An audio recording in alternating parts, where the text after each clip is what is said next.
Morning, America. If you're still there, of course, after the last few nights. Good afternoon, parts of Europe that still like us. And Australia, mind your own business. Anyway. Oh, crunchy smoothie. Is that right? A crunchy smoothie? What the fuck are you drinking? It's got kale in it and all kinds of other stuff. Very chewy. You know they're not actually that good for you. It's got iron in it, apparently. So Spinach. does cornflakes. Yeah. Apparently I should make a smoothie out of cornflakes, according to Sel. We're not we did that herbivores. oats. It's a breakfast type smoothie. Oats and yogurt. I mean, it's okay. It's very nice. It's a bit green. I like it. Yeah, and you shouldn't actually eat too much green stuff. We're not actually herbivores, believe it or not. Don't start. You can have an argue with Maggie about that later. I'm a carnivore, technically.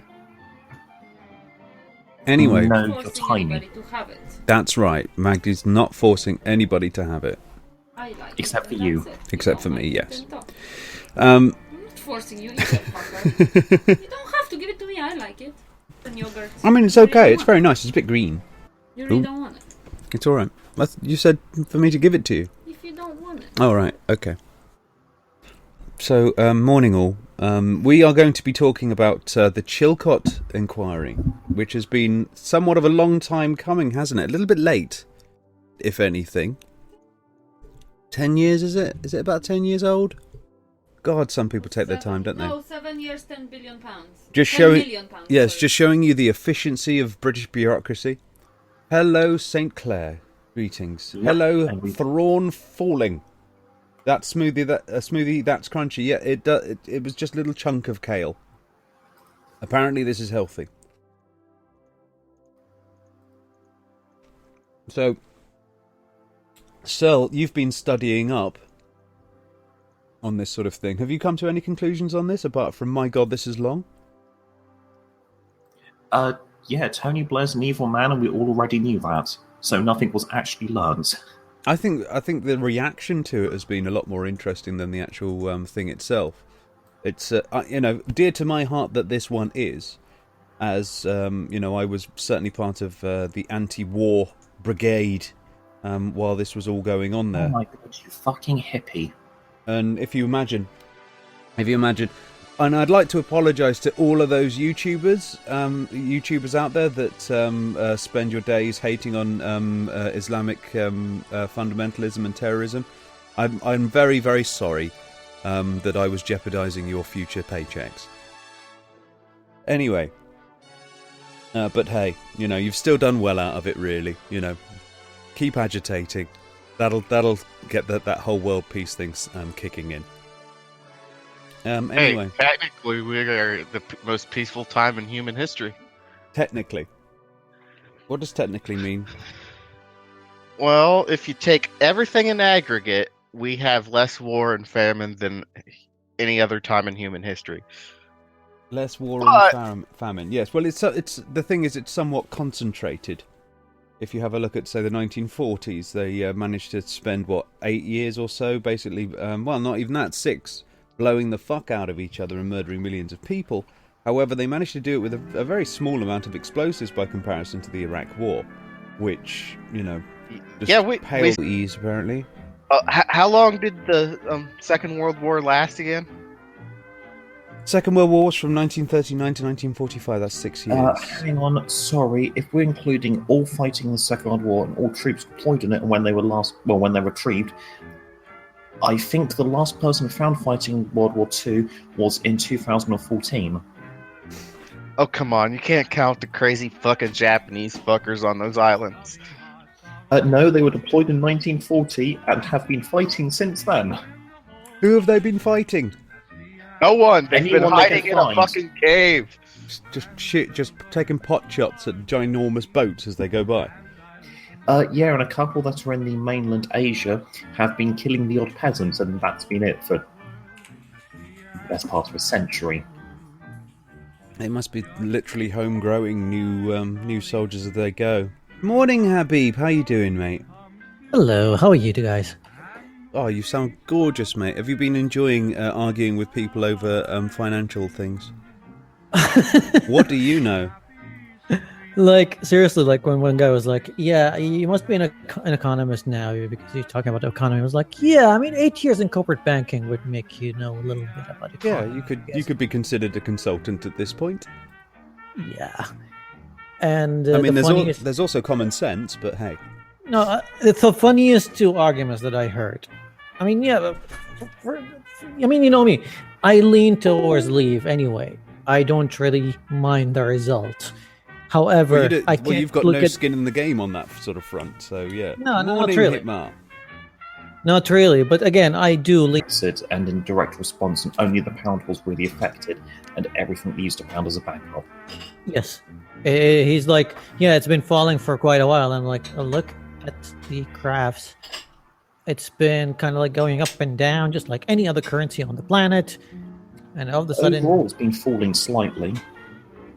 yeah, it's like I said, it's like every single currency on the planet. The dollar is doing it. The Canadian dollar is doing it. The yen is doing it. Yeah.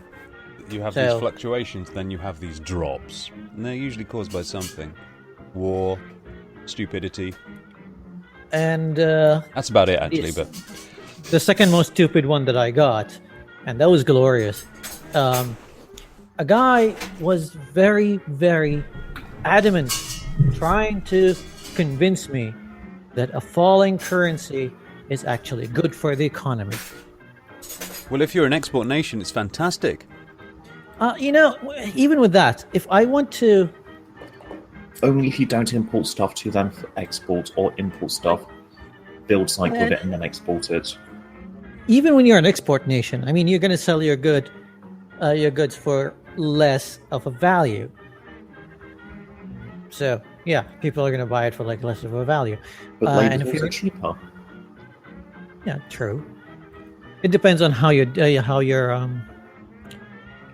is with them right now. I mean, well, I do just know gonna that there start- is a hovercraft company in the UK right now that's doing really well because of this. So I'm really happy for them that the 20 hovercrafts that they sell each year, they'll now be able to at least sell 22. Yep. That's great. And I'm sure that's going to keep us all propped up. what I know from the back garden, I'm an expert in fucking economics now, is apparently we're saving a lot of money on everything, and no banks are moving. Not a single job has been moved. No, the jobs are not going to move. And I think the smartest thing that the UK Central Bank has done was to inject a lot of cash into the banks in order to give them the ability to give very low interest loans and credits. So you mean bribe them to stay? I think. No. It's not for them to bribe them to stay. I mean, they don't really have to stay or leave. However, if I'm in a company or a corporation that has my credit lines all within a British bank, and I see the currency falling down, I would have two choices: either to move to somewhere in the EU, or I don't know, Cayman Islands or somewhere else where I can use another currency that's not so down, or I could compensate by getting all my credits a little bit lower. And that's a smart move. And yes, by the way, the spike that you saw on UFTSE was because a lot of those companies decided to stay. So yes, actually there are people out there that are trying to fix this, and I applaud them when they do. But I would call out anyone who denies that there's anything wrong. And that's what I'm all posting about. I'm like, yeah, something is wrong there. It has to be fixed. The companies are not just leaving or not just staying.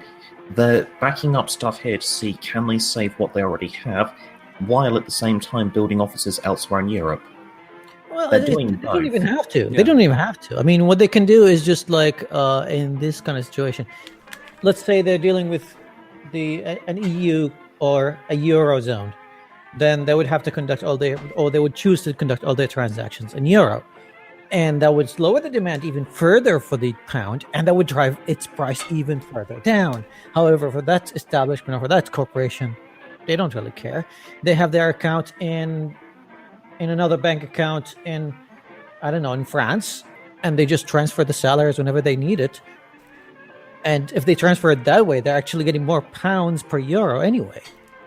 So yeah, by the way, I did these transactions before. I had clients that we have done this with them before. It's not rocket science. However, if every single establishment or every single corporation in Europe or in the UK right now does that, that would drive the demand for the pound even lower, and that would lower its price even more because no one wants to make transactions in it. So yeah, we're basically. I would, I was sort of like speculating as to how far it will go. I don't think it's going to go any lower than its reserve.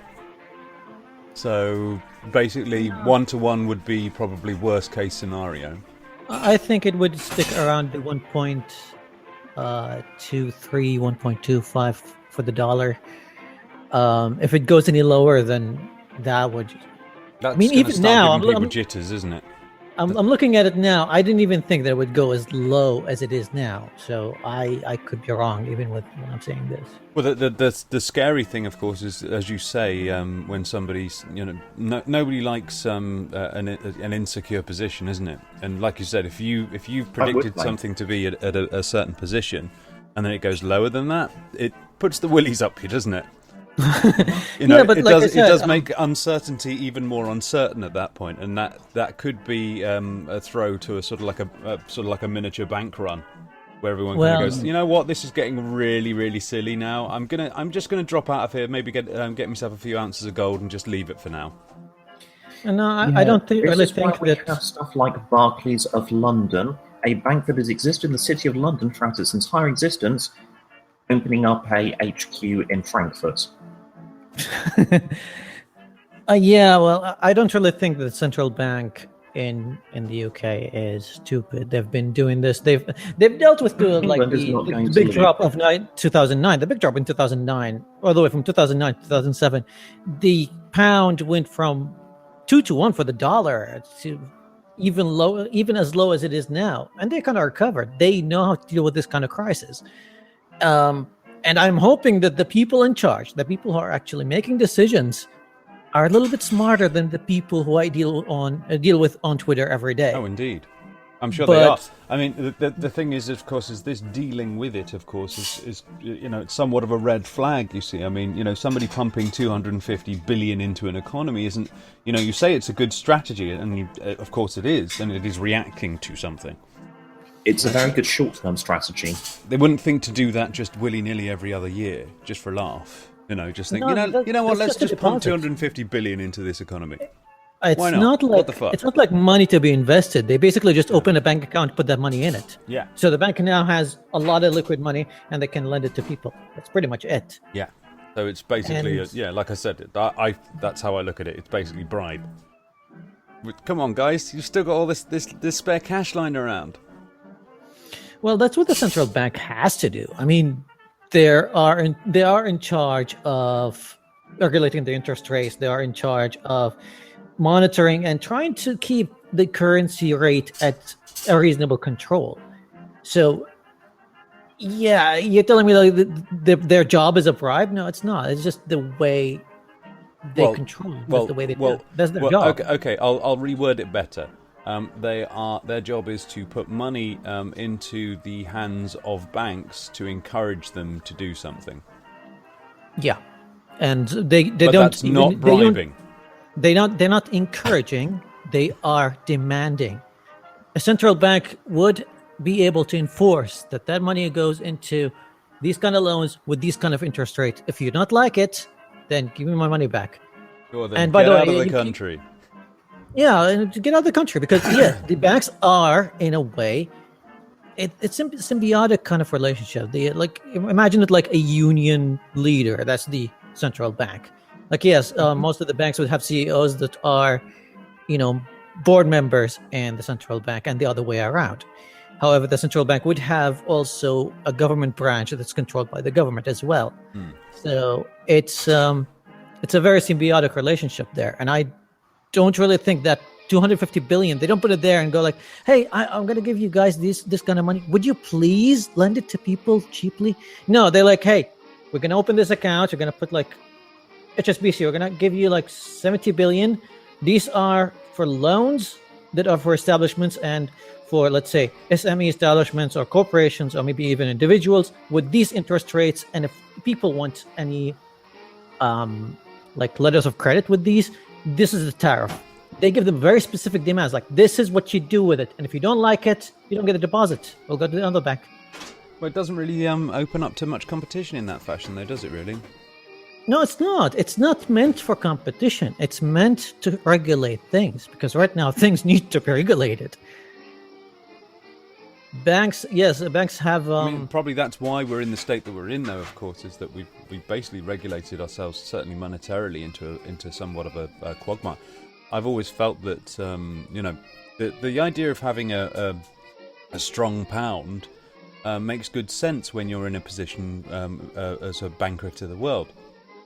Yeah. And it has actually propped up the banking sector for quite some time at the expense of your average man.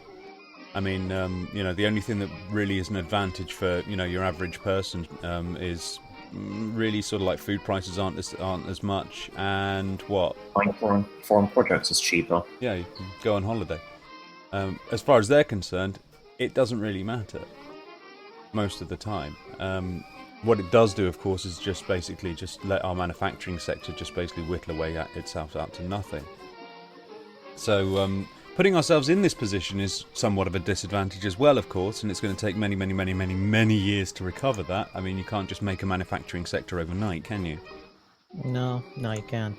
And most of the business that the banks are, dealing with in the UK are just investments. They invest in multinational companies, big corporations, and it's basically just wealth management at this point. Yeah. Which is nothing to scoff at, but it's not going to produce jobs because you already have a wealth and you're developing it. That's it. Yeah, you've got people in London right now who have to commute to work in a cafe. So we're in that sort of position. It certainly hasn't helped, but this isn't necessarily just due to the actual richness of the pound. It's just it's down to trickle down economics or lack thereof. The money doesn't ever go into the economy, it just sort of gets shifted around for a bit and then goes somewhere else. What are you talking about? The richer we make the rich, it always trickles down to the working class eventually, because the rich people need their shoes polished by someone. Yeah.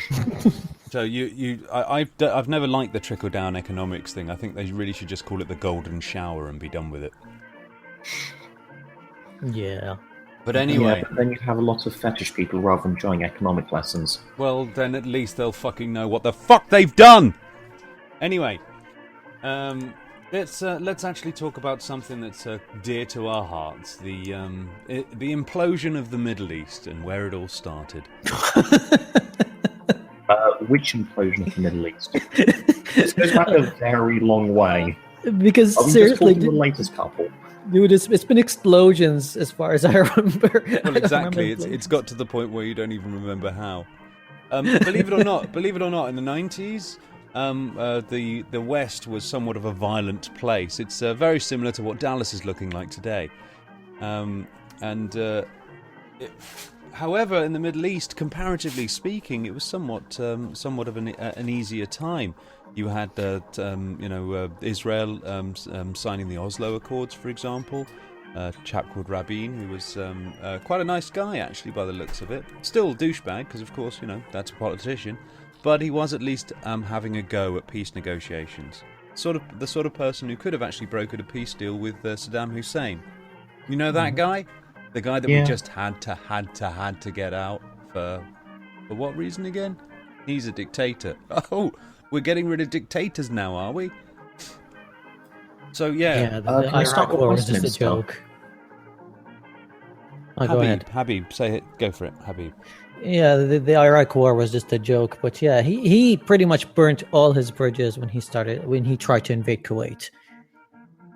As far as I was aware, that was sort of on the okay of the Americans. No, well, he pissed off a lot of people in the region. Like, okay, we have a union here, kind of like an EU light, called the JCC, the Gulf Countries Consolidation something. And the Kuwaitis were part of it. And then now that includes the UAE, Saudi Arabia, Bahrain, Qatar, and Kuwait. So you piss off all the 4 other countries Saudi Arabia, UAE, and Qatar, that's enough to get you fucked royally. And yes, we called all our friends. By the Americans. Yeah, we called the British, we called the Americans, the Canadians were here, the Australians were here. You know, we had. I lived in a little village at the time, and we had a British tank on the border of the village with a couple of blokes just smoking cigarettes all day and Well, just that's chatting. lovely. Yeah, but that's what we did. Do you know We the invited history everybody of Kuwait, don't you? Well, I do know it, but however, you can't just like barge in overnight. It was somewhat, and kill well, everybody. I mean, you know, if you're going to say to the Israelis, well, we were here first, it's like, well, yeah, okay, so if we're going to be doing a we were here first thing. And the funny thing is, there is somewhat of a chunk of I think it was a chunk of Iraq at one point, wasn't it? Before the Kuwaiti family, which are coincidentally Saudi Arabian in descent, decided to take a little and the Saudi, the founder of Saudi Arabia, King Abdulaziz, the first king, was actually exiled to Kuwait. So he met Muhammad Abdul Wahhab over there, and they kind of formed the whole Wahhabi movement, and they decided to conquer Riyadh back in the 1900s. Now we're beginning to understand where all of this shit starts from. But that's really beside the point. I mean, you don't just... It's certainly beside the point, like before the point, indeed. Like, with context. When Saddam was done with the Iran war in the 1980s, he was just done with it. He's like, both armies were just in shambles, and he was just rebuilding his power. He decided to go around the Gulf region and sign a non-aggressive treaty. Like, yeah, this is like, we're not going to fire at each other no matter what. And he signed the same treaty with Saudi and the UAE, and I think Qatar as well. And the Saudi king was like, why are you signing this? We were supplying you with weapons for the past 10 years. We're best buddies. Like, where does this come from? And sure enough, 2 years later, he drives his tanks all over Kuwait. By the way, the Kuwaiti city, the city of Kuwait, at the time was one of the most prosperous cities in the entire Middle East. It was way beyond Dubai, what Dubai is at the time. And he pretty much slaughtered everybody. It was just like open season for them. And we had a bit of a refugee crisis. Yes, we had I remember like we didn't built... last long, let's say that. No, it lasted about 2 to 3 years. But yeah, most of the Kuwaitis just ran away to either Saudi, Bahrain, or Qatar. Some of them ended in the UAE as well. I'm looking at this in a slightly more dispassionate fashion, you see, because when I look at Saddam Hussein, for example, he's a brutal dictator. And when I look to, say, the Saudi royal family, I see very little difference. That's my perspective of this. There is one difference, though. The Saudi royal family knows how to make friends and keep them happy. Saddam fucked with his own allies and friends and thought that he was untouchable, and that was his mistake. Well, he was in the earlier days, before he actually sought power, he was basically a CIA assassin, and a shit one at that. I mean, yeah, he was. The CIA had to break him out of jail after he bungled an assassination attempt. Yeah, I did hear about it, yeah, but like I said, he did fuck up with his allies. So, as they say, he was a bastard, but he was our bastard. That's probably why he thought that he was untouchable, of course, because he thought he had friends in America, when they were basically just using him, just like the Brits have done for centuries over the years of causing a little bit of trouble here, a little bit of trouble there, let them fight it out between themselves, and consolidate the rest. And this is we're talking, we're moving into sort of like into the 1990s at this point, where basically, you've had the Gulf conflict. People call it the Gulf War, but if anyone knows this, to quote Bill Hicks, a war is when two armies are fighting. Anyway, so after all of the he was probably a very poor child.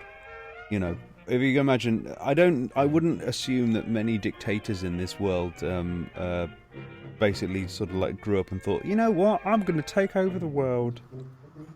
There's always something. I'd often want to know exactly what triggered the whole thing, you know, with these people, how they get themselves into this sort of position. It is a fascinating state of mind.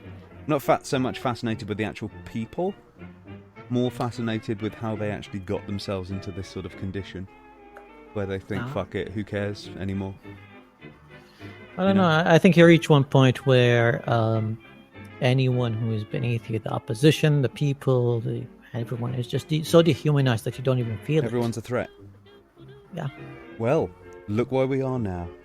As far as I can tell from the psychology of the situation, it's something achieved out of necessity. Everyone involved, they don't see a choice. Yeah. They just do the next thing that is required. And the next thing you know, you're a tyrannical dictator who actually has the power to stop being a dictator, but you don't see it as an option you have left. So basically, it's a bit like a protest vote that goes right. You know, once you've actually gone over the line, you've basically got to now try and justify yourself and start lying to yourself and, you know, making up all kinds of shit. Well, put it this way, for example, in Africa, you have the local tribes warring, and you end up the warlord because what you've done is you've gone in and broken up people fighting and gone, no, stop fucking murdering everyone. And now you're the guy at the head of the army going, shit, everyone's trying to kill me and I'm the only one holding on the peace. Yeah, I have to defend myself. But yeah, we're now basically just sort of like squeezing our way through the 90s here after embargo after embargo after embargo. And for some reason or another, we've decided to basically invade about 8 months before we say that we are going to invade. I'm going to quote something that I picked up from the Chilcot report. And this, I'm just going to grab it right now. I've actually got it in my meme list because it is just that. This is a letter, declassified, from the Chilcot report, and it says, "I will be with you, whatever." A lot of people have listened to that line and they kind of go, yeah, but there's a but afterwards. And I go, yeah, there is. Here's what the but says. But this is the moment to assess bluntly the difficulties. You see, they didn't say, I'm with you, whatever, but maybe we should rethink this and not just go running into this. No, we just need to assess the difficulties. The planning on this and the strategy are the toughest yet. This is not Kosovo, this is not Afghanistan, this is not the Gulf War. The military part of this is hazardous, but I will concentrate mainly on the political context for success. Getting rid of Saddam is the right thing to do. He is a potential threat. He could be contained, but containment, as we found with Al-Qaeda, is always risky. His department could free up the region, and his regime is probably the most, possibly, with the possible exception of North Korea, the most brutal and inhumane in the world. This is the supposed motivation we have to go to war with somebody. God, he's nasty to his people. Yet we buddy up with, say, Saudi Arabia, for example. We buddy up with, say, Israel, who basically have almost half of their population basically behind a wall. I have to ask. But this is the lead up. This is what happens, and this was obviously posted months before anyone was actually saying we're going to go in. Before any resolutions, before any UN jiggery-pokery, before any of that. And this is why, and everybody knew this. Everybody knew this. For anyone to turn around and kind of go, we weren't sure. Oh, we thought we had weapons of mass. Everybody knew. Everybody knew this. Dr. David Kelly knew this, and he suddenly died. I'm not going to be a conspiracy theorist, but fucking hell, that's somewhat of a weird way to die, isn't it? To not bleed everywhere where you died after slitting your wrist and taking sleeping tablets. Well, you don't get it. He's such a British, properly raised person. He got up halfway through, cleaned the house, put his wrists in a bowl, and made sure the blood poured out there, because it would just be unthinkable on the cleaning lady. Yeah. I don't know. I've cut myself many times without bleeding. Yeah, but not bleeding to death. You got a point there. But yeah, There was a lot of very suspicious activity that was happening around this sort of time. You also had Robin Cook, who resigned because of this, and then had a heart attack, then fell off a cliff. Or was it vice versa? I don't know. Yeah. Well, falling off a cliff would definitely cause you to have a heart Yeah, attack. so he accidentally cut himself in 16 different places. So as far as sort of like, there's political machination, but there's also some, for most of us, obvious skullduggery. Everybody seems to have known this too. So the Chilcot report managed to basically say, yeah, pretty much everybody who was protesting that, you were pretty much all right.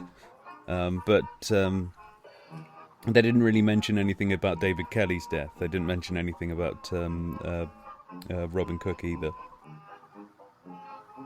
We were right about that, but not right about those ones, obviously, because we haven't had an inquiry into that. But, Sol, any sort of nuggets that you wanted to pick up on? I know you've been sort of poring over this. Yeah, Tony Blair is in fact an evil, evil person. Where is that in the report? Basically, whenever they talk about him and his actions. I could have swore that was a prerequisite. Evil, it's just what I took away from it. Oh, right, okay. The strategy of containment was basically just thrown away, wasn't it? What strategy?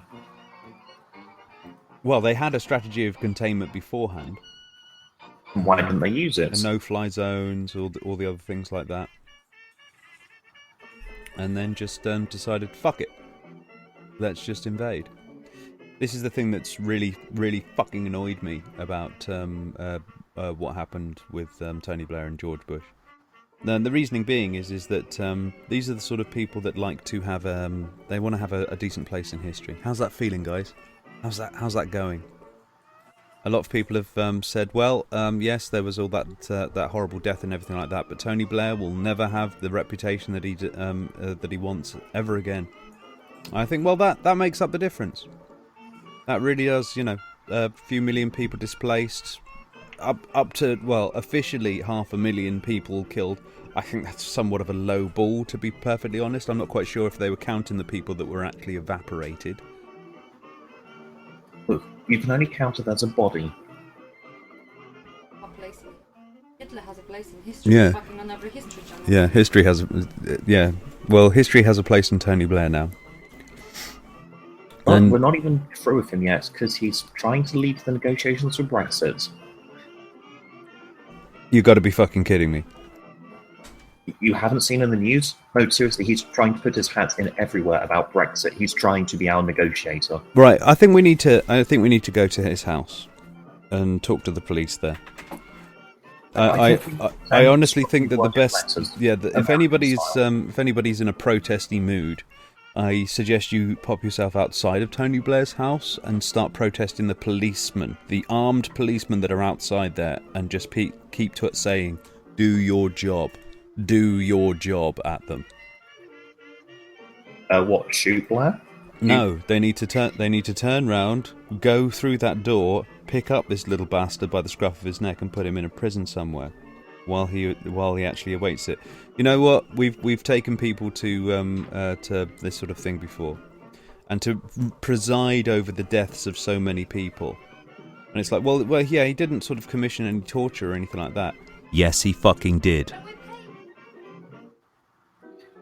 I believe he didn't actually explicitly commission torture, he just said get all the information you can out of them. I wonder how that works. Well, technically, they're completely different things.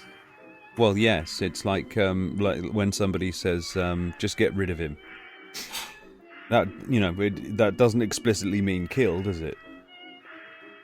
But it's an efficient way to get rid of someone. It is, certainly, isn't it? It is an efficient way of doing things.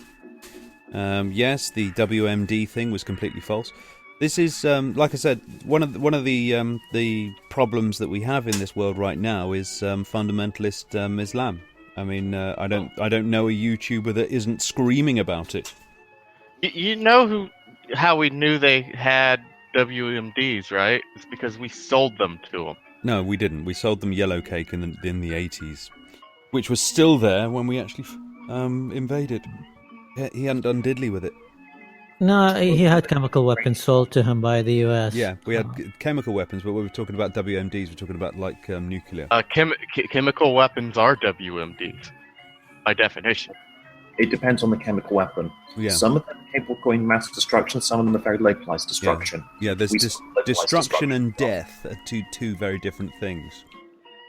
For example, mass destruction usually means a few buildings go down. Chemical weapons don't touch buildings; they touch people.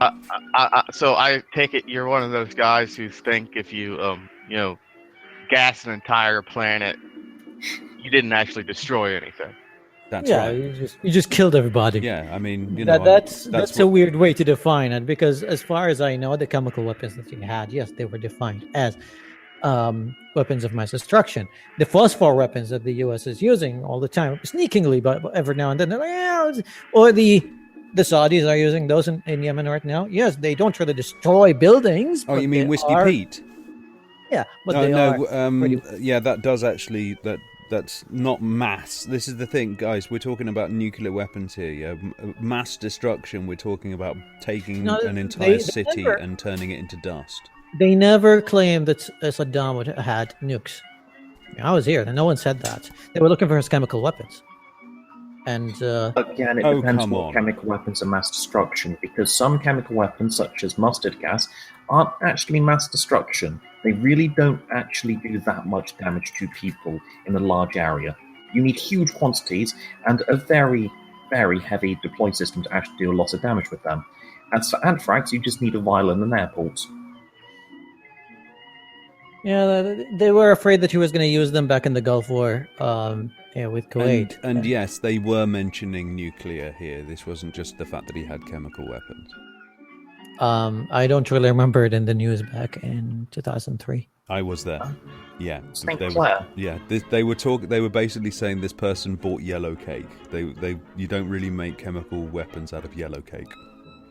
Well, if you have a look in the business when they're talking about the Niger business, would you classify a dirty bomb as a chemical weapon? Well, it does use chemicals, as in stuff that appears on the periodic table. I find it silly that they weren't educated enough to develop nuclear weapons, even the US said. Well, the fact is, St. Clair, is that education isn't just the only thing that you require. You need the infrastructure. You need a huge amount of infrastructure in order to actually develop this stuff. You have to refine yellow cake. And refine whatever you refine, and keep refining that. I don't know if you guys know what depleted uranium is, but what it isn't... The stuff we've used for bullets for a good long time. Yes, depleted uranium is basically a more like a plating that they put over the top of your bullets, that you don't actually use it as bullets. It basically... You don't use it as a coating over the bullet, you use it as a core of a bullet. No, it is a coating. And it's the same with the shells as well. What happens is that when say a shell goes through a tank, for example, or into a tank, it has depleted uranium around the outside of it, which is shaved off at the time. As this depleted uranium is shaved off, it ignites. So basically, pretty much everybody inside the thing is completely evaporated. I don't know why this matters at this point, because you've just basically hit them point blank with a fucking kinetic weapon here, which is completely, fucked the tank up. But now that it's gone through the tank, everybody else needs to be completely evaporated too. So you're talking about the depleted uranium casing ones. Okay. There's also the depleted uranium penetrators that are a shell that has basically a thin line of depleted uranium down the center of it in a kind of sand. Yeah. Well, Maggie points this out, of course, is that... And I mean, we remember studying up about this, weren't we, Mags? You actually did an art piece about this. And it's, why pay someone to get rid of your nuclear waste when you can give it away for free? What are you talking about? You just need to put it somewhere in a field, and then some artist will pick it up and sell it to the Tate Modern. Well, yeah. If you can imagine, there are actually stories of people who are actually taking sort of like these bullets and all the things out of walls and stuff like that, and actually making sort of jewelry out of it. So if you can imagine depleted uranium jewelry, what could go wrong there? Let's have a look Well, at. Let's have a look at. Other than the fact that it's still technically radioactive. Yeah, let's have a look at the Iraqi birth Saying defect that- rate. I do have a lump of high energy alpha emitter on my desk, but it has a half-life of 18 billion years. Well, it's a slow burner then. Yeah. Well, If I encase myself in a foot of it, I may eventually die of poisoning in 200 years.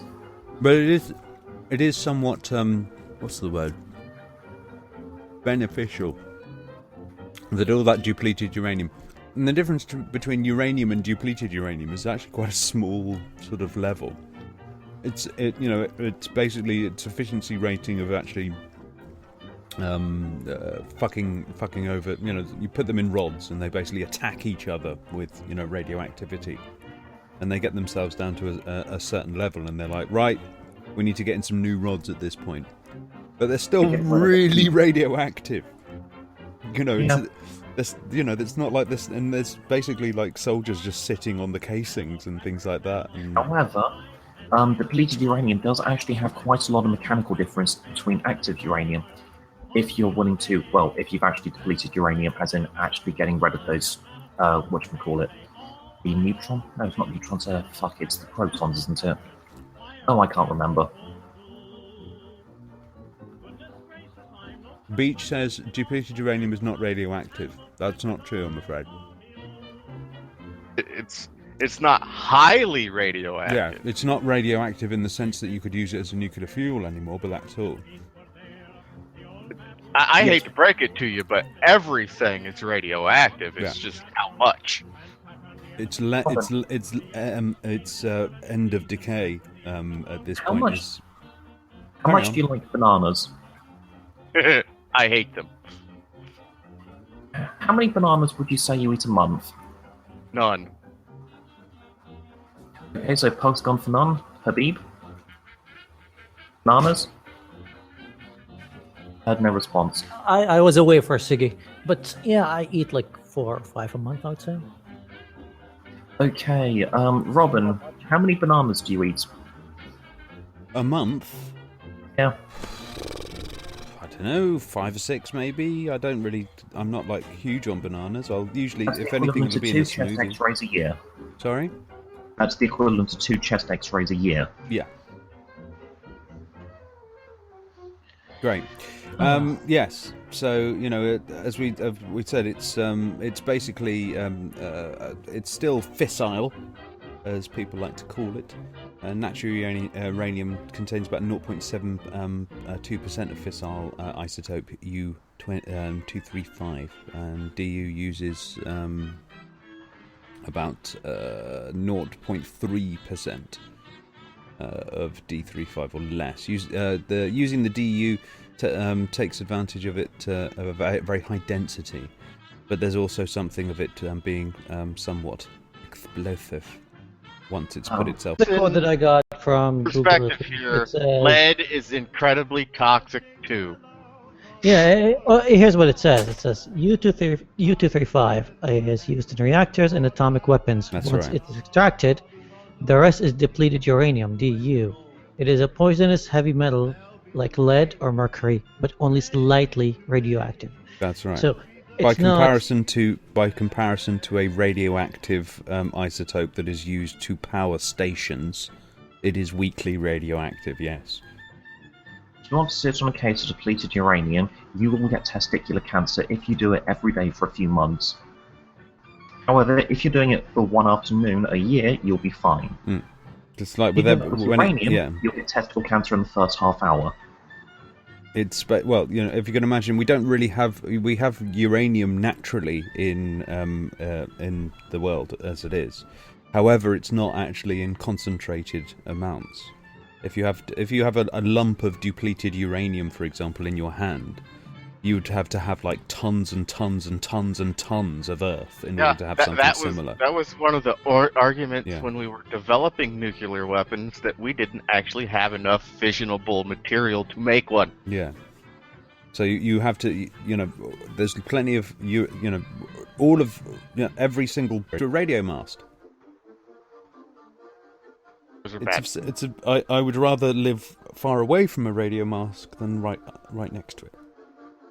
Wouldn't you? A lot of people have actually gotten cancer from living near Yes. those. Oh my god, living next to a road that has cars drive down it regularly is worse than a radio mask. Yes. And I wouldn't like to live next to a road either. I live next to a road, but nobody live in the middle of drives down nowhere. it. But we are sort of like, as I said, depleted uranium. There's plenty of studies out there. Not everybody's happy with having depleted uranium in their hands. Let's say that. But yeah, it does give off toxic oxides when exposed to high temperatures. Indeed, one of the things that actually happens when somebody basically fires it into a tank at supersonic speeds. Yeah, Yeah. that friction produces Problem, a mate. lot of heat. The penetrators are not supersonic, they're hypersonic. They're going at like Mach 6. You need to get that kind of speed to penetrate 5-6 inches of steel Well, happily. you remember the and then you've bunker got the other side. busters? Remember the bunker busters that they had? Let's blow up mountains. Why? Because there might be someone in them.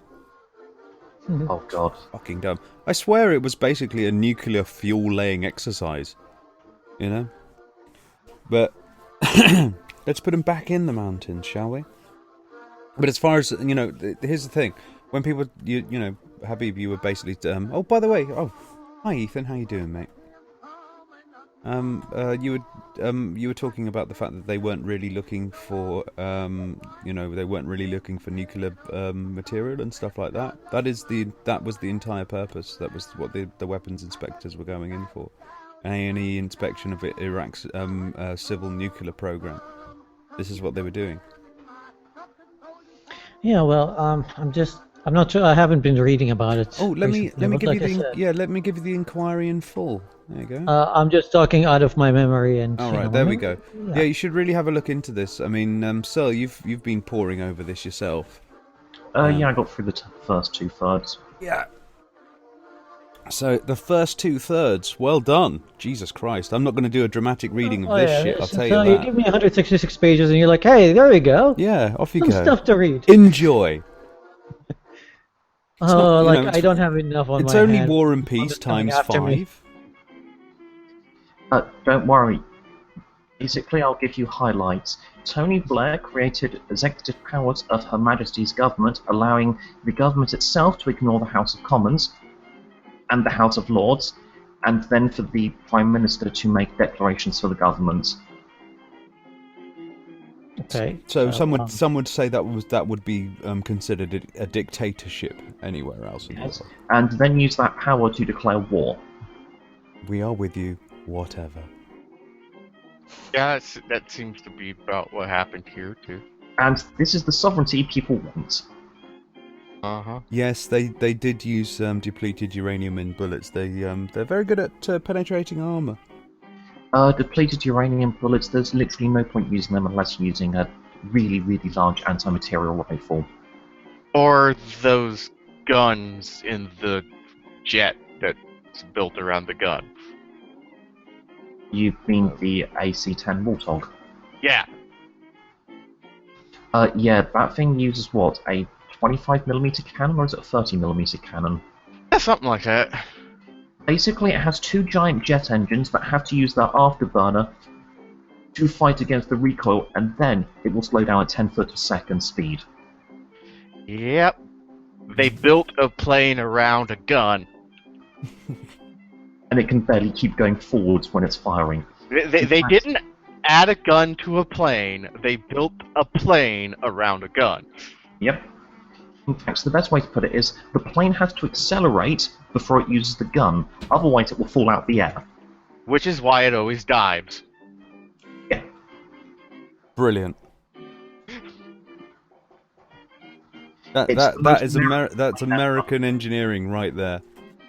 Oh, and of course, they also invented, well, they designed the plane so it can fly at basically 5 foot of altitude plus, and carry another plane underneath it and weight.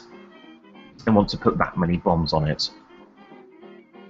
Obviously, you wouldn't carry a plane underneath at 5 foot, because otherwise you'd probably start scraping it on the ground. Yes, but if you could get something the weight of a plane underneath it and fly at 5 foot without touching the floor, you could. But yeah,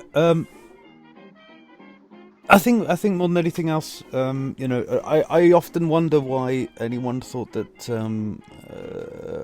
just turning the Middle East into a kill zone was going to be the solution to this.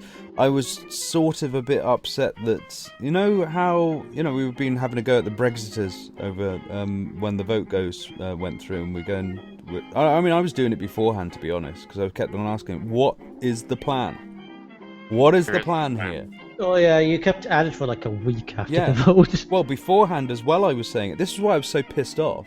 What do Everyone you think, mean? oh, you're So, just pissed like, off at the still vote. active? You're just pissed off at the result. I was pissed off beforehand because I was basically looking around at people who were supposedly skeptics, who had completely forgotten to have a look at any other side.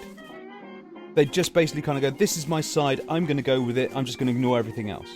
And it's like, Yes. yeah, but do you have a plan as to, what have these people been saying to you? Convince me, what's the plan for afterwards? And it's like, But Robert, mate, in their defence, they have some very persuasive speakers on their side. yeah, that's pretty much it. But yeah, that's sort of like what this is very similar in the way there was no Brexit plan and there was no exit plan for Iraq. That's right, I punned. Dude, the plan was we put our hands up and go, not my problem. Yeah, it's not my problem. I'm just here to fuck everything up. You're the one to clear up the mess. The exit plan was pretty simple. We leave and let everything go to hell. Shin would be so proud of you. Well, in this particular case, we go in, blow the fuck out of everything, and then not expect everything to go to hell. And this is the most important thing. If you're going to go, by the way, for any future people who want to secure their place in history, if you are going to go in and blow the fuck up out of a country because you don't like one of their dictators, first of all, take a look around. They're not the only one. So you're now putting yourself into somewhat of a moral quandary there. But have a plan. Honestly, I have no problem with a country going, no, it's our moral responsibility to enforce that the world has democracy and the rights of the people are upheld. But the best way to solve that is not through fucking tanks and airstrikes. It's by sending in a semi-civilian military force to go, right, we're going to help you build some fucking infrastructure. We're going to put sanctions on your government, and because sanctions hurt the populace, we're going to give the local people food and money. Well, what weirds me out is that when we don't want people to know that we're taking out a dictator or a ruler or whatever like that, somebody that we don't like, but we don't shoot want the them world. and don't fucking say anything. Yeah, it's weird. What we'll do is we'll do all kinds of things that undermines them to the point where the people rise up and take them over. But in this particular case, we just couldn't be bothered. It's so weird. Yeah, but doing it peacefully is hard. Peace is hard. That's right. That's somewhat of the message that people were saying is that this is the easy route. Anyone can basically kind of go and let's just blow the fuck out of this thing. That should solve everything. But I don't know if anyone noticed the correlation between the amount of fundamentalist Islam terrorists out there and the amount of them that are without fathers. Hang on. Quite a lot of the people that put bombs next to roads are called Islamic terrorists, but frankly, they're fighting against an occupying force, and if I'd been occupied for the last 7 years and grown up from my teenage years to adulthood through it, and seen many of my friends and family die at the hands of this military, I would be insane not to fight back like that. Yeah. It would be my moral duty to fight back. I'm actually talking about now. Yeah, I don't really see that the at least the Islamists that we're dealing with right now are a direct result of that. Yes, it's a long chain of events. It's not direct, no, but this is the knock-on effect of the knock-on effect. This is the thing. I mean, if you want an imam to have power, what you do is you put them in a position where you put people around him in a position where they've got nowhere else to turn. Yeah, that's true. I mean, if you look, there's a Wikipedia page that lists, it lists all the Islamist terrorist attacks since the 1950s. and you see a huge increase. Not from 2003 when the Iraq War happened. It started increasing this much since 2013.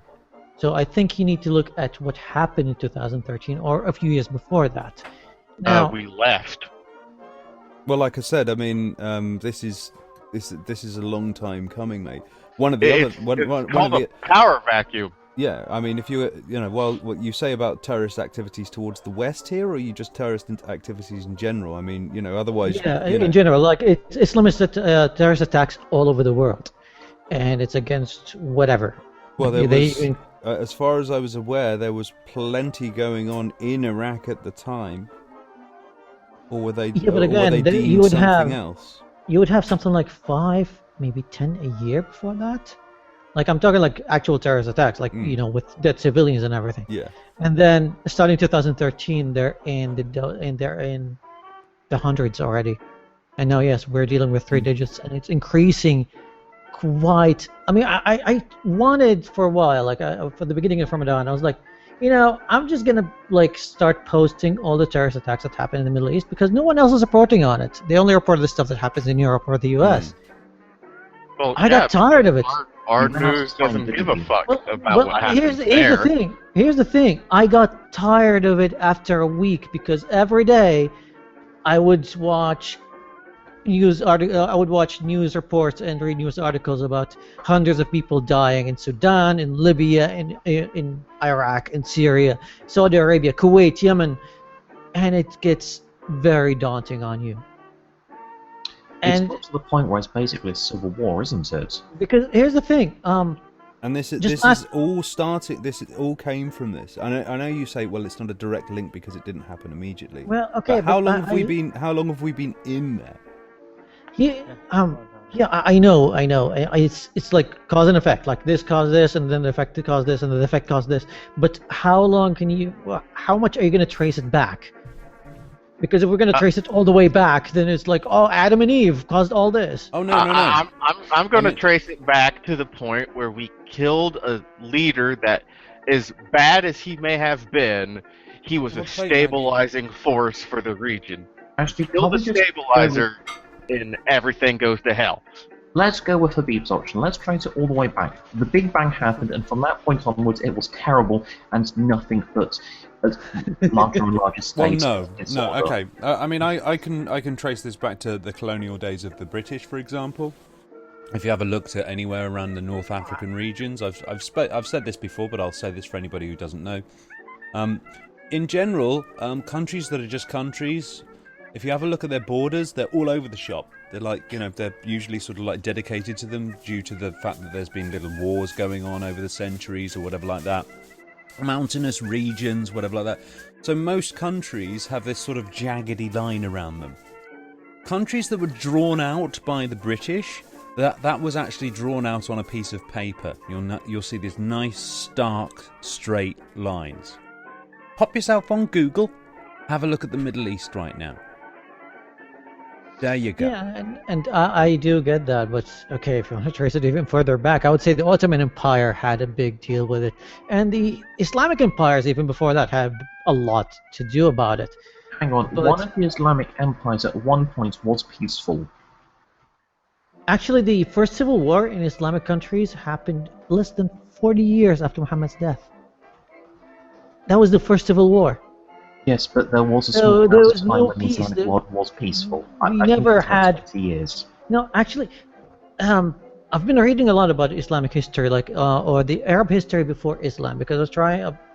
For the longest time, I was going with what I learned in school, but it turns out that even the pre-Islamic culture in Arabia wasn't as war-hungry as I was taught. And Islam kind of came in and kind of fucked things up even more. So, yes, the inception of Islam kind of brought wars into the region. But like we're going back and back and back. Now, does this have a point? Because right now, I don't want to point the blame of someone blowing themselves up in a building on someone else. Like, it's their fault and their fault alone. Personally, when it comes to history and whatnot, yeah, I actually prefer to think of things in an intergenerational fashion. Because Yes, but that's just because you lived for all the generations. Shut up.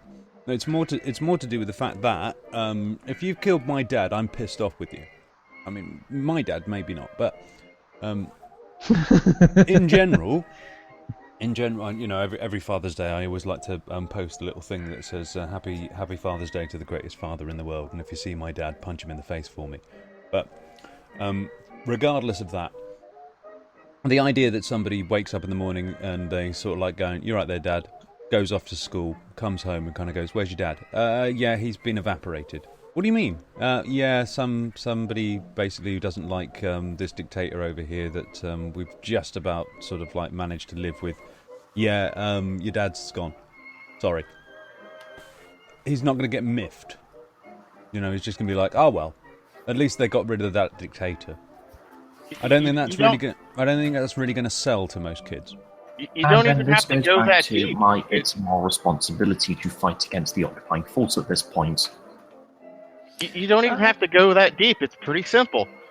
We killed a person in power.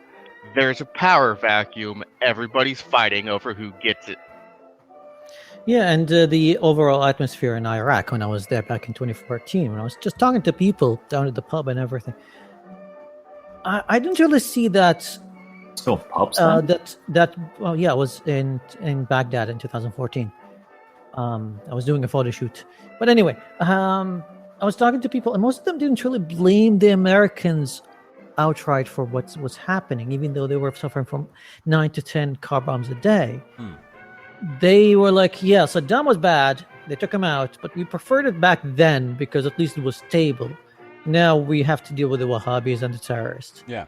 And I did. It might have encouraged some people. It's like, yeah, the scenario that you just said, it might have happened. It might have happened a lot, but I don't think it's the majority. Well, what you're doing is talking to your average sort of like city-dwelling Baghdadi.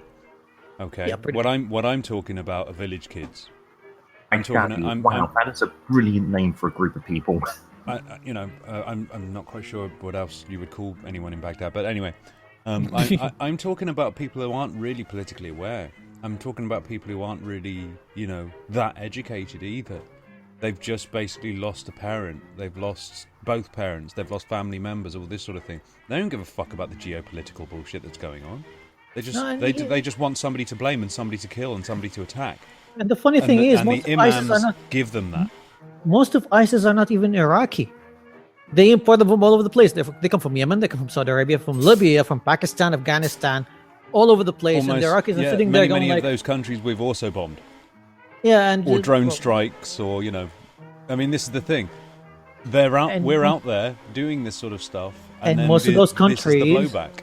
And most of those countries are affected by another power, which is the Wahhabis, that are like, yeah, just kill the big bad Americans.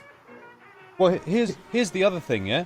We went to war for a completely different country. We did. The UK. Nobody attacked us before we decided to go into Iraq.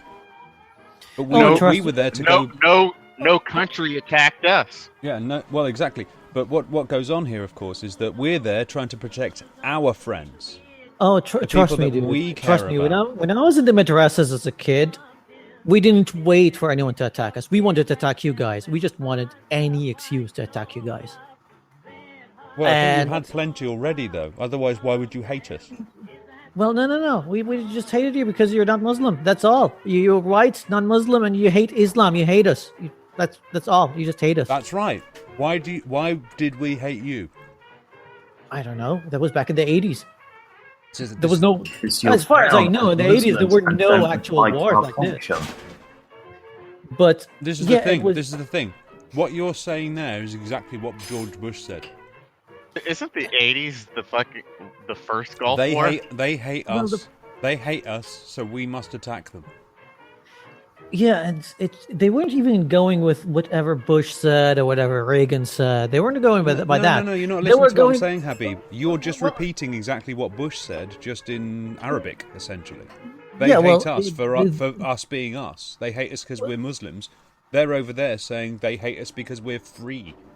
Yeah, it's the fucking war paradox. Both sides think each other hate each other, so they hate each other for them hating each other. Yeah. And the funny thing is, back in the madrasas, they never really gave us any speech by Reagan, Hitler, Bush, no one.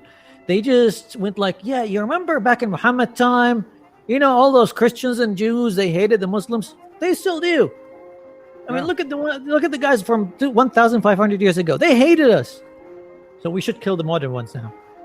And that kind of mindset was much, much stronger than you might think. And I think I'm not discounting that. The issue that you have is, of course, is that whether this person says this or not. I mean, we're not going over there and saying, because it wouldn't sell for us if we said, oh yeah, I mean, we've basically been at war for millennia with the Muslims, so it's it's just that sort of thing. We're a Christian nation, of course. You're all Christians, so let's go and do what we're supposed to do. God tells us to do it. Wouldn't sell here. Yeah, we don't sell war that way. We're not a Christian nation. Yeah. We're a secular nation. Players Vault is actually really popular at the moment. Yeah, war propaganda is a localization thing. Okay, this is like Steven's universe. It wouldn't necessarily work down there if they were saying, yes, we're going over there to free them from themselves. No, they're trying to kill us. They're trying to attack us. They're the Crusaders. They're the same as the Crusaders. Look what happened when the Crusaders did it to us last time. And the Crusaders had way cooler armor. Yeah, yada yada yada yada yada. But that's their sell. You see. Now, if you're walking into one of those places and you've lost a family member, you've seen what's happened to the Middle East. It's not like they didn't have TVs out there. Yeah. So the behaviour of the West. The behaviour that and is going to be fed to you. Well, we know the behaviour of the Middle East. That's going to be fed to us. And then everyone gets G'd up, and it's like, hey, fireworks time. You say the Middle East, but when I grew up in London, I had loads of my grandfather's friends were actually from the Middle East, and they left in the 70s. Yeah. They left when tensions started. They were like, no, I'm an architect. As did the father of the father of the recent shooting of all of those people in Orlando, Florida, wasn't it? That was a guy who was I believe he was Afghani, was he not? And moved over in the 1980s. So this young man who'd actually done this is a homegrown terrorist. Mm-hmm. You couldn't have, if you'd closed the borders the day before, you wouldn't have stopped this. But this is why most terrorist attacks in America are homegrown terror attacks. But when I'm saying, for example, both of us are almost arguing about the fact that both of our sides, I'm basically saying the West is to blame. You're almost coming across as saying the Middle East is to blame. I'm saying that this is why I'm glad you're here, because I'm saying that the Islamic doctrine in itself is to blame. Because here's the thing: you can hate whatever you want, but there's a lot of nations that hate each other. I mean, look at Russia; they hate everybody. But are there Russian terrorist attacks that are happening the same way the Islamists are doing it? No, I don't. Well, the same as, like I said, it depends on how you're going to sell it. That's the thing. We go and bomb the fuck out of things for all kinds of different reasons, but we don't do it for religious reasons. Nobody will believe it. Yeah, because here's the thing: it's a culture of death. I won't even call it culture. It's a cult of death.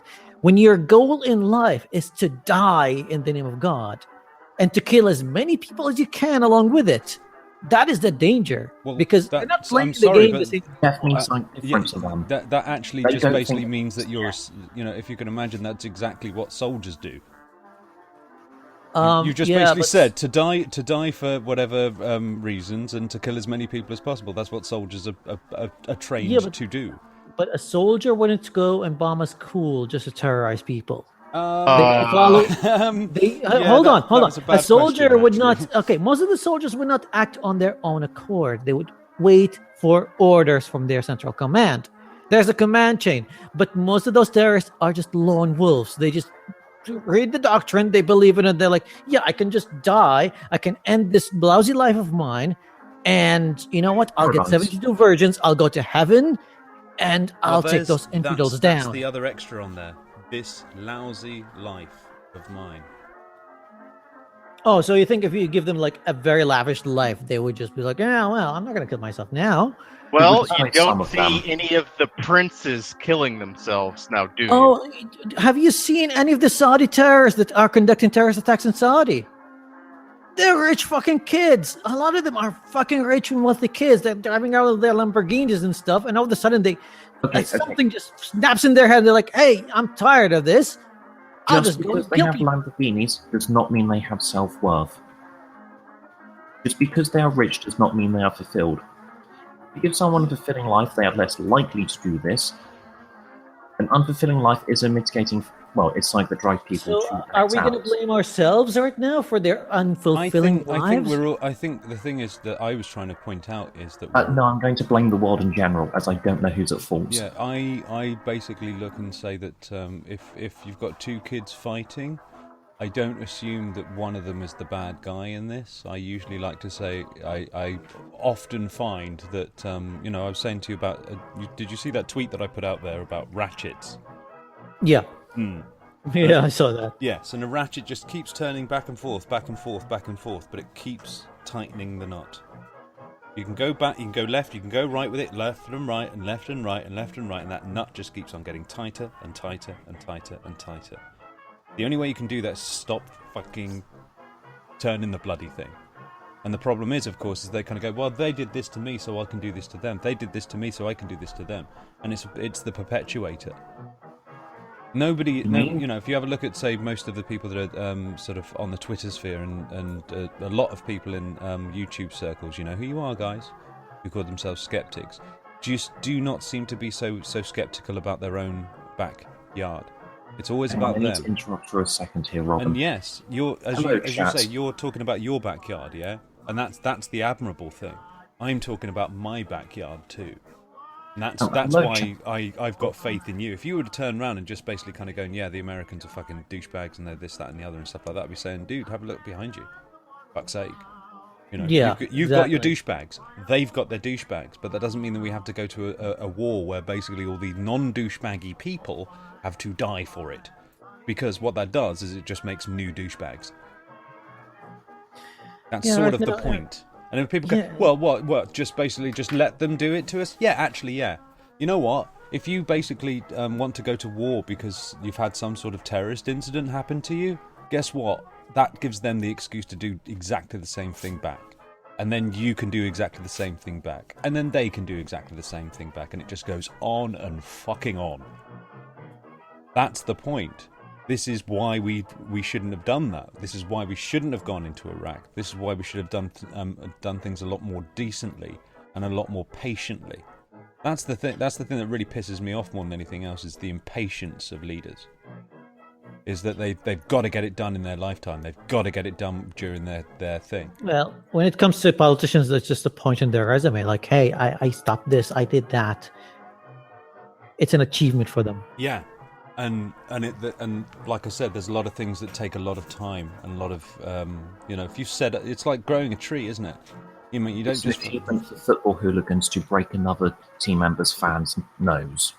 Precisely. This isn't anything that actually. And like I said, Tony Blair, if you are listening, and you probably are, you fucking idiot! Why did you think that was? Why did you think that was going to work? Honestly, I mean, really, did you? Oh, what, Kosovo worked out well, did it? Oh, well then, let's just spread our democracy all over everyone's face. Blair, mate. Now it's been confirmed that you're listening. Can you go? Yeah, you might want to be more patient and calculated. At this point, isn't it? Oh no, it was in Medina.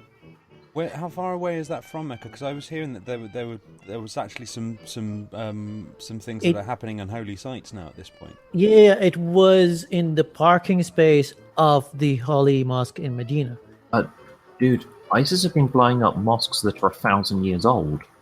Yeah, but okay, ISIS are blowing up Shiite mosques and like all mosques that they were afraid that they would be idolized because that they're so afraid of idols and stuff like that. So any ancient artifacts have to be destroyed.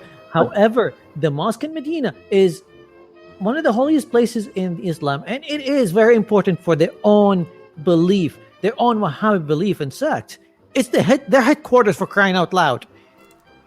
So the chicken just got So wait, back home to roost. they're blowing up their own fucking house. So what you're saying is this would be the Imagine- equivalent of the US government doing a drone strike on government workers in the Pentagon's car park. Yes, or imagine if Catholics ever developed like a terrorist kind of mindset and they started attacking the Vatican City. What do you mean if? No. Are they the same as Islamists? I don't really think so. Well, Yeah, have you ever seen a abortion clinic that was we- bombed? We've contained our radicals a little better than you. That's all. Don't. Yeah, Have you they're, heard of the they're more IRA? contained. Don't They're think not. that they wouldn't be any more or less peaceful. It's just that they'll be basically either shot or arrested if they try it. I don't really think they're the same equivalent, but whatever, if you say so. However, imagine if the Catholic priest decides to attack the Vatican in the name of God. That is how crazy the latest attacks are. I was just like, what the fuck? I could see it, but it's not really likely. Yeah, the last Catholic that we were sort of like worried about tried to blow up the Houses of Commons. I don't know if you saw that. We actually have a day dedicated to this person just to give everyone a warning. Oh, November the 5th of November, yeah. Well done for completely fucking that up, George Bush. Remember. Fool me But- once, you can't fool me again. Well done, George. Well done. Hey, now I'm trying to remember that fucking shit from a movie. That's right. Your V for Vendetta? Remember the 5th of November? It's a rhyme, for Christ's sake. It's supposed to make it easier to remember. It is pretty easy. And it's got the word remember in it, for fuck's sake. How much irony do we need? Hey, you realize that I'm not good with words. Okay. Who is good with words, of course, is Tony Blair, as he talked his way through this. This is the interesting thing, and why he's a bent little shit. Because most of the actual dealings that he was having within his own cabinet and with his own government wasn't written down. This has been somewhat of a struggle for the Chilcot report, you see. It's because instead of him actually having proper meetings or having debates in the Houses of Commons to talk about this sort of business, he's doing all little backroom deals. Hang on, that's untrue. There's a lot of stuff written down that incriminates other people. Well, yes. But like I said, I mean, this is, there are too many dodgy things going on around here. It's like, well, you didn't see me bribe the guy. Well, you walked in there with 50 grand. You walked out of there with no money.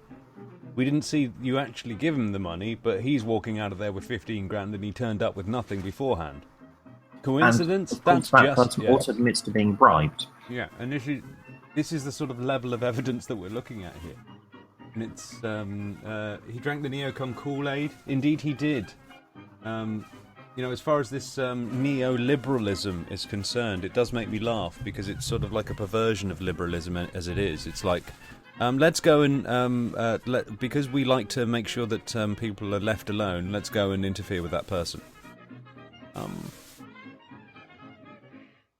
He's doing it wrong. That doesn't work that way. Yeah. If you're going to be liberal, this is the thing. You have to actually. I've said a lot. One of the quotes that I got a lot of flack for during those times because I was actually on the internet debating these fools that were basically kind of going, we gotta fight them over there before they come over here. I'm sitting there kind of going, have you ever? So we need to go over there and give them a reason to come over here. Yeah. That'll work. That'll work. I mean, I ask. I mean, when did we not be over there? I mean, we have air bases over in the Middle East. We've had them for fucking decades. I mean, I'm sure there was at least a weekend when we had no troops there. Oh! Just lost my Firefox up. That's not fair. You guys still here? Yeah, I'm still here. No. Yeah, I just lost the music. No, I'm not still here. Get the music, Not here at all. Get the music back up. There we go. We apologise for technical difficulties, chat. Yeah, I've just lost myself, so I'm just gonna delete this thing. I can't be bothered to get it back up again. You know who's speaking, for fuck's sake. No, you don't.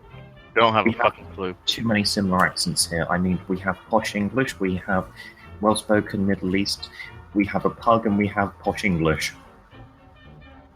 So we've got Beach saying, much like Hatfields and McCoys, he drank the Kool-Aid. It would be like an anti-papist Protestant blowing up the Vatican. Indeed. And now worth 50 to 100 million after this shit has been caused. I'm not quite sure where that's coming from. Karelian? Could you maybe qualify that statement a bit for us? We're not quite sure what that means, or at least I'm not. If anyone knows what the hell he's talking about. I don't know. I don't know. We've been talking about a lot of shit. You know what anyway. I haven't It's done? 50 quid minus 100 meters. What I haven't done is actually included the chat. And I apologise profusely, guys. I'm really sorry. I'm a bad host. It's been one of those weeks. Yeah, you're the worst host ever. I'm not good. But let's be honest, most of these sort of hangouts you don't even get seen at all, do you? And Yeah. No. Like, Robin, mate, didn't I tell you last show and the show before, take a fucking break from the internet for a little bit, just for your own mental health? Oh, I'm fine, mate. I'm fine. Don't worry about me. I'm made of sterner stuff than you think, Sunshine.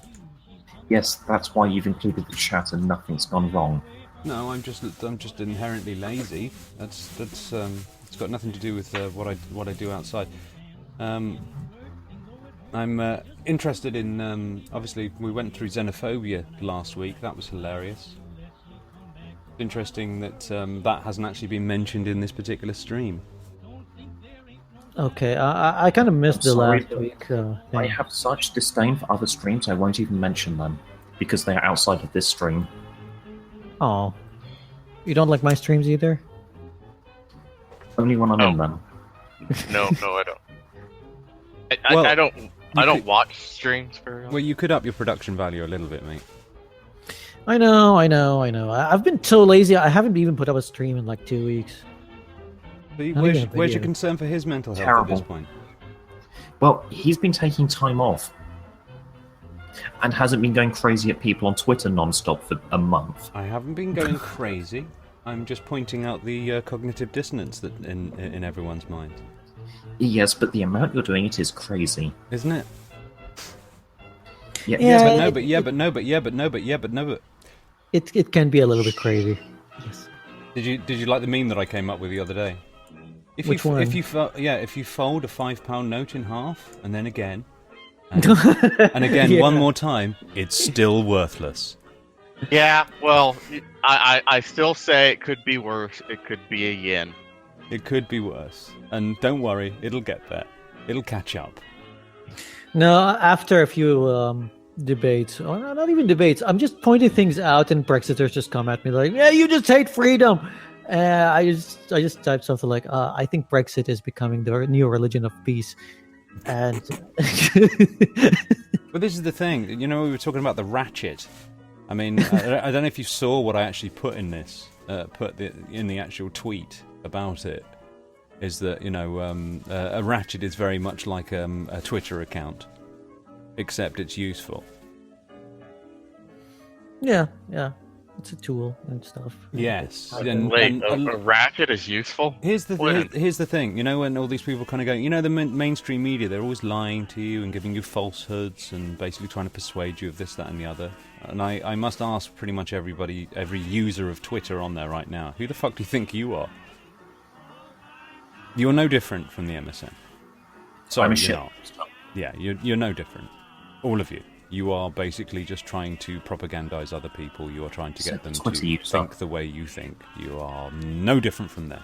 Stop kidding yourselves. I'm a lot different than them because I don't give a shit. You think that you're somehow the sixth estate. Well, then consider me the seventh. Look, Hug. All you do is tell people it's only 1 million people that died. There's 7 billion of us. And post pictures of hugs. Yep, pretty much. Thanks for It sounds coming, about Beach. accurate. Take it easy. I mean, seriously, why does it matter? We haven't killed even remotely enough of us yet. Oh, so Sorry you- about that's that. all. Yeah, well, I mean, I could fix that. I could send more Islamists over. Oh yeah, like they're going to listen to you. Uh-huh. Yeah, they're gonna listen to him. What are you going to do? Tell us we're atheists? Yeah, you Sorry, tell them we're atheists? you really don't want them to be listening to you right now. No, not at all. So yeah, I mean, the only reason I kind of care about Brexit is that I would like to move someday. And Little the late, UK is dude. one of- Little Well, late. yeah. I would like to move someday, and maybe the UK is one of the countries that I'm looking at. So please don't fuck it up too much. Oh, because we are so friendly towards people from the Middle East right now. Because we have so much control over what our government does. I don't know if you know the two front runners for the Conservative Party right now. Mm-hmm. One of them is basically Thatcher but crazier, and the other one is basically Thatcher but nastier. So it's a bit of a toss-up, really. As to quote Bernard Black from Black Books, I think we should just basically just flip a coin and hope it explodes and kills me. Wasn't Thatcher basically your Bush one? No, she was more Pinochet. And I mean that literally. She was a big friend of Pinochet, you know, that Chilean dictator who killed all those people? Yeah. Oh, great. Yeah, that sounds like a great friend to have. Yeah. This is the sort of person that we're at here. We're sort of a person who thought, in those days, yeah, we are talking about somebody who openly said, essentially, that if you voted Conservative, you'd be looked after. If you did not, you would not. Yeah, well, I mean, So in other words, she was prepared to basically look after one chunk of the country, but not the other. Yeah, I'm looking at my options. I mean, all the time, and yeah, you've got Germany, which is going kind of not in a good direction, to be honest, and you know, there's going to be always the language barrier as well. That's a big consideration for me. I don't want to learn German. I tried. It doesn't work. You could always move to America. We'll accept you right up until the point where we put your ass in a camp and gas you. Yeah, or just get shot in the street because I just walked into the wrong alley somewhere. I'm sorry, Come on. but You know how you prevent that? It's actually pretty easy. Do not move to the city. Oh yeah, because people in the countryside are just so migrant friendly. Yeah, they just see this brown person just show up in a little town. They're like, "Hey, I'm gonna move in here." They might not like you, but they most likely won't shoot you. Habib, mate, I'd welcome you here, except for we have Polish people that they set down their families here in 1946. And they're being told, get out, we voted to get rid of you people. Yeah. Well, I mean, look at me, look at my situation in general. I am gonna be killed at my own home country at one point if I get loud enough. So yeah, people just point their fingers at me, and go like, we hate your skin color. It's kind of okay. You can live with that. No. Yeah, see, like I said, don't move to the city. Problem solved. He'll take a beating over a death any day. Like I said, mate. If you need a couch, it's I mean, I was. It did make me laugh when I've not actually. I really would have liked to have actually caught somebody out with this lot, but people aren't that stupid. But it's somewhat of a straw man that I can create in this way, and it works something like this. We didn't vote to stop immigration. No, we just wanted to have control of our own country. What kind of control did you want? Well, like control of the borders. Okay, fine. Oh, so what they wanted was to remove the European open travel zone and instead create a global open travel zone, because the European Parliament would actually be against that, as it would allow completely uncontrolled immigration into the EU. And they wish to have some level of control over it so they don't just have 2 million people turn up overnight. Is that what they wanted? I'm not quite sure what they wanted. I think they just wanted to get them all out. As far as I know, and I was looking up like visa requirements and like even asylum seeking, the UK is a unique case when it comes to the EU, because the EU doesn't dictate anything about that. They have their own control. Even if I get a Schengen visa where I can travel and work anywhere in Europe, I would still have to apply for another visa to get to the UK. I think the UK already has, and he already had with the EU when they were in the EU, full control over their border. Yeah, they did. We had more than full control. We had the French doing the control as well for us. You had a fucking border that was in French territory. Yeah. Okay, Calais is about the distance from the UK shore as our international waters should go to for us turning away boats. It's in France. France is going, fine, we'll let you do it to be part of the union, just shut up, you stupid old farts.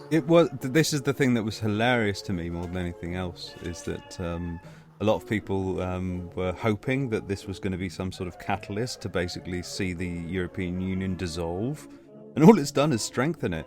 I mean, basically the Europeans are celebrating their Independence Day.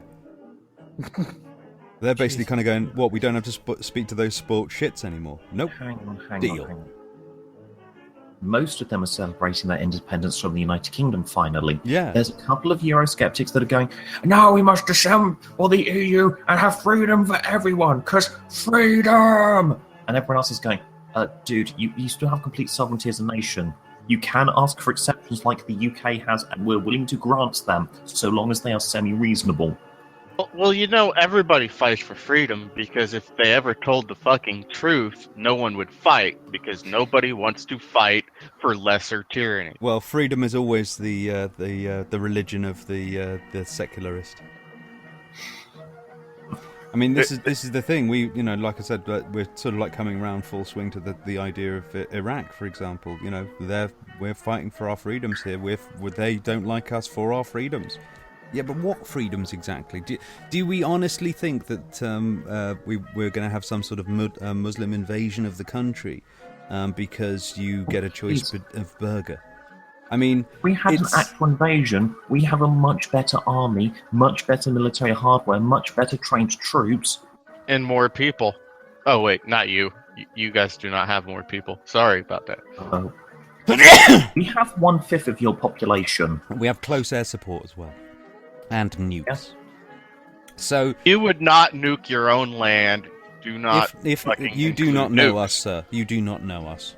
Okay, there was a time, for about a week, when the American president at the time told Thatcher, "You must comply to the IRA's demands." At the time when the IRA was saying, "Annex the whole of the United Kingdom to the Irish and kill all non-Irish," Thatcher's response was to directly order every nuclear-capable submarine we had to enter the territorial water of America and aim at a major city of their choice. I'm not quite sure where you get this from. I'd have to see that. The response to the American she was talking to at the time, because she publicly made that order, was, "You're crazy, we're going to..." Oh. And after that, they didn't say anything about the IRA other than they were freedom fighters. It was a very, very short negotiation. Yeah, I'd like you to actually link me to that. That would be interesting reading for me on that one. I've missed that one in my history lesson. I'm sure I'll try and find it again, mate. It was an interesting one of, you have to comply to the IRA's demands, and Thatcher was like, over your cold dead body. Yeah, Thatcher was a lunatic. He was a very strong leader, but then so was Hitler and Stalin. Yeah, and Mussolini. Newsflash: most politicians are lunatics. Yeah, I mean, why would you? I wouldn't want to be one. God, horrible job. There's a certain personality trait you need to have to even want to be in power. That makes you a lunatic. Being clinically insane. Well, yeah. The vast majority of politicians are psychopaths. Sociopaths. I would go as far as psychopath. Sociopath is more voluntary, and usually a lot more erratic. You see, like psychopaths aren't necessarily an erratic bunch. Sociopaths, you see, are also fighting against something in their own minds, whereas psychopaths just don't give a shit. Yeah. Yeah, so they're actually quite a stable bunch as a psychopaths by comparison. So sociopathy is, it's basically you making that decision, you deciding that yourself. Well, the world's fucking fucked up, so fuck them. That sort of attitude. So it's, it's based around anger, it's based around motivation. Whereas a psychopath is like, why do I care about him again? They make great managers, for example. They're really good at firing people. They're like, hiya, how you doing? Have a seat. Do you want a coffee? Yeah, cheers. You're fired. So do you want sugar? So apparently, I'm a psychopath. Yeah, but there's an expression. Have you ever heard of the expression "the banality of evil"?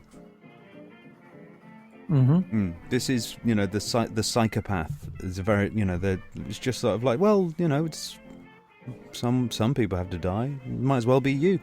Later. They don't care. They literally don't care. Whereas somebody who is basically a sociopath, for example, is like, I don't fucking care. They're in that sort of angle. Well, that's it though. A sociopath does care about very certain stuff very, very deeply. So, yeah. It's kind of like the trolley test. Uh-huh. Oh, it is. It's very, as far as, it's certainly emotionally not uncomfortable. What emotions? Well, exactly. No emotions. So, They do have some emotions. I think the wild. fact that psychopaths do so well in their lives and stuff like that actually encourages sociopathic tendencies in people. I think we've all got a chance to basically just feel ourselves to numbness as such. And when you're watching the world around you and seeing all the unfairness that goes around in there, it does, sort of like point to you to basically just shut this stuff off and not give a fuck about anybody else. Why care about them? Why? Fuck them. In that sort of way. So it's I didn't even have to try. I was born that way. Yeah, exactly. It's not your fault. I do empathise. Not that you do. But back. We're on the sort of like, I mean, would you say, for example, think Tony Blair would be one or the other? I would say he would be a psychopath, not a sociopath, because judging from his conduct and the way he behaves and the way he puts himself across, this is somebody who fakes emotion. This is somebody who fakes. They know that they have to act in this way in order to sell something. And they do so in that way. Robin, looking for the story you wanted, it turns out Thatcher was quite willing to threaten people with nukes. Yeah, but there was only one country that was quite willing to actually use them. You're so proud of that, aren't you? You say that, but we're talking about Thatcher here. She may have. Well, but she didn't. There's She never lost a negotiation where she was threatening with them. I'm different because I'm right, says Enigmatic the First. Mm-hmm. A correlation. No, okay, so we've got correlation. Now I remember spitting images back in the day when Maggie looked into a mirror and seen an even eviler side of herself. Didn't she then elect that side for Prime Minister? This one's better than me. But yeah, we can sort of like go through the lead up as to how this particular military activity was solved. And I would say, I know we'd probably have a little bit of what's the word? Contention as to as and when this kicked off. I would say, a lot of people have been saying the moment we actually left was the moment it kicked off. But I suppose it's probably a bit like saying after causing that uproar, you've basically, at this point the only way to stop it is to basically just keep the cork on the bottle. At some point or another you're going to have to get out of there at some point. And I mean, we stayed there longer than, say, the World War II lasted. So that's a long time. And we were hoping, as people said, the surge worked. Yeah, it worked in the fact that basically pretty much you'd killed enough people, so you basically had to wait for their children to grow up before you had to worry about that again. Like I said, it's a generation. Yeah, it's a generational thing. And so, if like I said, if the region hadn't been initially destabilized, you wouldn't have to have gone in there to basically try and stabilize it, and to pull out at any time would have happened, and you couldn't stay there forever. So in other words, you've now caused the problem, and because you can't fix the problem, it's the fact that you couldn't fix the problem as to why the problem happened in the first place. No. You start that shit off, and then you let it fester, make it worse. You don't leave, of course. I mean, I often wondered if we'd have actually gone in, done the duty that we actually think, and just actually walked out the next day, what would have happened? You know what the only duty that was required to do? Send in NATO, not America, to arrest a group of terrorists after getting permission from the government to go, hey, we want to arrest some people in your nation that attacked us, if we're doing the 9/11 stuff, or if we're trying to remove the dictator, just assassinate them. Yeah, I mean, they could have got him. They could have easily got him. I mean, they could have been tracking the guy for months beforehand. Just keep an eye on the guy. Get a satellite over the top of Iraq and just keep an eye on where he is and where he's going. As soon as you find out which one is the guy in question, you can keep an eye on them with satellites. Yeah, and then you just keep following him around and wait for a moment where he's basically in one of his palaces or whatever like that. One bomb and it's done. Yeah, that's the way the Israelis used to do it with Hezbollah. They would track their leaders for months, sometimes even years. Yeah. And then one assassination attempt and they're gone. Yeah, that's and for some reason or another, we needed to invade the entire region and lock it all down. Well, you know why they went with that? Because, the war machine is a very profitable business to Bush and friends. Yeah. Good point. This is I met some of them, by the way. Yeah, I believe these are the freedoms that some people seem to hate. I'm serious, I don't think we're going to get in trouble for saying that. But when I was doing a photo shoot for the Babylon Hotel in Baghdad, it is one of the biggest, or basically it's for Baghdad what Burj Al Arab is to Dubai. You know, that hotel that looks like a sail. 1 second. In Mesopotamia, you have a hotel called Babylon. Yes, it's the Babylon Hotel. Of course. And that sounds like a really safe place to be. Well, here's the thing. It was built back in the 60s. It was destroyed in 2003. And, when you have an icon of a city destroyed for so long, when it gets rebuilt, people from all over were excited. And I was kind of lucky to get the photo shoot gig for that. Yeah. So... Numbers up. Show me some numbers. Okay, we're going into the yellow. We should be fine. Sorry about that, guys. Continue, mate. Sorry. Maybe go from the top. Okay, so when I was doing the Babylon Hotel photo shoot in Baghdad back in 2014, I ended up meeting this American guy. He owned an American security, military security kind of company. They basically just handle logistics and training and all that kind of shit. And he offered me a job. He was like, yeah, I would like to do some photo shoot in Baghdad, and maybe we're going to send you to Afghanistan if you're interested. I'm like, yeah, well, why not? More gigs, the better. And I started looking up the company. Like, that guy and his partner were a nobody. They were just nobodies a few years before the war. But all of a sudden, they became like multi-billionaires. Like, I'm talking like top 100 in all of America. Was the company ending in water? Hmm? Was the company you were talking about ending in water? And I don't think we get in trouble for saying it, but... Water. No, it's not Blackwater. You can look up SOS International. Doesn't that sound innocuous? Yeah, SOS International. It's SOSI for short.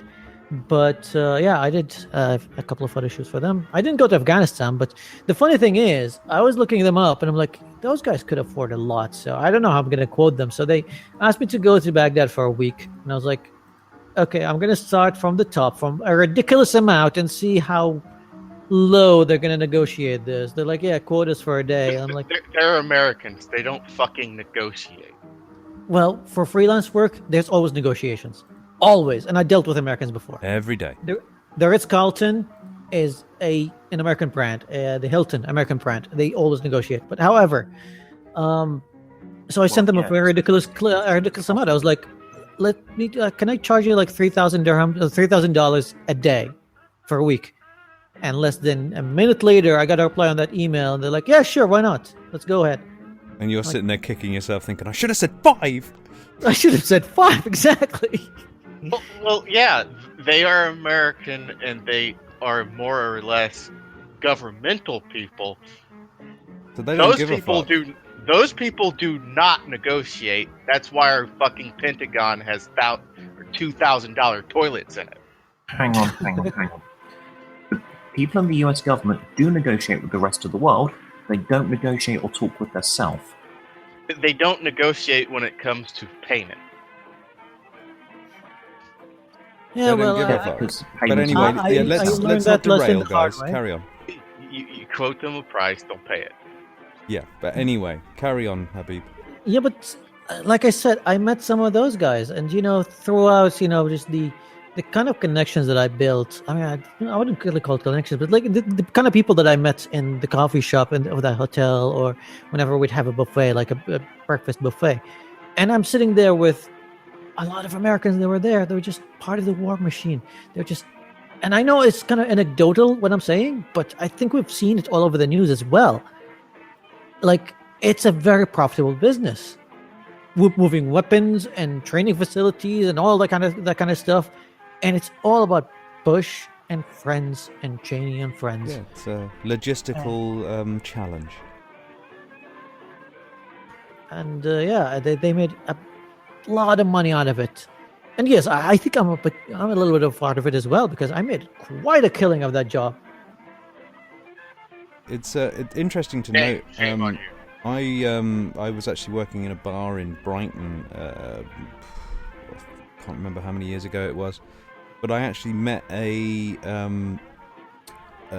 mercenary there who was. We were just sort of like just talking about his role in what was going on in Iraq. He'd done a tour in Afghanistan, quit the army, and decided to become a mercenary because it was much better pay. And was basically, if you can imagine, he was basically paid special forces.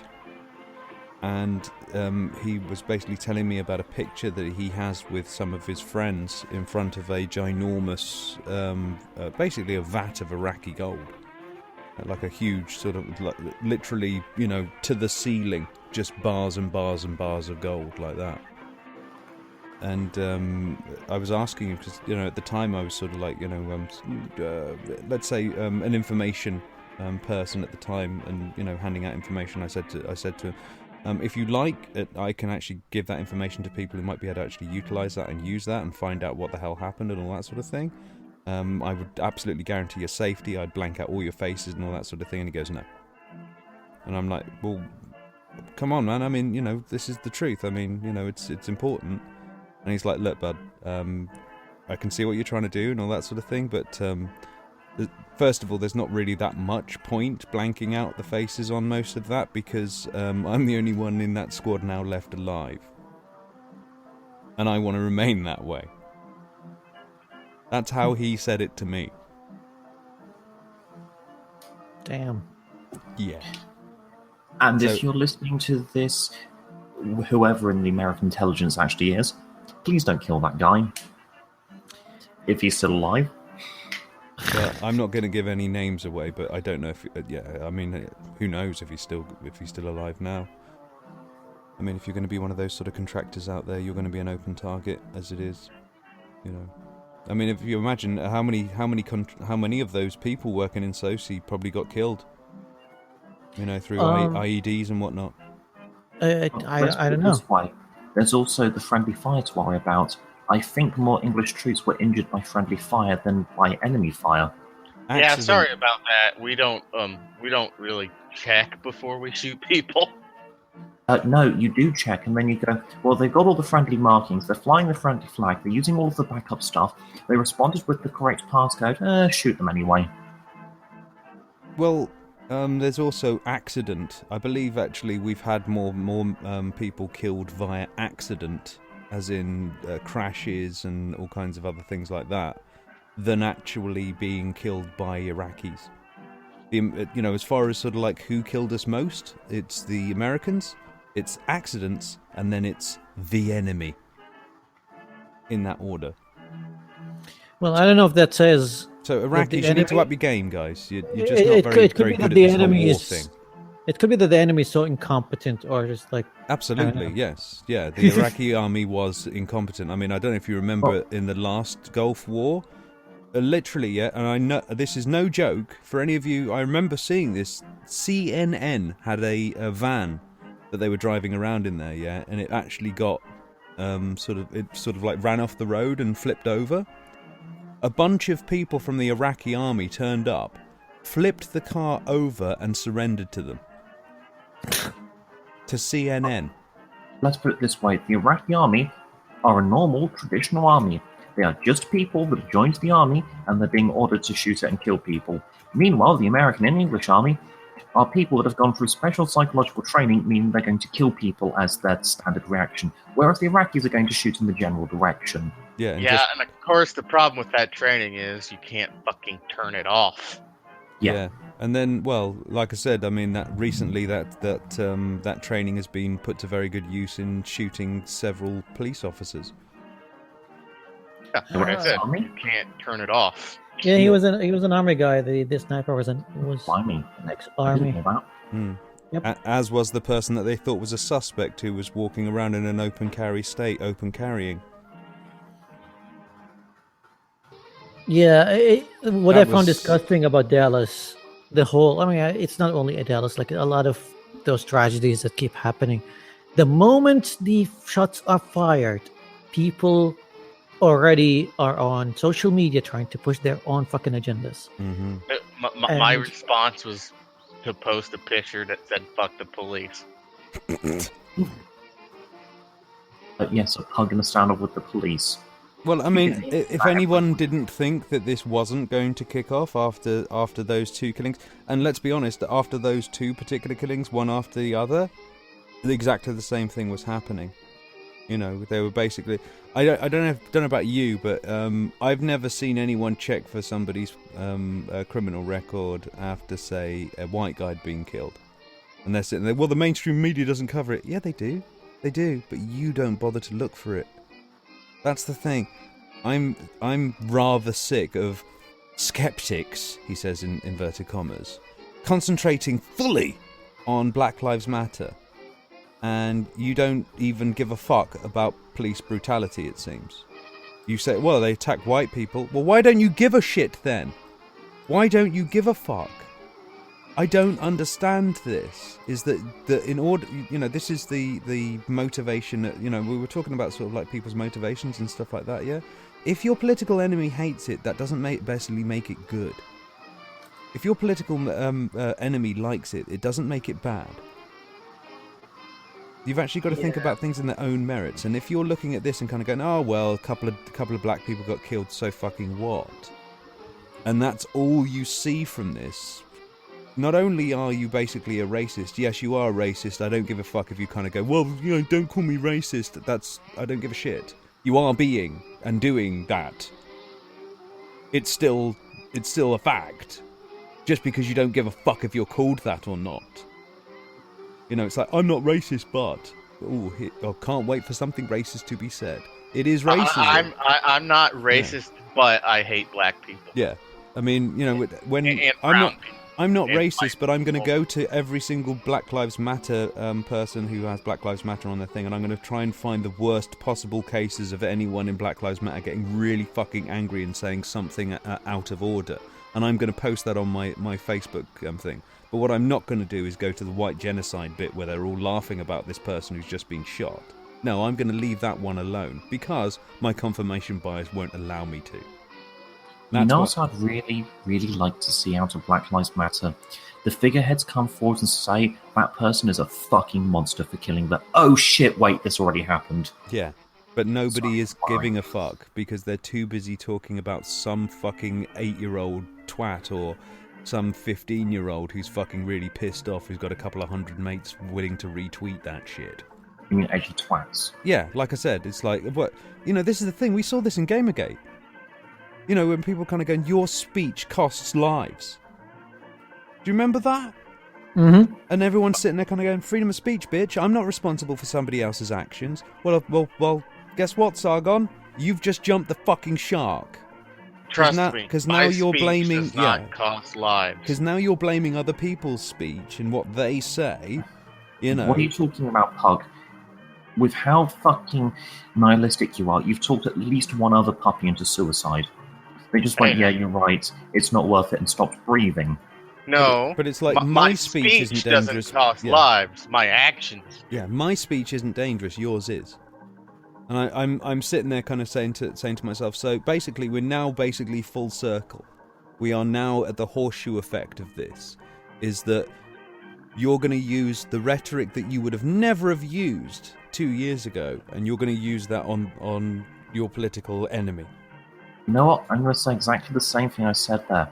So long as I am not advocating for the death, harm, or destruction of any group of people based on whether mindset, race, nationality, religion, skin color, my speech doesn't cost anyone anything. Well, even that's the thing. Even saying, you know, I don't, you know, like I said, everyone's sort of like sitting there kind of going, white genocide, you know, fuck the blacks, all that sort of business. Let them fucking say it.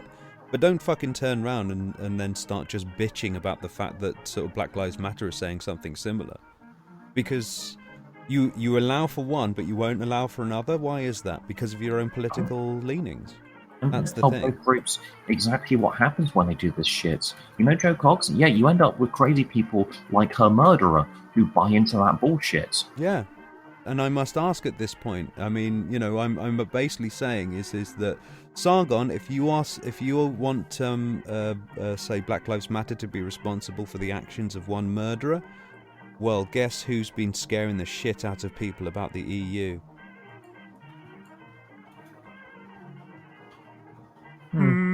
What do you mean? Well, I mean, if you have a look at, say, a lot of the YouTube community that you and I know, yeah, they're basically looking at the EU and thinking it's basically about to take them over and, you know, rape their children. Isn't it? Apparently not. It seems that inviting a load of people into the country has caused problems. No shit. Who would have thought having like 1 million people turning up into a country as refugee status would cause some issue? No shit. It's not like it's not like that happened every single refugee crisis so far. Yes, and it's not like we had a way to deal with this, and in fact a plan. The EU announced publicly, we intend to solve this in the simplest way possible for every nation, leaving no one to have an undue responsibility, by spreading these people out. What happened again? Oh yes, those Nobody would take them but fucking Germany? Everyone but Germany basically went, nah, fuck this shit. Yes. This is apparently them being overruled by the EU. Yep, that's why they're in charge of their own borders, because they have no sovereignty. Yeah, this is the point, you see. When you basically scare the bejesus out of people like that, Sargon, and start screaming about the EU army, well, guess what? You're going to scare people. And those scared people might get themselves to a point where they might do something. I mean, words cost lives, remember? So, get some soap, buddy. Get some soap, because someone needs to wash some blood off their hands at this point. If you're going to go down this route. I mean, I'm not advocating this. You are. That's why I think you're a hypocrite at this point. I suggest not bothering to get soap. You're going to need something a little more powerful than that. But this is why I'm sort of sick and tired of a lot of people in the skeptic community, because they're not actually skeptics. They're not. They're just partisan hacks at this point, and they've shown their colours far too often for me to believe them anymore. You know, it's like, well, people have biases. Yes, they have biases, but if they are a skeptic, they are biased towards skepticism. That's the sort of the point. And if you're going to basically just be biased in one particular direction, don't call yourself a skeptic. Stop lying to yourself. That's why I was so upset before. You know, this was before the election that came through with the Brexit thing, because I was asking, convince me, tell me something that's true, show me the way. You're convinced. Tell me why you're convinced. And the idea of their conviction was fucking pathetic. Yep, and we did that off there, and we both put our arguments forwards, and you convinced me. Well, I didn't convince you as such. I just basically stated what You know, I could see what was going to happen. Did it Well, happen? okay, you pointed holes in the arguments I was using that I've been missold. Yes. And like I said, is there anything that I haven't said hasn't happened? Or is there anything that I've Well, said that hasn't happened? Scotland has not sunk yet. We still have a sea line that doesn't include the whole of the United Kingdom, and Parliament hasn't burnt down yet. I don't think I actually advocate. I didn't say that was going to happen. I think I was going to say to you that the Scots would probably actually break off with the Irish, and I think that that's still a huge possibility. Same, I think it's a huge possibility as well. You said jokingly something about it'll be terrible and we won't even be an island anymore, we'll sink or something. What? No, I didn't. I played as a joke. Oh, as a joke, yeah. I'm actually talking about the serious points more than anything else. So. I did say about your money. Yep. Sorry That was about nice that. having it once. I wish you'd actually done something about that earlier, but too late now. Yeah. How much did you lose out of this? Only 20% of my money. 20%. Fuck. But Pound dude, goes you're in down much to- the same boat. As Yeah. If you want to buy anything abroad, you lost effectively 40% of your money. God, Zooks, man. But like I said, Everyone has. edgelords don't give a fuck. On the bright side, those of us in America get cheaper prices for British goods. Yes, because you guys are really big importers of British goods, aren't you? So what British goods? The only British goods that are worth anything, the underwear. Hang on. There are a couple of British goods. There's Morgan cars, there's McLarens, there's Aeroatoms. That's it for cars. There's a couple There's of fruit different of the types loom. of engines being made. I hear that hovercraft manufacturers are having a boom at the moment. That should prop up the economy, shouldn't it? Yeah, we are only, 700 billion in debt from the financial sector leaving after everyone else had a boom? You know, there's the fruit of the loom. That's the only British item I buy. Yeah, Underwear. Ladies and gentlemen, we have a pug sat here in lingerie. Welcome to the internet. Underwear. I don't want to Andre. see that. I mean, I think the biggest winners out of this whole thing will be consultants and lawyers. Oh yeah. And trust me, the bankers are going to make a killing out of this. Some of them Especially- will. Well, anyone who's dealing with forex right now, oh my god, I wish I had some capital to invest in currencies, because I could make a killing. How much do you need? For this kind of stuff, I would need anything from like 10,000 and above pounds. Apparently, according to the Ralph report, I've got about 20 grand somewhere. So if you can find it for me, it's yours. Sweet. How much return are you going to make on that? I would say at least 20 to 30% per week, per working week. Yes. Yeah, we need to have a conversation after this then. He needs to get his money back, dude. But yeah, Oh yeah. the I'll make it- losers. I was looking at this. Losers, savers. If, as expected, the Bank of England is to cut its 0.25 to stimulate the economy in the wake of the Brexit vote, it's going to be bad news for savers. Bad news for supermarket shoppers. There's also gloomy news on the shopping front. Tim Steiner, chief executive of Ocado, said the weak pound might lead to inflationary pressure. I love the way that they only think of inflationary pressure on goods these days. Nobody ever talks about financial inflation. No, hold on. The inflation has already started. I mean, the prices of coffee in the UK are skyrocketing now. Coffee beans, to be exact, Yeah. in the wholesale market. Well, of course, fresh orange juice, for example, is going to go up as well.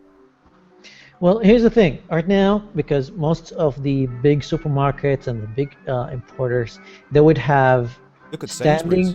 they would have standing agreements that would last anything from per week to sometimes per year. And they would agree on the prices beforehand, and they're already paying the same price as they always were. But as soon as some of those agreements or some of those contracts are expired and they need to be renewed, that's when you need to worry, because that's when Well, we're people are talking going to be like, about- If you're talking about major manufacturers and major supermarkets and stuff like that, they'll always be going for the minimum because they want you scared. 6 months. Yeah, they want you as scared as possible so that you'll give them a decent price because they'll just go somewhere else immediately. Yeah, there is like for example the chain called Carrefour. It's a French chain that's all over the Middle East, India, and Asia. And yes, I looked at some of their contracts when I was in corporate banking because some of my clients were, providers and suppliers for them, and those deals would go for a year. I had a client who was owns a fishery, and they would just be like, yeah, we need like 100 tons of this kind of fish, 2 tons of this kind of fish, 3 tons of this kind of fish, and this is the price that we agree on. It's going to be paid monthly. That's it. So if there's a crisis throughout the year that happened in the middle of the year, and now the price or the currency that they're paying in is worth less, well, tough luck. Oh, Yeah. I gotta love this. You'll enjoy this one. Real quick, can you hear me, guys? Yes, mate. Hey, Luis. Okay, my other mic wasn't plugged in. Hi. Okay. Yeah, I was just about to say about this this business with obviously the whole sort of like financial state of the. Oh, the real economy quick, right Robin. Nobody can pretty much hear you. And Nobody can hear me. You are very low. You need to turn your. How about now? That should be a bit better. I don't know. I gotta Probably a go. bit loud for you guys now, but hey. Let me turn this back on and go. Okay, now say something. Something. And then, of I'm course, not you have to I'm wait not for like a few swallowing minutes. my mic right now, so Waiting for it to catch up. No, wait for the delay. it should be a lot louder now. No, be fine. let's be But we honest, were Rob. looking at I was looking at somebody basically thinking that our pension pots are the winners in this. maybe if you look at the FTSE 100, yeah, you probably think that it's looking good. You know, the fact that it's all measured in pounds and the pound is dropping like a fucking stone. Yeah. The pension are winners? Yeah, Hold on. somebody's saying that the pension pot are the winners because they've gone up in price. The FTSE's gone up in price, so yay!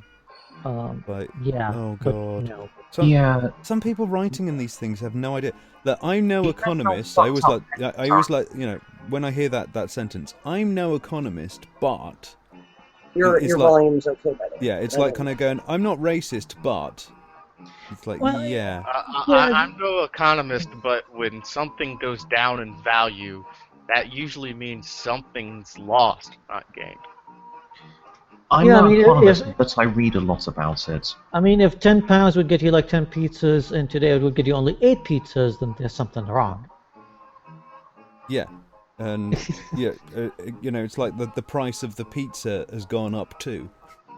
You know, if you're in a situation where you're a country that grows all its own food, and your currency suddenly is half as valuable, but what do you know? Buying the food it's still the same amount of money for you. You're just getting It's less still food. easy to do. No, you're getting the same amount of food because your country is entirely self-sufficient for food. Did you guys Country see? takes a dive, your food prices take a dive. If you're a country like England, where you import all your food, basically, when your currency takes a dive, your food prices skyrocket. Did you guys see what Thunderfoot said about what's happening right now due to his science experiments that he's doing? No, for the scientific stuff, it's basically grants, and the grants are not going to be affected Well, he until said later. right now. No, he said right now. Hold because the money- on. He said right now he was having a problem. I was talking about what he said right now. Yes, Because of the dollar, he ended up losing $4 million. It was required more to do this because of the value of the pound. So yeah. Well, yeah, I know, but like I said, when it comes to his grants, they're not going to be affected, and I don't think they're going to be affected in the long run.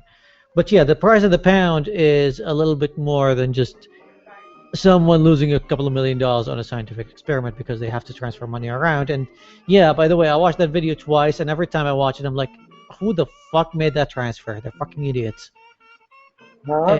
Like, I don't know. Like, what do you mean? Who the fuck made the transfer? Explain. Because here's the thing: when you have an amount in dollars or in pounds, and you don't want to you want to use it, but it's decreasing in value, and you know that if you make it if you make that transaction and to convert it into dollars, you're gonna lose like $3 million out of it, and you're not gonna be able to conduct the experience to the end. There are ways to solve this. there are plenty of ways to solve this. You can just call a bank and just call what do we call it? Yeah, a pegged ratio for the transfer, and you're like, hey, I've been dealing with you guys for a while. How about you give me dollars on a little bit of a lower price than the market price? And it can go for much lower in bigger transactions like that. The bank is going to make a little bit of money. I save a little bit of money. Everybody's happy. However, Okay. it seems like they didn't do that. They just went like with the market price, and they fucked themselves up in the ass. Yeah, we did. We're talking about science here, not geniuses. Okay. Well, yeah, as somebody who's, we've talked about. I've often noted this is that those that are against global warming science or whatever like that are essentially economists. Have you noticed this? That you find a lot of economists basically doubting climate science. Yeah, that's beautiful. I worked with a lot of economists. Most of them don't, but yeah, I've met a few. I mean, the pundits that arrive on there, they tend to be sort of like, because it's if you look at the sort of statistics that come out from sort of climatology, yeah, you could use it's graphs a lot of the time with all these lovely jingly jangly lines and stuff like that, and economists are used to this sort of thing, and they read it in their economist way. Without really if you're an economist, the one thing that you don't really actually spend so much attention to is the numbers argument. It's actually about people. It's about how people relate to other people. Now, if you're in the stock market, you don't just look at the numbers and just think about the numbers. You're thinking about how people react to things. You're trying to predict the future. So if this happens and this happens, then this is going to happen. And it's a lot to do with how other people will react to a situation. It's like the reason that people have taken the money out of the pound isn't because now it's worthless. They know it's going to be worthless down the line. They know that they're looking at the fact that they've just lost their place economically in the world. They've just basically just thrown away their leverage as far as between America and Europe is concerned. They've decided they don't want to be the middleman anymore. It's bizarre, So it's on that base of how it's a lot of economics is to do with people and how they react to things. By the way, what do you mean took their money out of the pound? Because the pound is the money. Well, no. What I mean is that we're talking about speculation here. In other words, they're not looking to actually speculate around the pound as much. Yeah. By the way, that's something that I hear a lot of even. TV broadcasters that have the tag economists, and they're like, yeah, investors are taking money out of the pound, and that's hurting it. I'm like, no, when investors take their money out of something like the stock market, yes, that's when it gets affected. For currencies, even if all the investors that are investing in currencies and forex pull their money out of the pound right now, it would have like a dent of maybe 2%. But and I'm being generous. I'm being super generous here. It's the exchange that people. You saw how gold went up. Yeah. Well, here's the thing. When it comes to exchange, that's an investor market. But when it comes to yada yada yada yada. Lightning just struck my house, and Fred's has to go get a new modem on that to use my hotspot right now. Okay, we're back up and running. This always seems to happen on a Saturday. It's really weird. Yeah, and it happens when I'm talking. Yeah. YouTube doesn't like me. Yeah. Lightning just struck my house, and I have to use my hotspot. Yeah, carry on with this. I mean, I was obviously just basically, putting it in a very sort of like, what's the word, layman way. But you can. Yeah, I know.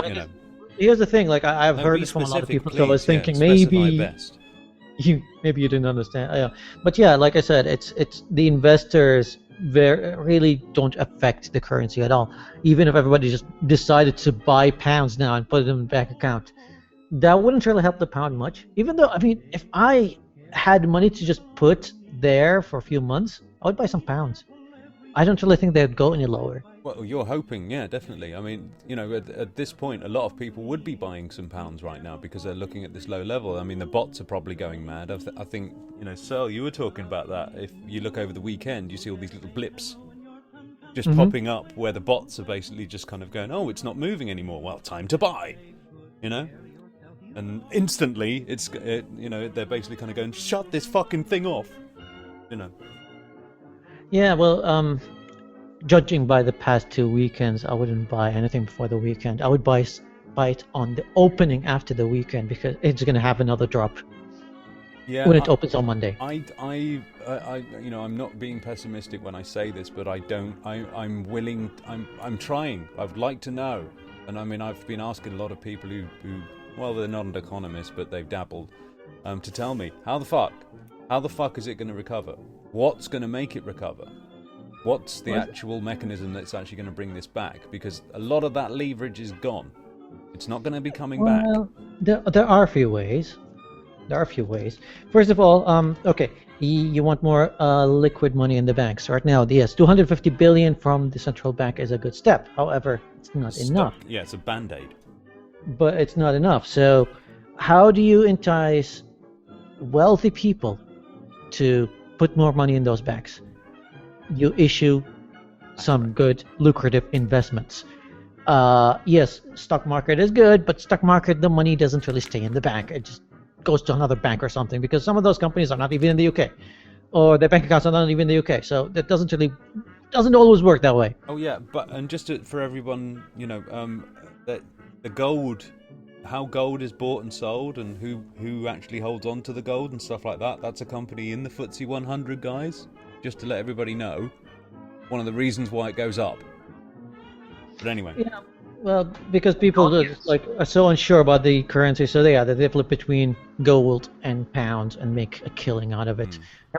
That's why I would love to have my hands on a capital of £10,000 right now and just play that game a little bit, make a killing.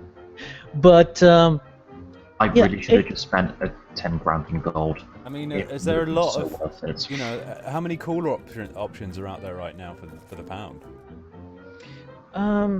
I don't know, quite a few. But yeah, you asked me about solutions now. I think issuing government bonds would be a good solution. Yes, that would help. Another one that would really help is we have a huge deficit of people out of jobs, and we have a very well-educated populace in the UK, and we have people with master's degree in engineering making sandwiches. Fucking build a firm that takes advantage of them. We have the workforce, we just need the work. Well, they're looking to actually. That's the thing, mate. They're looking to move out.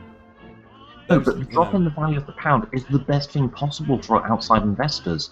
I mean, shit, you can set up and take advantage of some of the best educated people in Europe for about 20% less now. Well, right now, the solution when it comes to adding more liquidity to the banks and they had a caveat to it, like this has to go to low interest loans and credit. That would entice a lot of companies to start expanding, and those expansions will help create some jobs, but it's not going to happen overnight. Well, that's not. Yeah, but you'd need a very short-sighted businessman to want to expand at this point. That's the thing. I mean, just having the enticement there to it's like somebody kind of going, it's like a fucking trapdoor spider at this point. They're kind of looking at you, kind of going, yeah, I know that you can think further than past your nose and everything, and you're looking at the economic climate of the UK, and you're seeing that there's all this turmoil on the over the horizon. But hey, time to expand your business. Here, have an incentive. I'd be feeling a little cagey about that deal. Well, it is an incentive nonetheless. We need to start the negotiations of if we're actually going to leave the EU or not. As soon as we've done that, then investment can actually happen, because I wouldn't invest in a situation where there's no actual plan. Yeah, this is the human element. I mean, how many times, whenever you see anybody, a country in a recession, what's the best way to get a country out of a recession? Everyone's spending money. What does everyone not do? They won't spend money. Yeah. So basically, the fear of the recession strangles it and turns it into an even greater recession. So this is the human element of economics that nobody can escape. Well, it is, and like I said, it is not going to happen overnight. However, the steps are already being taken. So that's why, I mean, when I point out stuff on Twitter, I'm like, hey, look at the pound, it's going bad. And people are like, well, why are you being so gloomy about it? I'm like, I don't really see this as a doomsday scenario. Because when I look at the decisions being made by the central bank, I'm like, yeah, they're at least doing some Pretty smart things, to be honest. Of course, scenario they're reacting is- as they should. It's Yeah. but this is the thing. It's like somebody diving to the ground where they're being fired at. That is a smart decision, but it doesn't mean that you're now under attack. Mhm. I mean, this is the thing. When I look at them printing 250 billion pounds and throwing that into the economy, I don't consider that to be a good thing. I don't consider that to be a good indicator. I consider that the Bank of England going, holy fuck, what do we do? Right, what do we normally do when things are fucked? Oh yeah, print money. That's how I'm looking at it. You see, I'm looking at it as a reaction to them basically kind of going, shit, we need to disincentivize people on leaving. Robin, Habib, there is a doomsday situation. Do you know what it is? What? Scotland and Ireland leave the United Kingdom. The United Kingdom, Her Majesty's Royal Government, rips itself apart by each major party, such as the Labour Party. Basically, it splits into two between traditional Labour as the Blairites. The Tory Party fractures into 3 or 4 different ones behind a load of ringleaders. We then have no concise government, and we spend forever just arguing with each other and don't actually ever come up with a plan. Thus, meaning on the government's level, we don't actually ever do anything to repair the situation for the next To be honest with you, Searle, 4 or 5 years. I'll be honest with you, Searle. A consolidated government has been, as far as I'm aware, the least democratic part of parliamentary politics.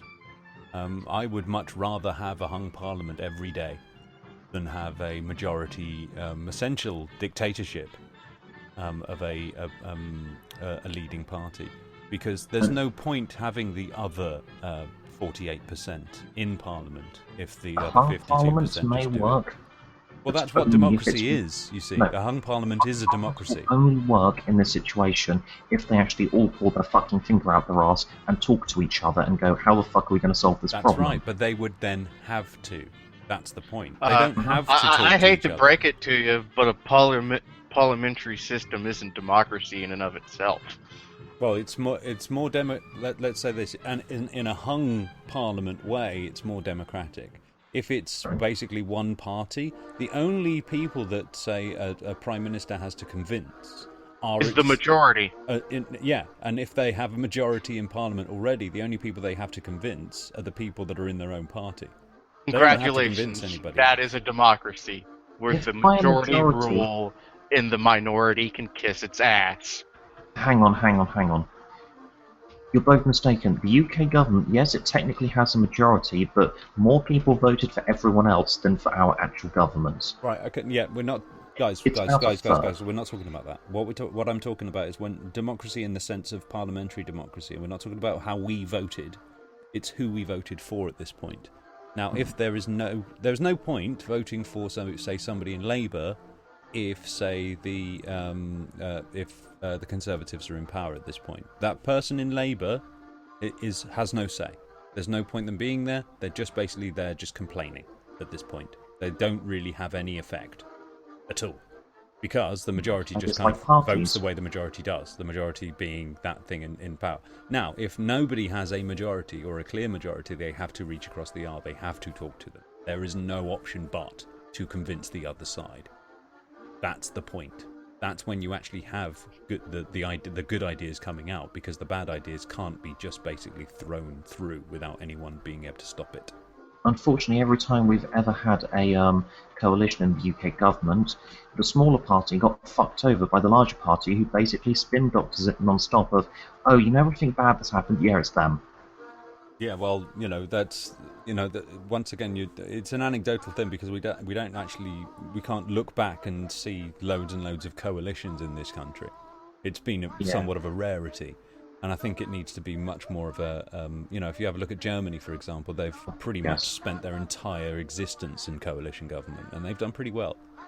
And that's because they have to deal with each other. They have to actually give each other actual deals.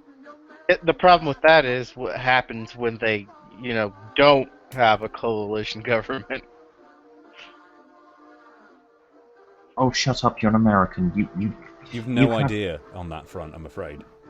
As far as people reaching across the aisle, you only have people reaching around on the aisle. Yeah, see, we have closer to an actual democracy than you do. Your democracy is actually controlled somewhat. Ours is not at all.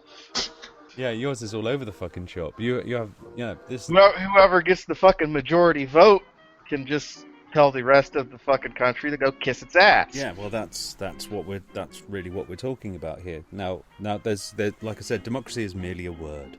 Okay, it can be either used in a good way or a bad way. When somebody says democracy is this, and then they just say one sentence like, I don't know, 2 wolves and a lamb voting on what's for dinner, it's apart from being a wonderful smart-ass remark, it's essentially a thought-terminating cliche and doesn't actually explore democracy. To the Leave campaign, I have even a very, very fullest. precise definition of democracy.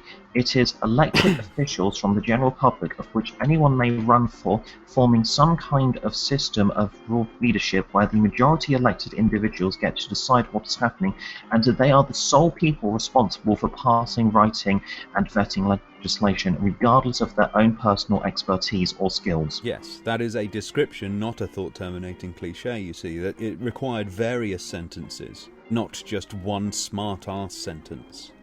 No, and they also add the caveat of if you at any stage have a group of people who are expert lawmakers who understand law and basically it's their entire life of going through laws and going, does this one actually work? Does this conflict with anything?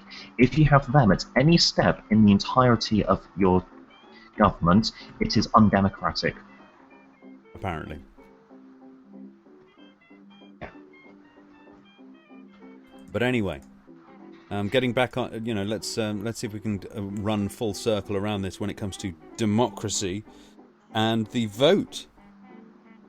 And we must ask ourselves at this point, who exactly voted for the war? Shall we find out? It wasn't me, that's for sure. I looked into this. Tony Blair. I wasn't allowed to vote at the time. Do we want to go to war? Yes, I do. The United States didn't have a vote, they just did it. A list of UK MPs that voted for the Iraq War. Thank you, Metapedia, the alternative encyclopedia. Metapedia says we've got Irene Adams, Nigel Ager. We've got Tony Blair from Sedgefield, Prime Minister. Hilary Benn, son of Tony Benn.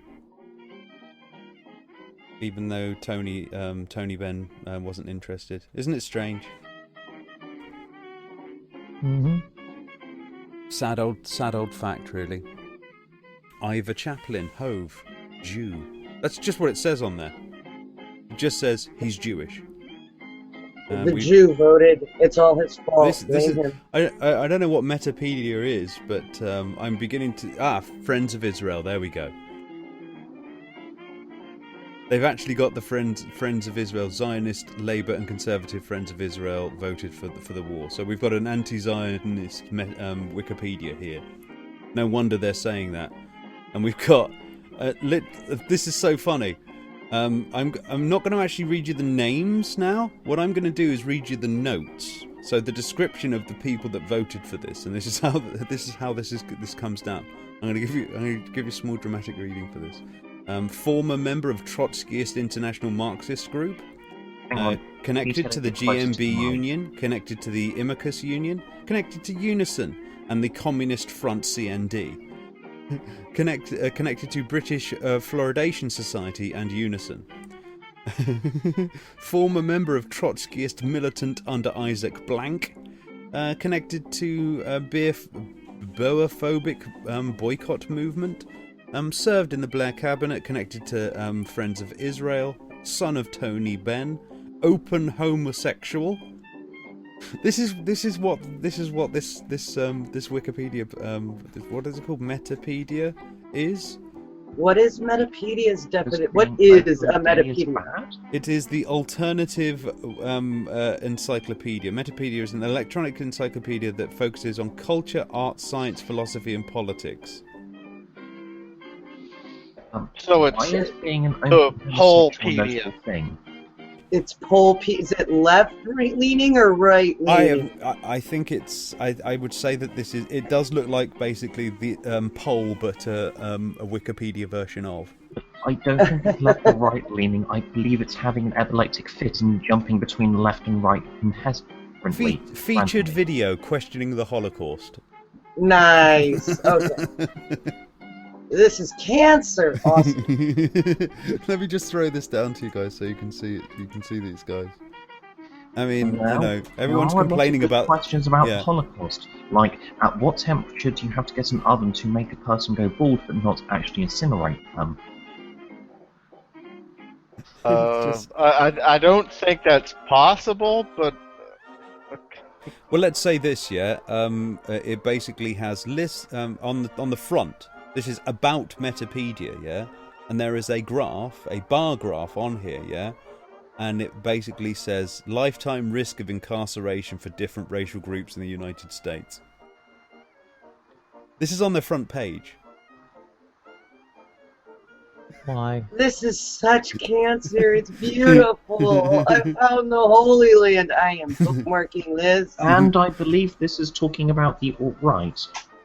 Yeah, it has to be them. Yeah, but this is the Metapedia mission statement. Being able to present one's own definitions of concepts as well as interpretations of various phenomena and historical events is a vital part of metapolitical and cultural struggle. This is more important than ever in these modern times, where many concepts have been distorted and lost their original meaning, which can be regarded as a result of our political opponents' successful cultural struggle. The possibility to influence the language is vital if you want to shape people's worldview. The Frankfurt School and their ideological heirs are good examples of this in this regard. They have they've been very successful in stigmatizing previous natural and sound values and attitudes and making them seem pathological by inventing and popularizing concepts such as xenophobia and the like. This clearly illustrates the power of language and words, and therefore important that we start reconquering our languages. Other important purposes of Metapedia is to become a web resource for pro-European activists. Yeah, I'm not quite sure. Let's have a look at what pro-European means. Nothing. I just shared this to make sure that people come in here so they think that we're reading from Wikipedia if they just get in here. Oh, right. That'd be so funny. It'd be like, that's not what that means.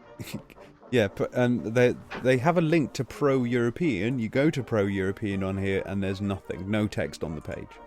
Metapedia makes it easy for cadres to expand their knowledge on various important subjects and also the functions of searchable reference. Furthermore, Metapedia gives us the opportunity to present a more balanced and fair and balanced image of the pro-European struggle for the general public as well as for academics who, until now... the side chat, please. I did. I can't see it in... No, just click on their mission statement. That's what they're saying here. Oh, the YouTube side chat. So our viewers can... Oh, right. Begging your pardon, folks. Mea culpa. This is Metapedia here. I'm obviously the man for this, so there you go. There's your list. Well, no one else has mod rights here. Yeah, it's white demographics, ethnic heterogeneity, Jewish influence, the Holocaust... Yeah, I'm beginning. Like you. Yeah, I'm beginning to sort of like gauge exactly what they're interested in here. They didn't like how Wikipedia was doing its job. Obviously, they don't like Jews at all. No shit. I'm sure these guys were against Brexit. Let's have a look what they say about Brexit. This would be funny. Oh yeah. That'll be brilliant. Yeah, this is how pro-European they are. Brexit, portmanteau of British and exit, the political goal of leaving the European Union pursued by the majority of British people.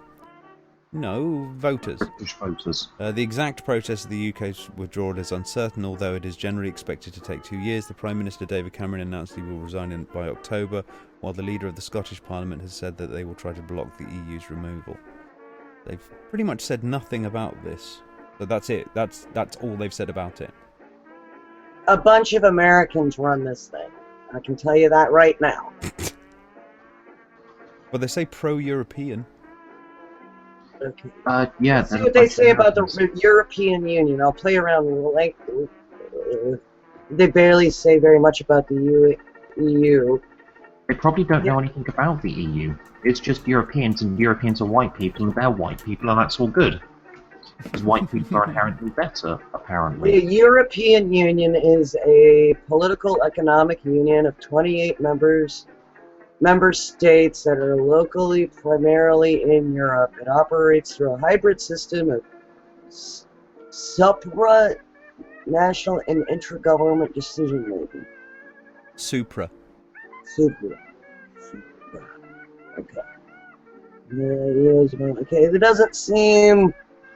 I'm trying to find something risky to look up. Oh, well, criticisms. The EU has been supported by various supporters of globalization. The globalists, such as the controversial Richard Kudahove-Kalergi, who founded the influential Pan-European Unification Organization and who advocates extensive race mixing with Africans. I personally don't understand people that think the European Union is a globalist.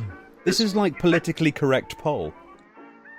I will be muted on and off. Fred has to call the cable company to reconnect us, but I want you to look up the word racism. It is a brilliant definition. Is it a minefield, is it? Oh, it's fun. See, this is, by the way, Brexiters, this is where you're getting your information from. This is where it's come from, man. The globalists. Oh my god, they've really gone to town on this one, haven't they? Yep, it's classy. I personally don't understand how the European Union could be globalist in any way, shape or form, because it's not about making strong ties with the world, it's about making a stronger Europe that can then throw its weight around a bit in the world. It's about going, shit, the world's full of bigger, stronger people and unions, so we're going to be a big, strong union, and we're going to throw our weight around. Yeah, in other words, we want to stay strong and not be swallowed up by the IMF. You've got to read out loud that definition of racism, though. Okay, what, entomology, or where should I start here? Just start with first line. Racism is a term usually only used by critics. Official definitions of racism often state that the term should only be applied on the belief that some races are superior and on negative actions due to this. In practice, it is often applied to a form of ad hominem on anyone believing in the existence of races, or even on persons only advocating restricting immigration. Persons only criticising... That's their definition of it. Surely that would fall under usage. Well, yeah. It's brilliant. Persons only criticising other culture or multiculturalism. Persons only supporting their own country, ethnicity, and so on. Okay, so that's xenophobia. Yeah, well, like I said, this is the thing that I've been discovering with this lot, is that when you say something is xenophobic, they actually just forget that you've said that word. And just basically just go straight to the racism thing because they think that they can bat that straw man around. Admittedly, there are some crazy left-wing communist types that do actually think it's racist to be at all xenophobic, because that must mean you hate everyone of a different skin color. Oh my god! Look at the side column. It has a whole thing on white guilt. Oh my god! Colonialism, cultural Marxism, human accomplishment, pathological altruism, political correctness, racism, slavery, the Holocaust, white guilt, white privilege. Gem in this site. Oh, this is beautiful. This should keep your channel going for ages now, mate. You know, enjoy. I don't know if this is bad or good. I can't tell. This is, well, you know, this is like, you know, if imagine sort of meeting the EDL on the street. Okay, that would be like going into Pol, you know? If you know, they're basically just sort of like kicking the shit out of some Muslim or whatever like that, yeah. And then this is Tommy Robinson. This is the front man of Pol, of the EDL, for example, kind of going, yeah, we're completely misunderstood. This is Watson. This is Mr. John, or wait, Judge. What's his first name? I'm dyslexic. Tommy. The guy that's Tommy The Roberts. guy Oh, you're that's talking about no, he's British and he yells in front of a map. Paul Joseph Watson.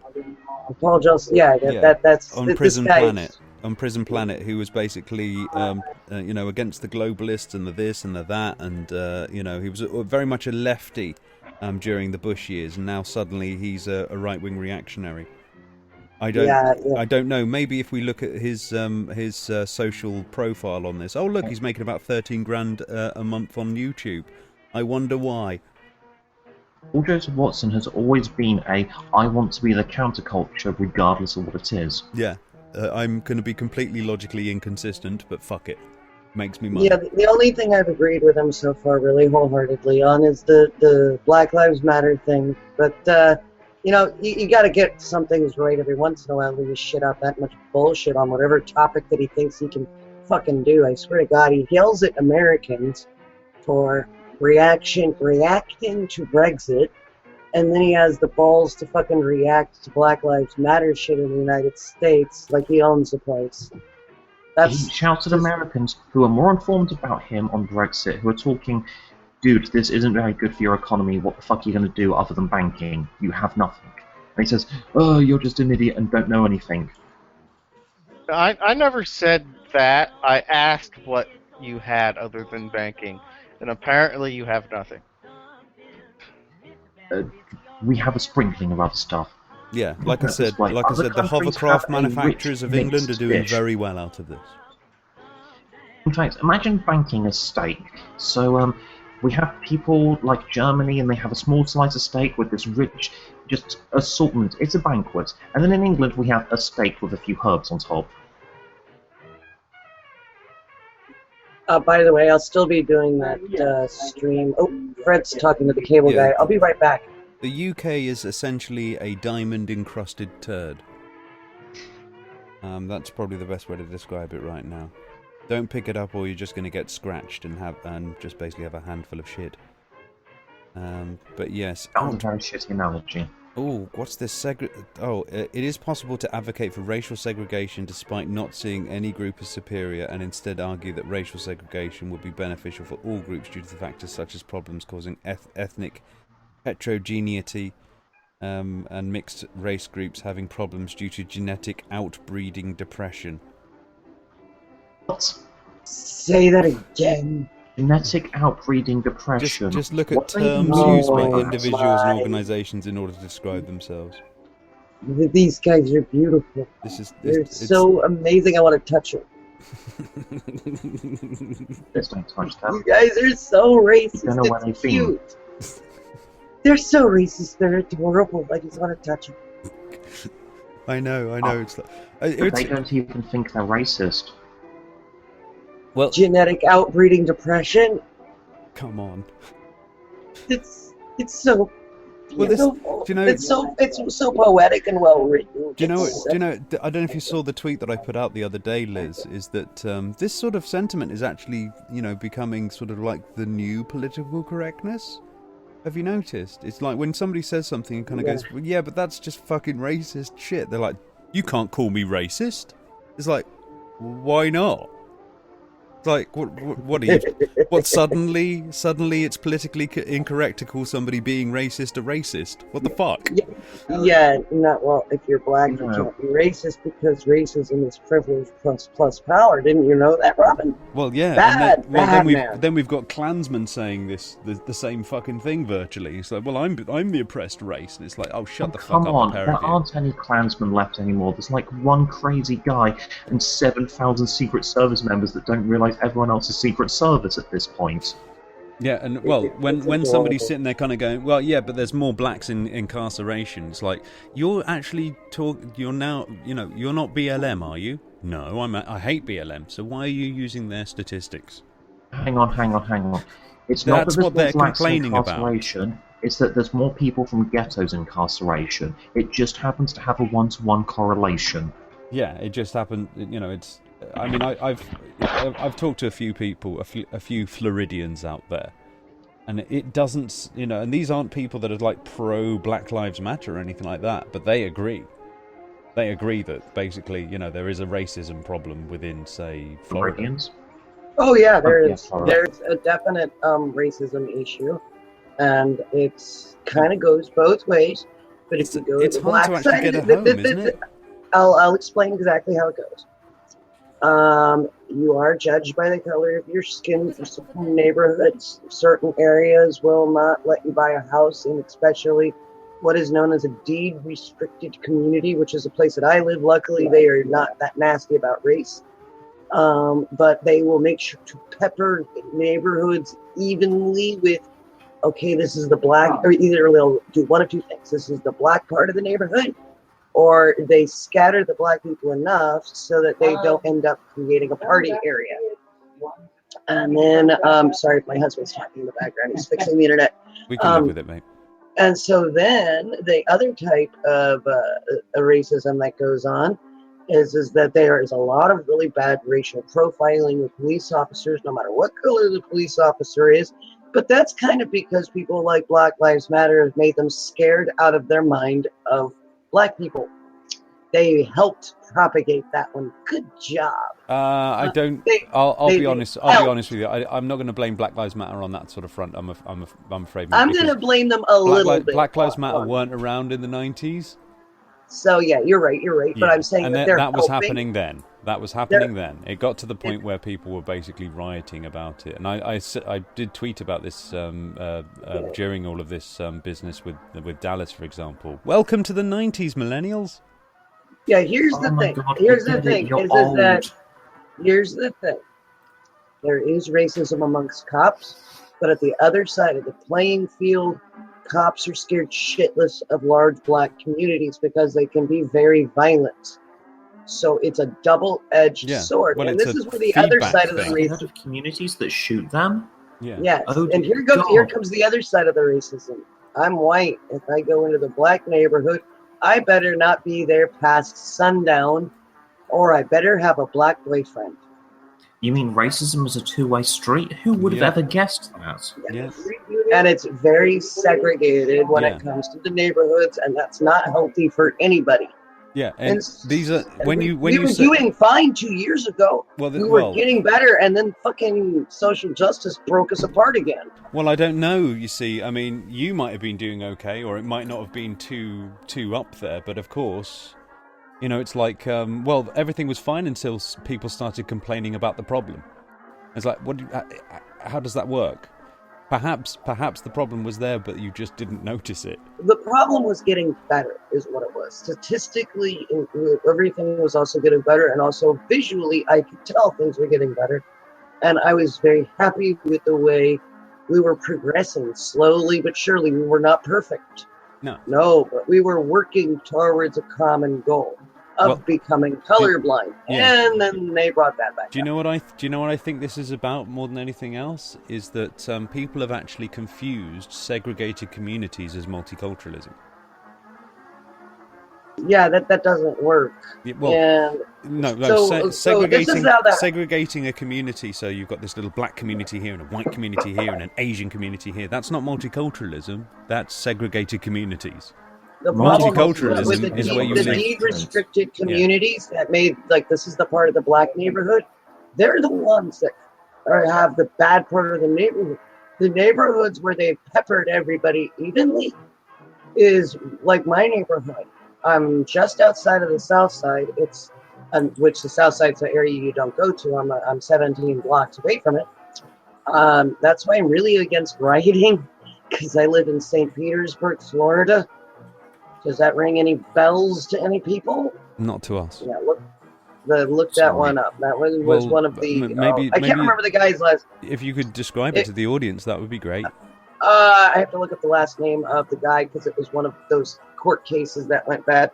You have to look up St. Peter. Because I don't remember names. That's my problem. St. Petersburg. Well, forget about the name, but carry on and just talk us. Okay, I live really close to downtown St. Petersburg.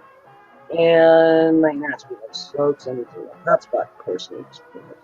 St. Petersburg, Florida's riots, 1996. I was 16 years old, and I was living in this house that I just purchased from my parents.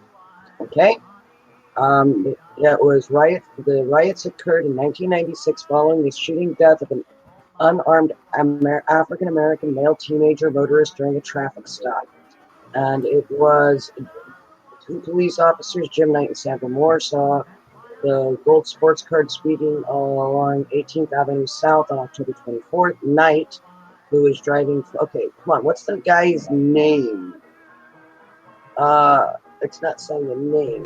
It doesn't matter. Told Let's just talk no, about Tyrone Lewis. That's actually Okay. very important because you have to say it because it's all associated around Tyrone. Yeah, but let's just Okay. talk about what's actually happened here. Okay, what happened was the downtown St. Petersburg courthouse in that area was where the riots started because that's where the petitioners were. The courthouse I can ride a bike to in less than 10 minutes. Okay? It was very close by. The riots leaked out of downtown down into the south side and did cross over, and luckily it stopped like right on our doorstep, but we were barring the windows. We did have people running up and down the street. There was a couple of Molotov cocktails. We were watching the news. We watched a lot of businesses lose their livelihood. A lot of mom and pop shops were hit the worst. They're the ones that always have the least security and, of course, unfortunately, the least insurance. Lots of people died, and it was horrible. All over one death. So many people lost everything. And it was I couldn't go to college for the next couple of days. Because, I was in college, and it was too dangerous for white students to go to college. They excused us because rioting in college was a thing too. It was bad, and I think, let me look up, the total loss was huge. The first wave was October 15th, 1996. The second wave was November 13th, 1996. I was 16 years old. I had already started college by then. So, this is yes. similar timing of around, obviously, this business with the LA riots as well. Yes. I mean, this was at a point where basically, you've got fuck the police going on, you've got NWA, all of the other things that are going along there. I mean, if, are we going to... This is the thing.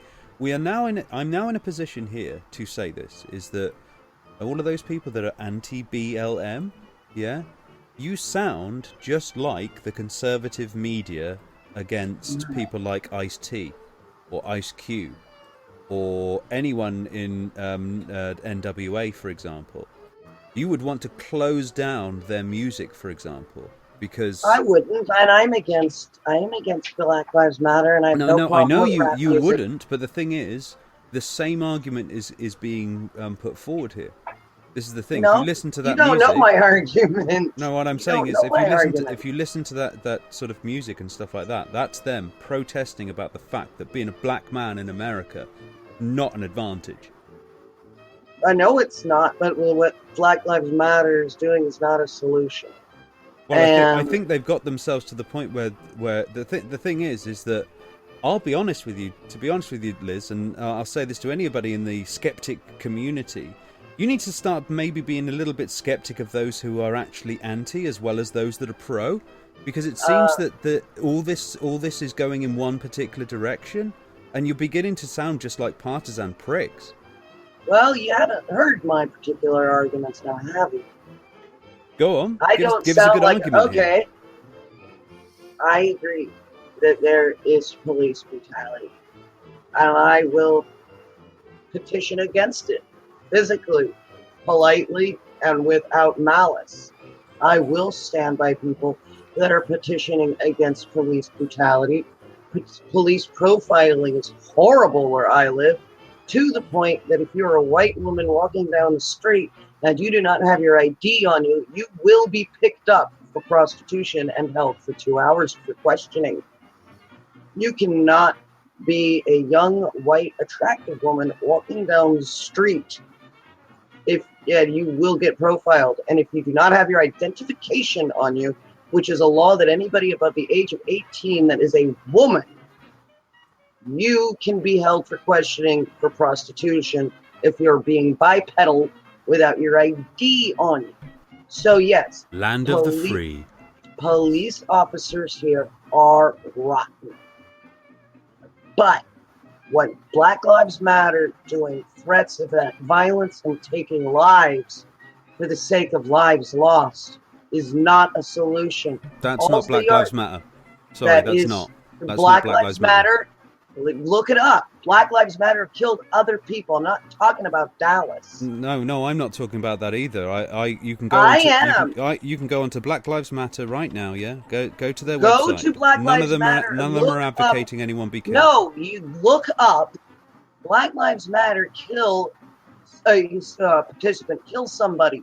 The person that created Black Lives Matter is one of the most wanted people out there for killing somebody. Once again, this is not their official position, and this Okay, is the, it's not their problem that we official have position, but it's their official Let- followers. Let's pick on You specific also people, okay, and then okay. and You then have basically to push. understand This the is definition of something is not going to make what they are doing the same thing.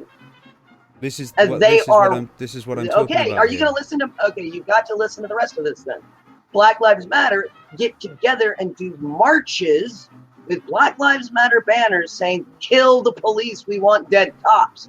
What they are doing by doing that, even if they are not killing the police officers by hand, and I hate to use fucking SJW terminology here, is that they are normalizing the death of police officers, which in turn scares the police officers even more, and also to the other police officers justifies their racial profiling, making the matter worse and causing more loss of life on both ends. Black Lives Matter is a unique contribution that goes beyond extrajudicial killings of black people by police and vigilantes. It goes beyond the narrow nationalism that can be prevalent within some black communities, which merely call on black people to love black, live black and buy black, keeping straight cis black men in the front of the movement while our sisters, queer and trans and disabled folk take up roles in the background, or not at all. They are extremely Black- racist yeah, by doing black, that. Well, no, what they're actually saying is that it goes beyond that. It's basically saying, Okay, you know. well, that, are yeah. you going to But what use they're not- the this is their official dictionary website. definition of something to No, I'm- justify them? Well, here's the thing. This is what Because we that's do. what you are doing. You Hear are me out. doing Hear me out, Liz. exactly. Hear me out. What Okay. you've done is you've cherry-picked individual cases and then blamed the whole. Have you looked I'm at going what the the other way whole has been This doing? is just the set. Yeah. This is the thing. People can't. This is what we need to actually break a cycle on here. Is that what we That do? Is is you haven't. why I made a that- video that says that Yeah. they apologize for basically promoting violence against police officers and change their ways. I will listen to them because they do have a leg to stand on if they stop being violent. There are white Liz. people out there that are basically racist as fuck. Should we just basically lump those in and just say, well, tough? That's what white people I are am like. not saying that there isn't racist white people as fuck. I'm saying that we need people like Black Lives Matter, but they need to stop being violent. They are promoting violence. They are are. being Who? Yeah. violent. This is the thing. They are. I could point out a shitload of organizations that have. Yeah, and I can And- point out a shitload of people on, say, white genocide that are basically calling for Okay, race so war because right there's now. white genocide people, my argue is invalid. In this That's case, gotta- yes, because No, we're it not saying doesn't. anything about them, are we? We don't need to say anything about them. We are talking about one specific group. Another group doesn't cancel out another one. Well, this is Yeah. what You have to look at Okay, the Liz, group is being this is what I'm talking about. violent, and because Nobody's of that, you're not listening to me on this nobody's point going here. to listen to them. Yeah, well, this is the point. You see, is that people are solely concentrating on these guys. They are That's solely because they're the concentrating on them. ones that are in front, and they are organizing larger and larger people to become more and more violent. It is Would you the say Black Lives majority Matter of has them. figureheads? Yes, they have figureheads. Okay, you are aware that the overwhelming majority of Black Lives Matter figureheads have come out and said what has happened, although it may be understandable that angry people have acted out in anger, it is not acceptable. Some of them, 2 groups came out and said that, but the supporters of Black Lives Matter went across and tweeted out the worst shit imaginable, pages upon pages upon pages upon pages. Oh, hang on. I'm just And supporters of the Republican Hello, government Etherin. of How you doing? America Hi, in the first place let tweeted Etherin this have a say. fault. He's got something to say here. Something out that you've just done there, Liz. You've just said that you basically said that the previous anecdotal thing doesn't count because that's some of them. But then you said, but then the supporters of Black Lives Matter have tweeted out pages and pages of bullshit. The thing is But that you I didn't don't. say some. Okay, fine. Let him finish. The head Liz, figure let him said finish. what they Let him needed finish, to say Liz, let him to finish. protect their ass. But Let him finish. you're saying that it doesn't count because it's some of them, and then you're presumably trying to say that it's all supporters of the values. I mean, Okay, so they're saying what they need to say, in my opinion. To cover my own ass here. They're saying what they need to say to cover their own ass. And that is only over The same, one the incident. same can be said for the police here at this point. You know, you've got outliers Yes, that have because done the racist police shit. are wrong too. The police are wrong too. They were over-violent in the last shootings. I am in total agreement with them. I think Unfortunately, with this whole mess, I'm in agreement with them. I think But there's that a thing very, is that Let him it's finish, not Liz. just Sorry, let Liz Okay. finish, Etherin. Okay, the problem is that I am in agreement that the cops were too violent. But running down the street and saying, what do we want? Dead cops. When do we want it? Right now. And then ending up with a whole bunch of dead cops because a stray person took it to heart is not a cure. You don't cure cancer with more cancer. And that is the problem. Tell that to Paul. The thing is even with feminists, I believe that there is ways that women are being absolutely treated unfairly. Case in point, cops profiling women that walk down the street as prostitutes. Street harassment, not catcalling, actual street harassment. Bus harassment, not catcalling, actual harassment. Public masturbation. I am with feminists on this, but the way that they are going about it is fucking horrible, and it does not work. By shaming everybody, it does not work. So this is the problem that I am having. By segregating people, it does not work to bring them together. That is my problem with them. Not the fact that they have a legitimate cause. It is their actions as an entire group. Yes, there are flecks and gems in the rough, but every single Black Lives Matter supporter I have ever met has been extraordinarily racist to me, and they have been incredibly mean. And they don't want to listen to me because I'm just a white woman, even when I'm saying hello.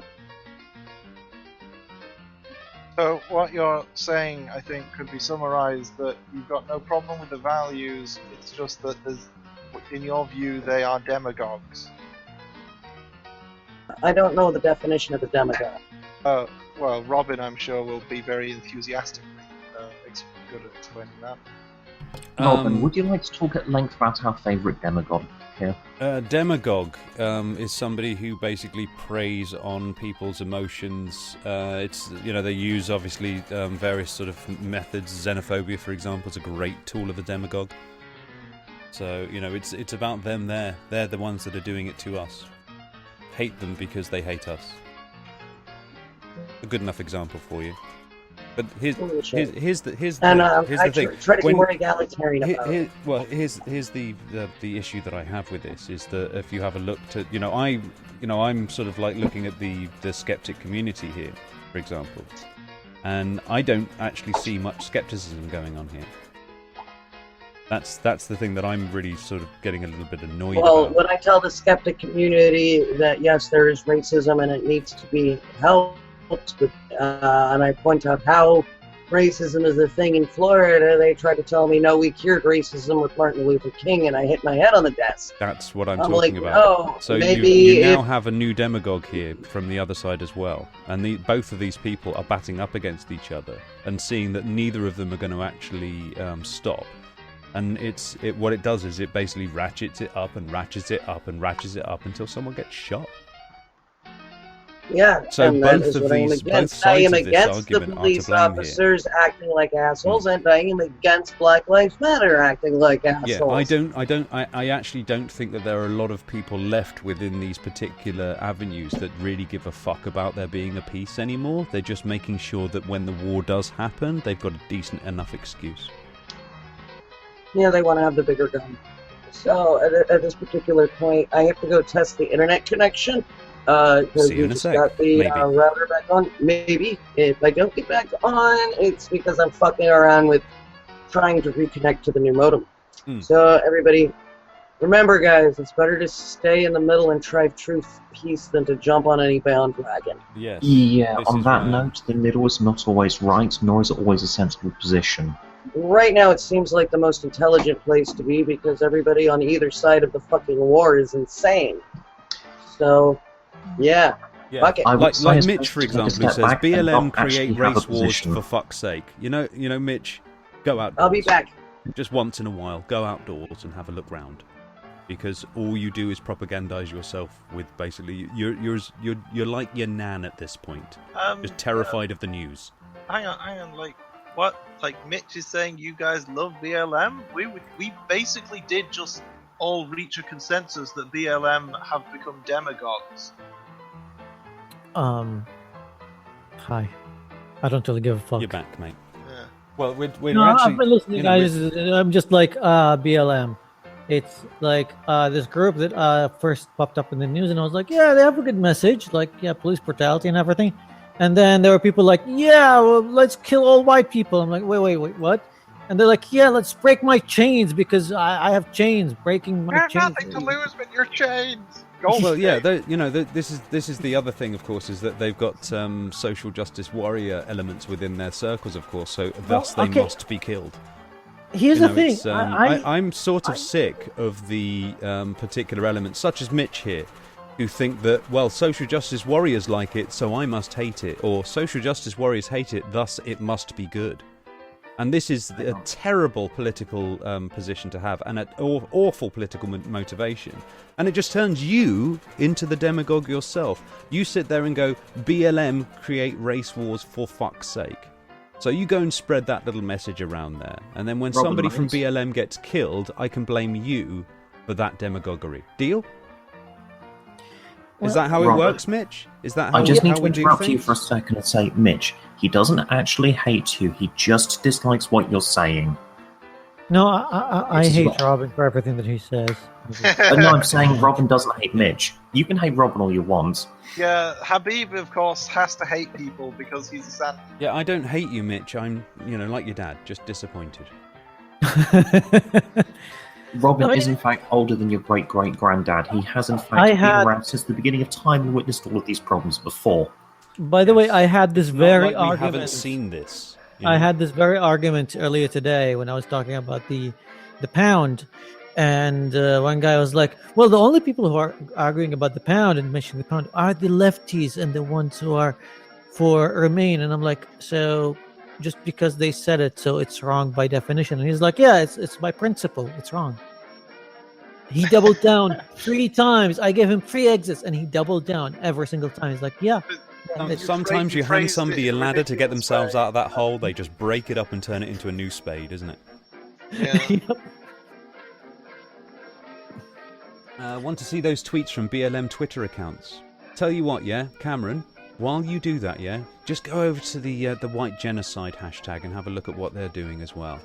I follow. Go and do a that, Twitter please, account because called- what you're doing is exercising something called confirmation bias.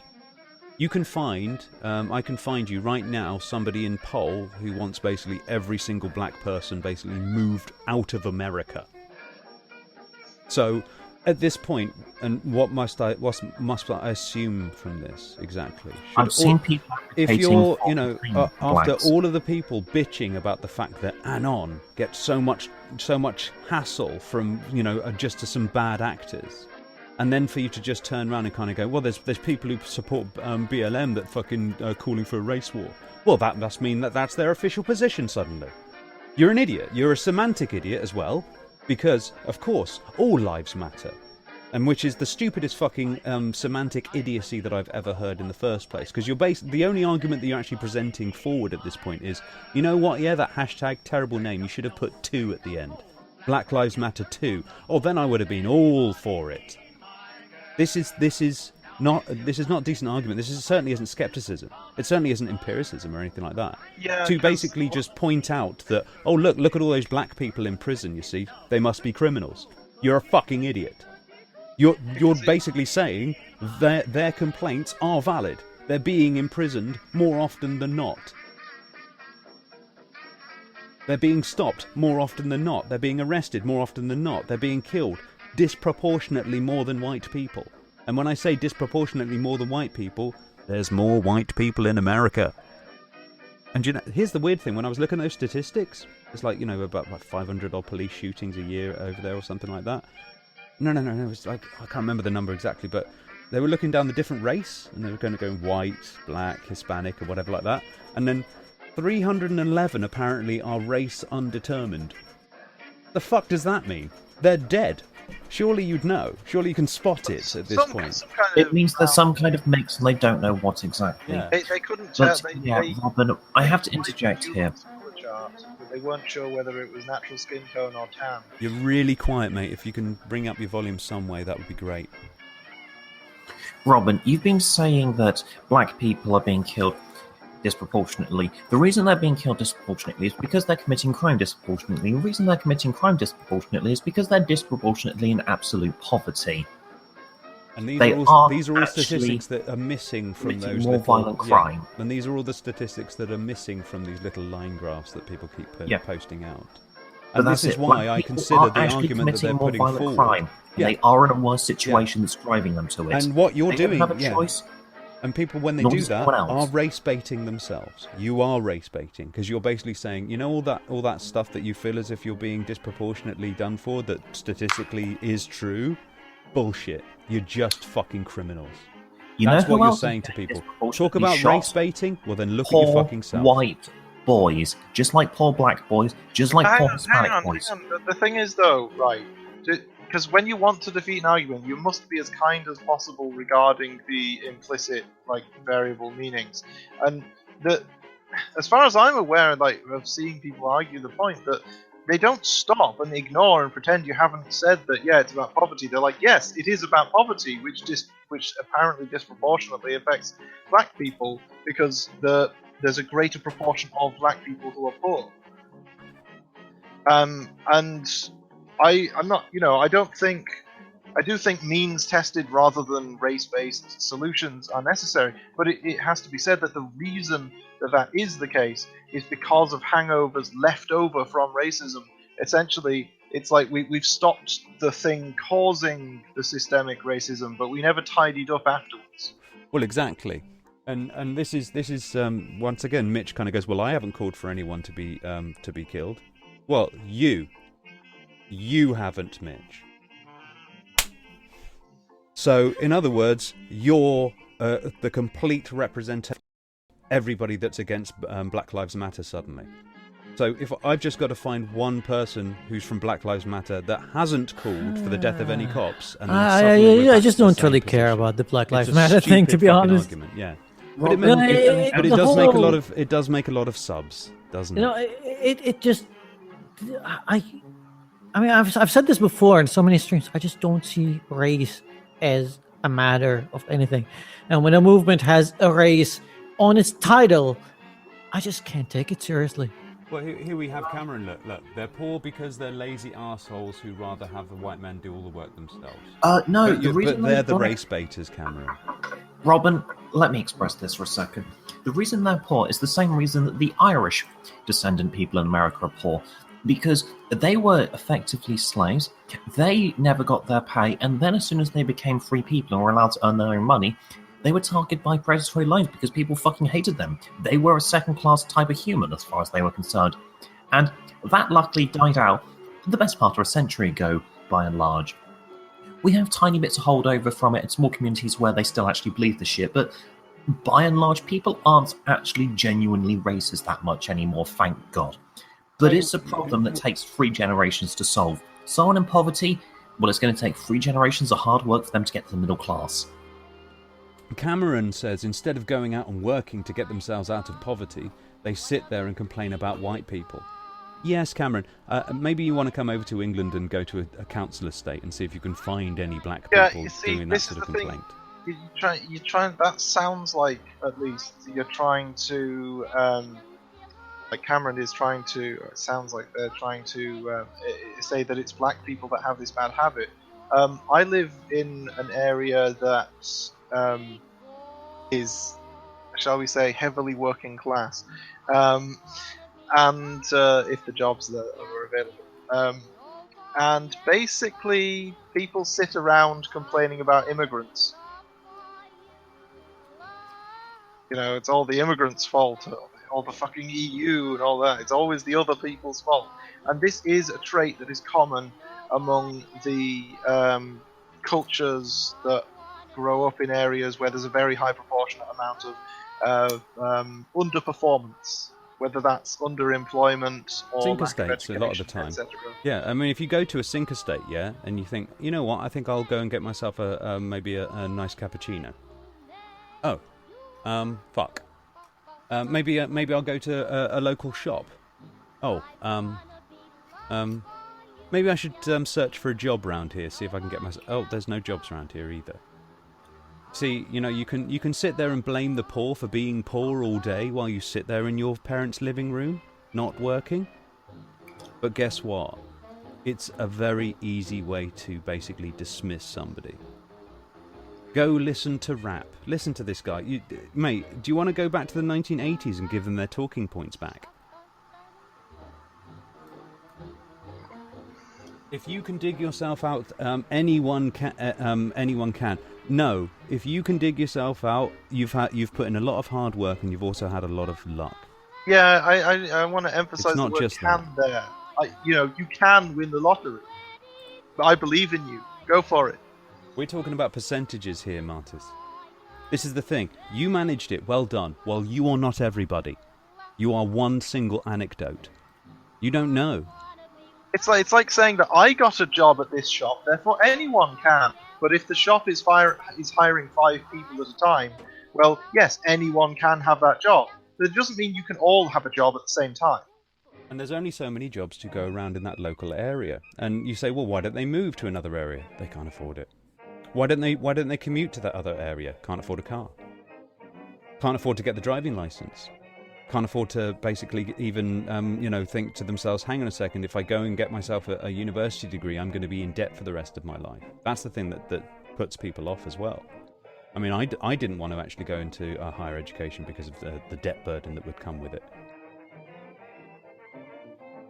That's how, some people don't want to go down that route. They're scared of it because it's a worry. And if you're basically just going to go, well, I can dig myself out, so you can. You know what? Yeah, Mark, I bet you I've got more money in my bank right now than you have. And you say, well, I get a salary. I got all this cash in there. Yeah, how much debt you got?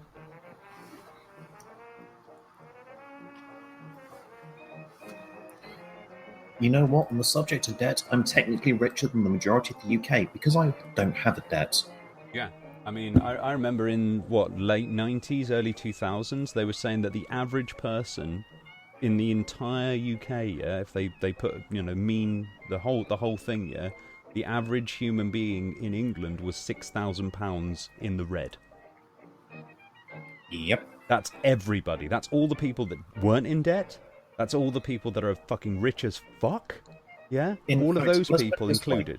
No, The Cameron, homeless the person by the side of the BLM road. are not the Black Panthers of today. The new Black Panther Party are the Black Panthers of today. In fact, they're worse because they are actually advocating for essentially a separate state for black people, where only black people will live. They essentially want to have an area of reservations. America given to them to be their own personal Zimbabwe.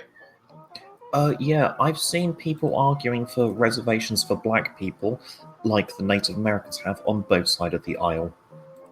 This is all rhetoric that doesn't help, like all lives matter. Tell you what, Cameron, yeah?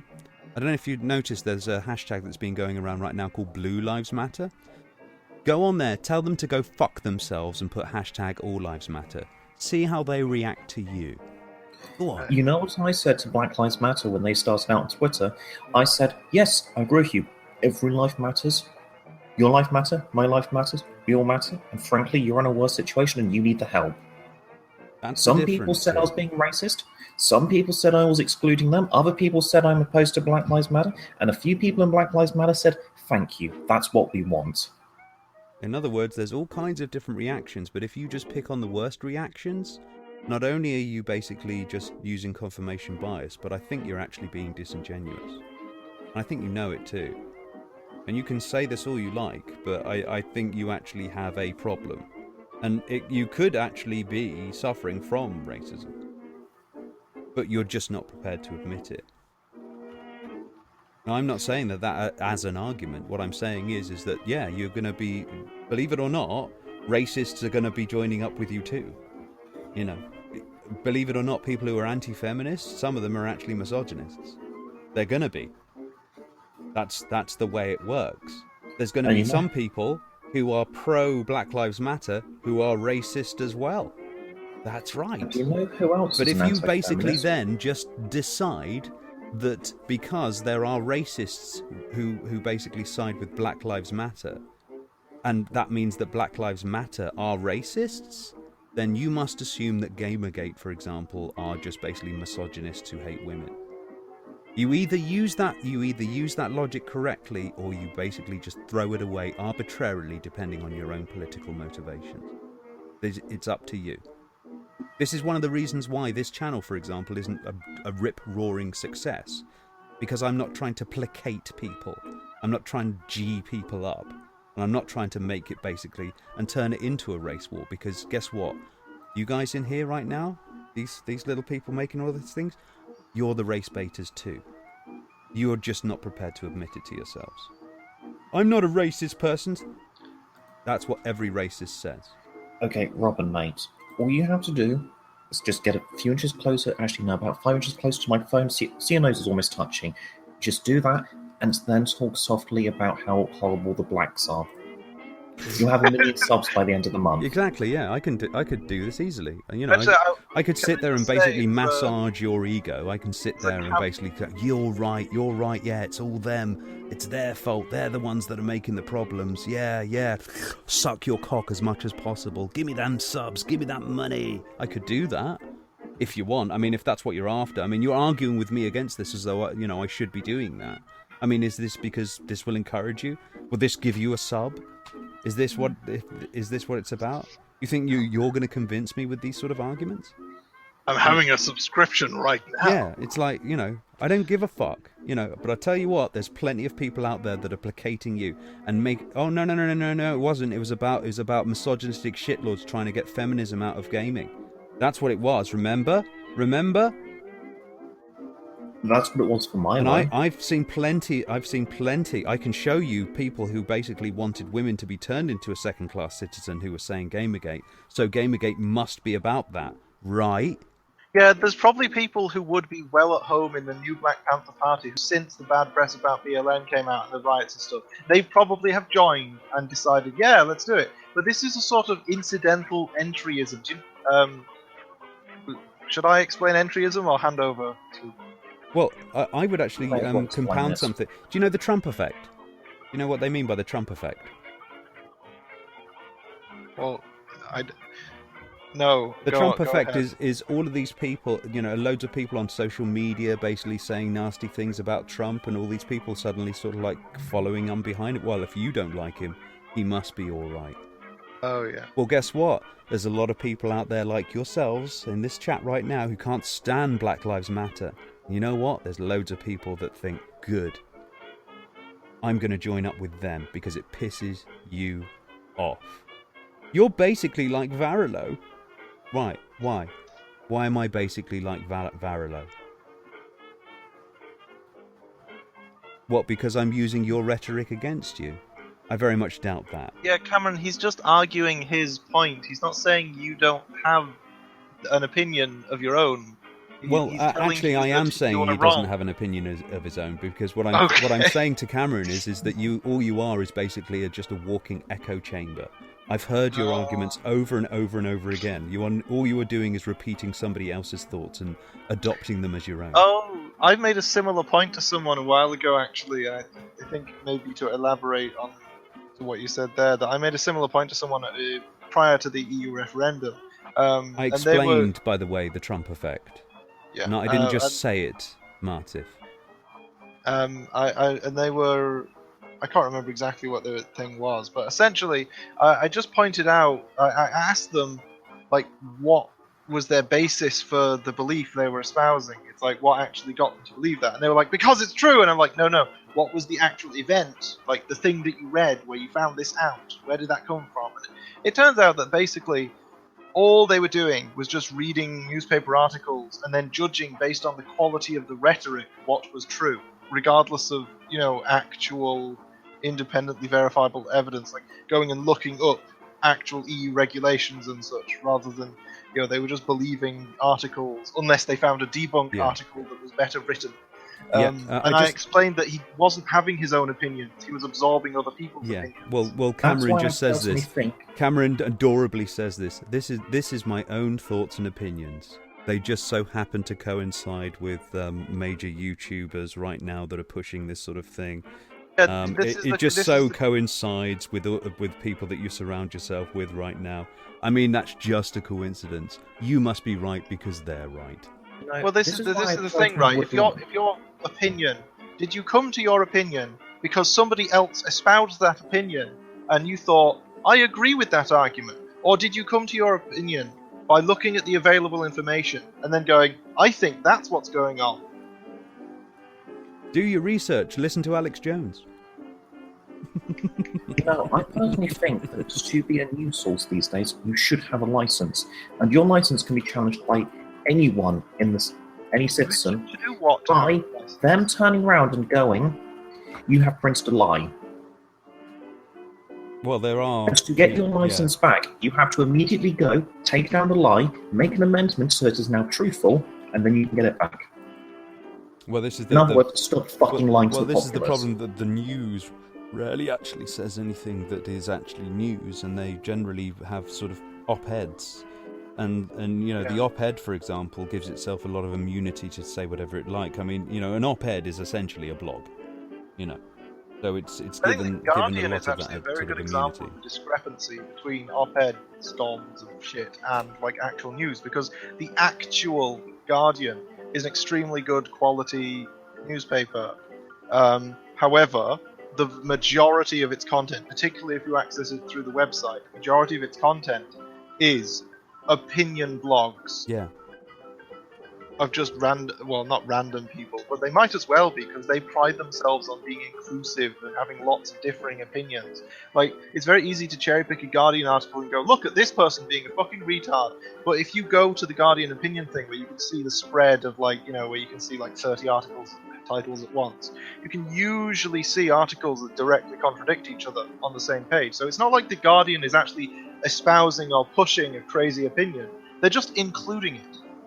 Yeah, Cameron Bollinger says, I can show you hundreds of Black Lives Matter Twitter accounts that have been violent towards white people. I can also show you something in Poll, which basically had... No, hang on. Before we go down... Before you continue, I just want to address this, yeah?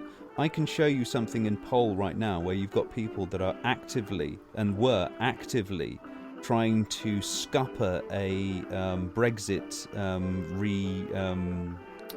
a revote, so that they would actually have another referendum, and they're actually actively going in there to try and fuck it up, to try and basically ruin the entire thing. Why? For their own political reasons. And I know plenty of people who frequent such places who have multiple accounts, loads of them, and they do it for fun, to fuck with people. So I tell you what, yeah, I don't trust half of the Twitter accounts that you will be pointing to, and I suspect that a lot of people who think that they can't be caught on Poll and whatnot are actually doing this themselves. Why? Because they love it. This is what they do for fun. But you just take it all as though it's absolute fact. You have to, because it props up your own position. And this is the thing. Loads of people would do false flags. They accuse each other of false flags. False flags actually happen. It's always happening. But you've just basically just dismissed all of that because, of course, it props up your own personal position. This is what cognitive bias does. This is how people get themselves into this mess. I can show you hundreds of Black Lives Matter Twitter accounts that have been violent towards white people. Well, I can show you hundreds, if not thousands, of accounts that are basically calling for a race war and the white genocide, yada yada yada yada yada yada. I mean, what does this mean? It means nothing at this point, and it certainly doesn't help. You a dozen accounts. Can I just take a moment to make fun of the fact that he's saying that Twitter accounts can be violent? Yeah, I mean, imagine this person saying this like 2 years ago. And this was, you basically, at this point, Cameron, sound like a feminist.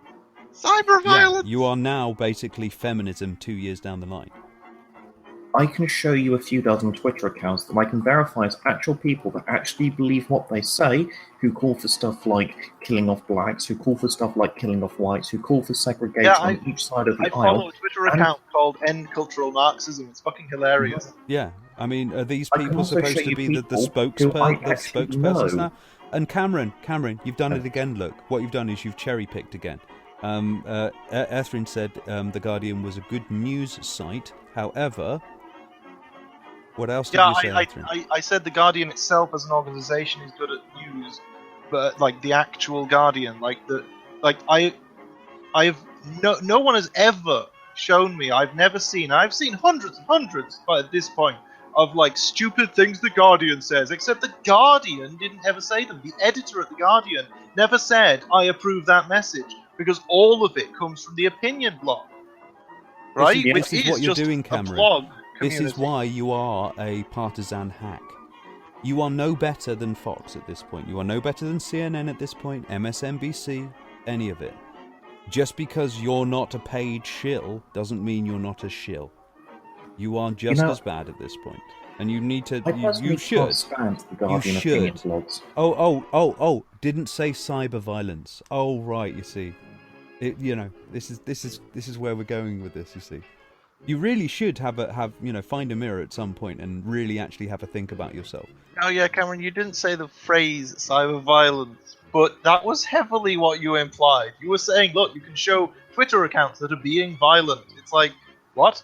In fact, if you want, I could go now and find it back in my past history on Twitter, but there's a person, and it's an account claiming to be some girl who slit her wrists a few dozen times for Black Lives Matter. You know what I did? I put the picture into Google. Image search. Quickly go, hey, is there a picture of this same bleeding wrist somewhere? Found a 4chan post from 6 years ago. Hey, hang on. So, are you saying you were skeptical? Yeah, because someone was posting around this thing of someone's doing cut for Black Lives Matter. So I went to the account, looked at the tweet, checked the image, and went, oh no, it's a hoax. Dismiss it then. But like I said, this is once again, even if you were to point that out to some people, they simply wouldn't believe you because they think that you're a shill. It's the same as pistol quality. It's someone trying to sure, there's been lots of violent threats towards people on Twitter. I know, it's awful, isn't it? Yeah. All of those poor feminists getting threatened by people on Twitter, talking about rape and whatnot. Oh, but they don't count. That doesn't count. That's ridiculous. But in this case, that argument makes sense, man. You know what? If someone makes a threat on the internet, it should be addressed whether that threat is believable or not. And if it's an actionable threat, yeah, that should be illegal as far as I'm concerned. So go and report it, Cameron. Be the good boy. Be that Boy Scout. That's what you've seen. They've broken the rules. Do it. Do what you're supposed to do. That's the rules. Then those accounts should be banned. Have you reported them? No. So at this point, yeah, all you're doing is whining. If you wish for these accounts to not do that, then what do? You basically report them to Twitter. They will basically take them down. That's what it's about. Do you not like them doing it, or do you think they have their freedom of speech? You know what? Yeah. If somebody's really pissed off and they say, fuck Whitey, fuck them all, let them all fucking die. That's their freedom of speech. You don't like it. That's all. You know what? There's a huge difference between saying "fuck Whitey" and "I'm going to kill that white girl down the street to me." Huge difference between them. But like I said, isn't it funny that we're now basically at the opposite end of the horseshoe at this point? Anyone noticing this, guys? You really did think that you could basically get away with this, guys. You thought, I know, we'll butter up this side while they're fighting the SJWs, and when it comes to our turn, we'll be able to get away with this. Oh dear. Well, it's worked, hasn't it? A lot of these kids are completely suckered into it. SJWs hate it. Well, it must be terrible. It must be good, sorry. Oh, the SJWs like that. Well, then I'll vote against it. Well done, guys. Sold down the river once again. You're such a sucker. You're no better than a social justice warrior or any of those that follow them. Oh, he's like, oh, I'm not a feminist, I'm an egalitarian. Look, you can have values without having a label, right? The non-label thing makes more sense. You know why? Because as much as there's baggage with the word feminism, egalitarianism essentially describes the ideology of the French Revolution. The fucking terror of all the guillotines, thousands of people just murdered for stupid reasons. It's labels, ideologies, just have values. You don't need to subscribe to a label or an ideology. Look, and here he comes, look, Cameron says, Twitter won't take down their accounts because they're on their side. They've shown several times that they don't take down people having opinions from feminists and BLM. Have you tried? Have you tried? You're just making shit up, Cameron, here. Nazis on Twitter. Yeah. It's like, fuck. Yeah. It's like, they don't get taken out either, It's just a platform for chat.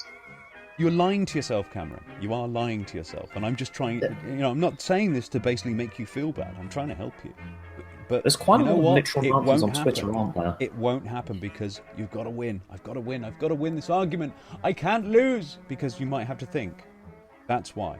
You'd rather run around with thought-terminating cliches. They're just basically race baiters. Fuck them. Robin, mate, can we make this easier? Can we just fucking get him on instead of having him type with chat? Because there's a 30-second delay when he actually, for him hearing us, and then we come stop on in, to Cameron. write Come on in and talk to us. To be fair, we kind of need that to account for how much waxing Robin tends to do. Yes, but if we're doing it live, then they'd want to tell Robin, shut the fuck up, you don't understand my point, and save us that 10-minute tirade. I suspect he might say that even if Robin does understand his point. This is my house, my rules. But we were actually sort of talking about the Iraq War and the lead up to it. It's interesting to note that this very same sort of sentiment was running around at the time too. Oh shit, we did have a subject. Yes, that's why the guest list says terrorist sympathisers. This sort of rhetoric of dismissing a rhetoric towards everybody that was basically trying to protest against the fact that we were going to go to war. It was going to cause a lot more resentment from the Middle East towards us. It would basically mean that there would be all kinds of shit that we would have to deal with decades down the line. Guess what? I am 100% vindicated, and I was 21 at the time, 23 at the time when I was saying it. And guess what? I'm 100% right today. I'm watching all of that feedback. So I am so unhappy how vindicated I am. I was a child at the time, and even I could see it would lead to more problems. Anyone could, unless they're blinded. Well, it's the thing is, particularly our history classes, if you don't specialise in history in Britain, just for the non-British peasants in the audience, in Britain, if you don't specialise in history, then most of the history you know is like Roman occupation and Second World War, or the two great wars of the 20th century. Of course, let's not find out how wars are started, just how they're fought and won. Yeah, we learn all about the actual consequences of war on a society. That's pretty much our only history on this. I spent 3 years during primary school being homeschooled, and my grandfather took the initiative in that time, and he actually taught me quite a bit about history, and he taught me about modern history, basically the stuff that's happened since he was born. Sorry, the stuff that happened since his grandfather and his dad was born, and he told me about 6 family members that died in World War I and II. And he told me about the mess and how troops on the front line, they literally didn't know why they were fighting these people. They were just troops that were basically conscripted against their will and told, you're going to shoot at these people. And they're like, why? Who are these people? They're the red guys, not the blue guys. We're here because we're here because we're here because we're here. Wasn't that one of the chants? Yeah. They're just there. That's it. They've do or die. It really does sum up the First World War. No one knew why it happened. Well, at least none of the troops knew why it happened. Twitter won't take their accounts down because they are on their side, and Mark Kern has been taken down. His voice, his opinion. Actually, I was following Mark Kern. I rarely saw any point where he was actually taken down. I'll be honest with you, and people like saying about him being sort of like shadow banned and all this sort of thing. I looked into the evidence of that, and it was very, very slight. Not altogether 100% when it comes to Mark, to be frank. No reports, no flags, none of that. Absolute free speech, no hypocrisy. Yeah, so you don't get to complain if Twitter isn't taking them off. That's how it works. If you're going to basically kind of go, well, why are our people being killed? Because they're being shot. Why don't you shoot back? Well, I don't want to shoot at them. Well, then suck it up, big boy. Tough shit. If you're not going to defend yourself using those tools, then you're just going to sit there and whine about them being used against you. Tough shit. They're not siding with feminists at this point. You're not using it against them. BS, I've argued against listen and believe. Yes, except on your own side. This is the problem that we have here, folks. Yeah, Milo has been taken down. So fucking what? To be honest with you, I'd rather he go back to fucking reviewing theatre. Yeah, Milo never says anything that isn't just about him. For fuck's sake, it's always about. It's like, oh, and here's a day in the life of Milo. I thought it might be relevant to you because I'm a narcissistic prick. You know what would be really, really good? He went back to reviewing Broadway or musicals or whatever the fuck he's into, and did modelling on the side, because that way he'd actually be going to his talents. He's semi-persuasive at writing, although all he says is absolute bullshit. And he looks good. All he's got going for him. Well, he also has a large team of researchers that makes him look as if he knows what he's talking about. Yes, but everyone has a large team of researchers when they're in the news. As do I. But there's you, and that's about it. And we haven't even gone through what you've researched over this last thing here, because we're still busy arguing with people who kind of go, yeah, black people, they suck. I've read through the timeline and decided that Tony Blair is an evil man and that he's broken a lot of rules that he had to make special rules to allow him to break, first of all. Yeah. He basically pushed through rolling in the whole of Parliament to allow the government to act throughout the House of Lords, to allow the House of MPs to act throughout the Lords. Then, after allowing the MPs to act throughout the Lords, he allowed the government to act throughout the other MPs, and then he allowed the Prime Minister to make declarations for them. Yes. And that's how he got a lot of shit done. He literally changed the system. And they sold the whole thing on saying, what are you, against freedom? Yep. But hey, don't listen to somebody. Don't listen to people that are in their just approaching their 40s who were actually there watching it as it happened and said all of this at the time, and basically have now had a 7-year report from somebody who I would say is pretty much who's to blame for when the war kicks in. It's people that have genuine problems and they're going about it. Okay, Cameron, when I was talking about 100% right, I was talking about the Iraq War, and yes, I was. I can confirm that now, looking at these documents here. Yes, they lied about WMDs. Yes, they lied about the reasons of going into war. Yes, they basically tried to hurry it through there. Yes, they basically had a special deal with the Americans in order to get this done, because this is basically on the back of the Clinton bullshit that Bush pushed through, because you honestly think that the left and the right actually exists in America when you've just basically had 2 dynasties ruling your country for the last 20, 30 years. But hey, why listen to this guy? Go and listen to the person that's basically placating you and basically enriching your fear. Because if they're telling the truth if you agree with it.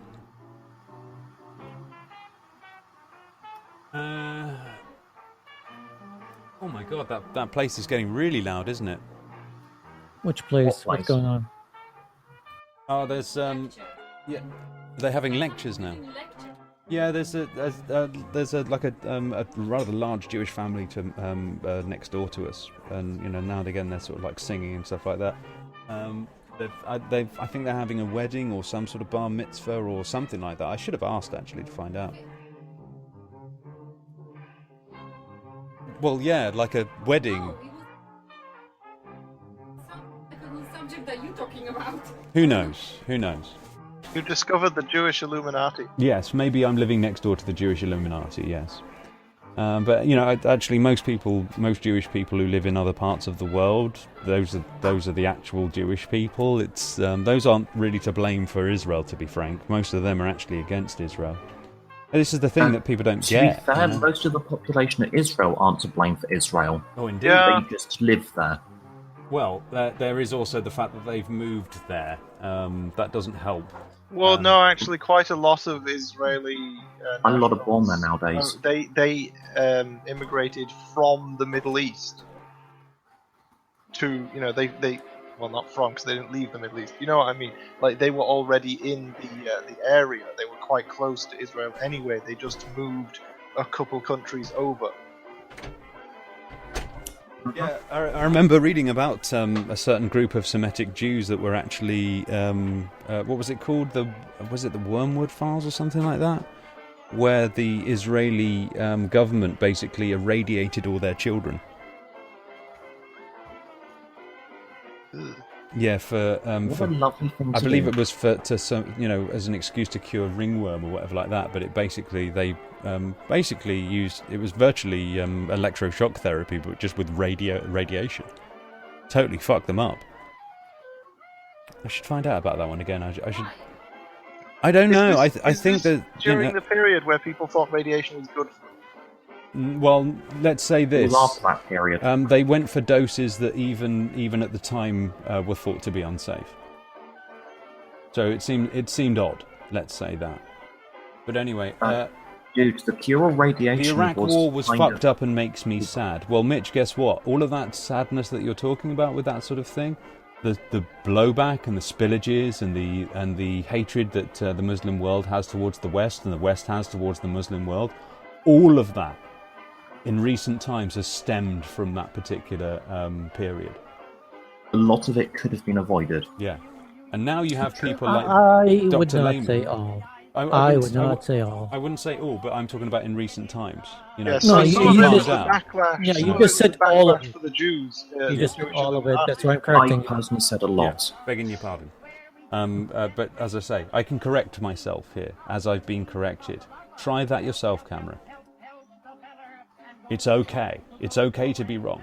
It's okay to say, You well, hang can't on a even be second. wrong graciously, Robin. No, You're I- rubbing I it in was- someone else's face already. Yeah. I Well, was that- wrong You can do the twice next second. yesterday, Yeah, and we I can- actually we can do scolded that. my friend for not being more assertive. Yeah, it's okay. It's all right. But we're talking about a time which basically the West just forgot about international law for a couple of weeks, and they're basically lying to the UN, talking about weapons of mass destruction, they've got these places here. Oh yeah, they got them. Where are these bases? Where are these sort of launch platforms? Oh, east, north, west, south. All over the place. And it's like, well, that's pretty fucking vague. This is the Rumsfelds of this world, who were actually doing a lot of the Middle East policy in the 1960s. Same with Cheney. This is the thing. This is old stuff that these guys have been doing for quite some time. Boy, after his premiership. Yeah, how's that for fucking freaky? That's like basically saying the person that raped your child is going to be the new babysitter. The new social worker of your child that has the right to take them away The from trauma counselor, counselor, after something happened, he was like, "Yeah, your whole family got murdered, but don't worry, we've got a counselor to help you get through it." It's the same guy. It's part of his community service, but Yeah. Actually, I wish that would happen just once, and the entire thing would be a reality TV Yeah. show. Who would have thought after isn't that burning down the actually shop? basic? Yeah, who would have thought That- after that is- burning down the shop and asking for a job that the shopkeeper may be upset? Yeah, hang on. Isn't what I just said largely very similar to the initial premise in Hunchback of Notre Dame? Yeah, actually. We're better than you. Let's prove it with bombs. Well, let's be honest, we are better than them at bombing. No, you see, Yeah. Cameron, you've once again decided what I said.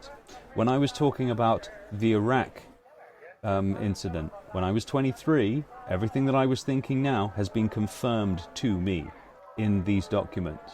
So in this case, yes, I was 100% right. In fact, I think he's not getting the fact that Ian we're talking Hislop, about an and actual a million verification people here. marching against that war were 100% right. That's what you don't get. You're the one who's trying to put words into my mouth. You're the one that's trying to see that sort of line of reasoning, that sort of line of argument, shows somebody who's being disingenuous. You can go back in time, go and find what my Facebook page maybe, or fucking go back to say some of the forums that I used to visit when I was a kid, like Consen, Conspiracy Central. Go and have a look at what I was saying back then. You can go and find all of that out. I even predicted that Obama was going to be president, but Well, I don't think anyone thought that he wasn't really. Oh no! At the time, yeah, loads of people thought it was going to be Clinton. You see. Did they? Yeah, loads of people thought it was going to be Clinton, not Obama. I thought it was obvious that Barack was. Yeah, I could see that. What will the edgy teenagers going to piss off their dad with more? Are they going to piss their dad off with the first woman president more, or are they going to piss their dad off with the first black president more? Oh, it was more just that his rhetoric. Yeah, beautiful rhetoric. Who the fuck is going to come off 8 years of George W. Bush, hear the word change, and go no thanks? Well, exactly. Well, this is the thing. That rhetoric wasn't being put out. I was actually making that prediction when it was them just doing it in the primaries. But Chilcot report should have included the oil deals as well. Well, the thing is, that wasn't really anything to do with them. They were looking at the British government and what the British government was doing. I think a lot of us in Britain thought it was all bullshit, and the industry was as well at the time. Indeed, Carillion. I think we've all been vindicated in this. I mean, the only problem is, and a lot of the time when I'm talking about this, I hate being right on stuff like this, because it's like, yeah, these people are fucking scumbags. I'm going to find out 10 years later, yes, they are in fact scumbags. Great. Robin, I actually have some insiders in the oil industry and ways to get information. You are aware that before the war started, it was a common joke that a country in the Middle East has declared they're going to be selling in euros, and they were taking bets on how long before America invaded. Yeah. They were actually taking bets on it. They were going, "This is going to happen. It's a guarantee." Yeah, they weren't. They weren't making bets on if, but when. And there were people saying, maybe 6 months. And there were other people going, no, it's going to be within weeks. Less than a month. But like I said, in this particular case, I think I'm not the only one here that's been 100% right when it comes to this sort of thing. It was fucking obvious. Only those who absolutely deny things, and they are stuck in that denial and try to push cognitive dissonance and bias as much out as possible to try and either muddy the argument, confuse things, or make the argument about something else. Only those people that were wrong. And I'm saying to you right now, Cameron, is that you're pushing that sort of rhetoric around right now when it comes to the things that's going on in America. So it's up to you. You either take a look at what you're doing there, or just carry on. Doesn't matter to me, but you seem to give a fuck about my position for some reason. Yeah, I'm gonna go for a sig.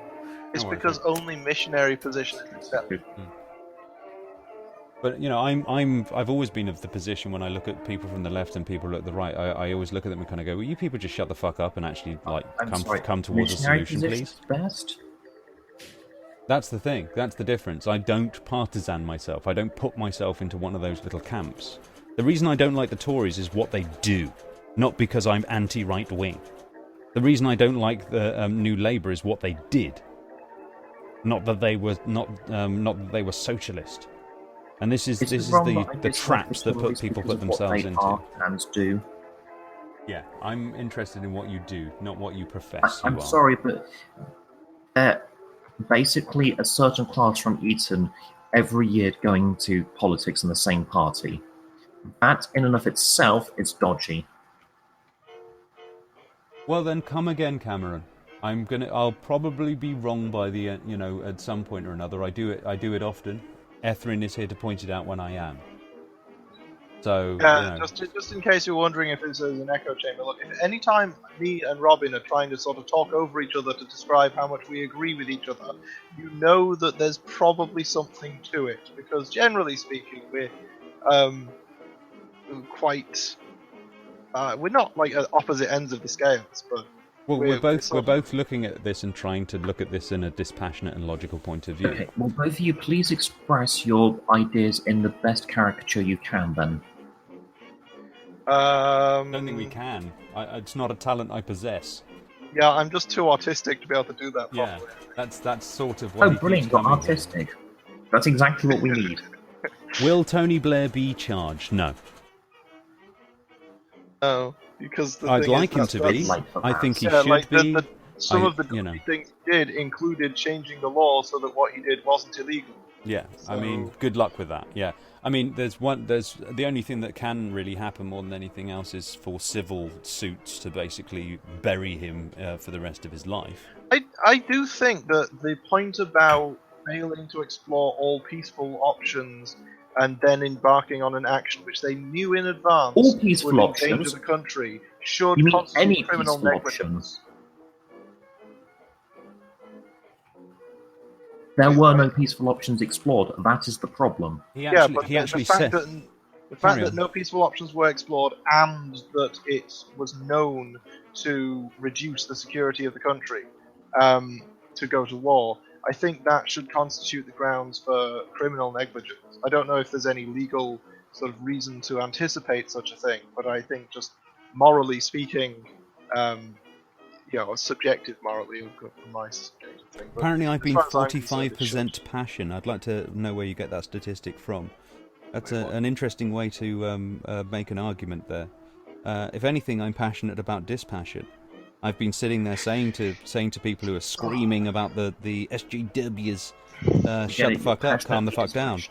People who are screaming about BLM, shut the fuck up, calm the fuck down. People in the white power movement, shut the fuck up, calm the fuck down. It's people the point who are I made before anti-EU, why don't you fucking look at your fucking rhetoric before you fucking decide upon it? Oh, no, you don't. This is the thing. The reason that I'm not anti-EU is that I'm not totally paranoid. That's why. Yeah, I'm a Eurosceptic, but I voted Remain because I had the questions and I answered the questions, and it turned out that it was fine. Yes. Like, I'm not saying that the EU itself is fine, but with regard to the choice presented to us, I became anti-Brexit through actual skepticism. Yeah. That's the point, and this is why I'm so disappointed in the skeptic community, because they seem to have turned that off and just decided to be Eurosceptics. And that's just a name like National Socialist. I can't hear what you're saying, Sal. Say again. Does anyone here actually like the EU? I prefer to be a European than I do a British person. I know that. No, I'm not asking if you want to be in the EU or out of the EU. Look at Cameron. Look, Cameron. Before you continue, I like guys. the idea of it. Just a second. Just a second. I've got to address Cameron here again. Look, all the SJWs are angels who did nothing wrong. See? Oh, now who's straw manning? Yeah. I mean, this is obvious straw manning. Obvious, Cameron. Look at yourself, mate. I think he's just trolling at this point. It's just so sad. I'm back. It's just so sad. Beeb, important question, and hopefully you'll answer it unlike the other two. Do you like the European Union? No. Aspects of it, yeah. Yeah, I have I'm to asking say as a whole. I like the idea that, freedom of movement. I mean, we've tried it here in the GCC for a while, and yeah, it's nice. And it's a right in America. Well, America is a super state. European Union is not. It's a different thing. Well, it was sort of working towards that, apparently by stealth, even though everyone was pretty fucking obvious. I'm going to say no, but caveat, I do actually want there to be an EU super state per se. Just I don't want Juncker to just do what he likes, just to caveat the fuck out of that. Yeah, exactly. Okay, so... I don't like the way it's been run. Yeah. I don't like the way...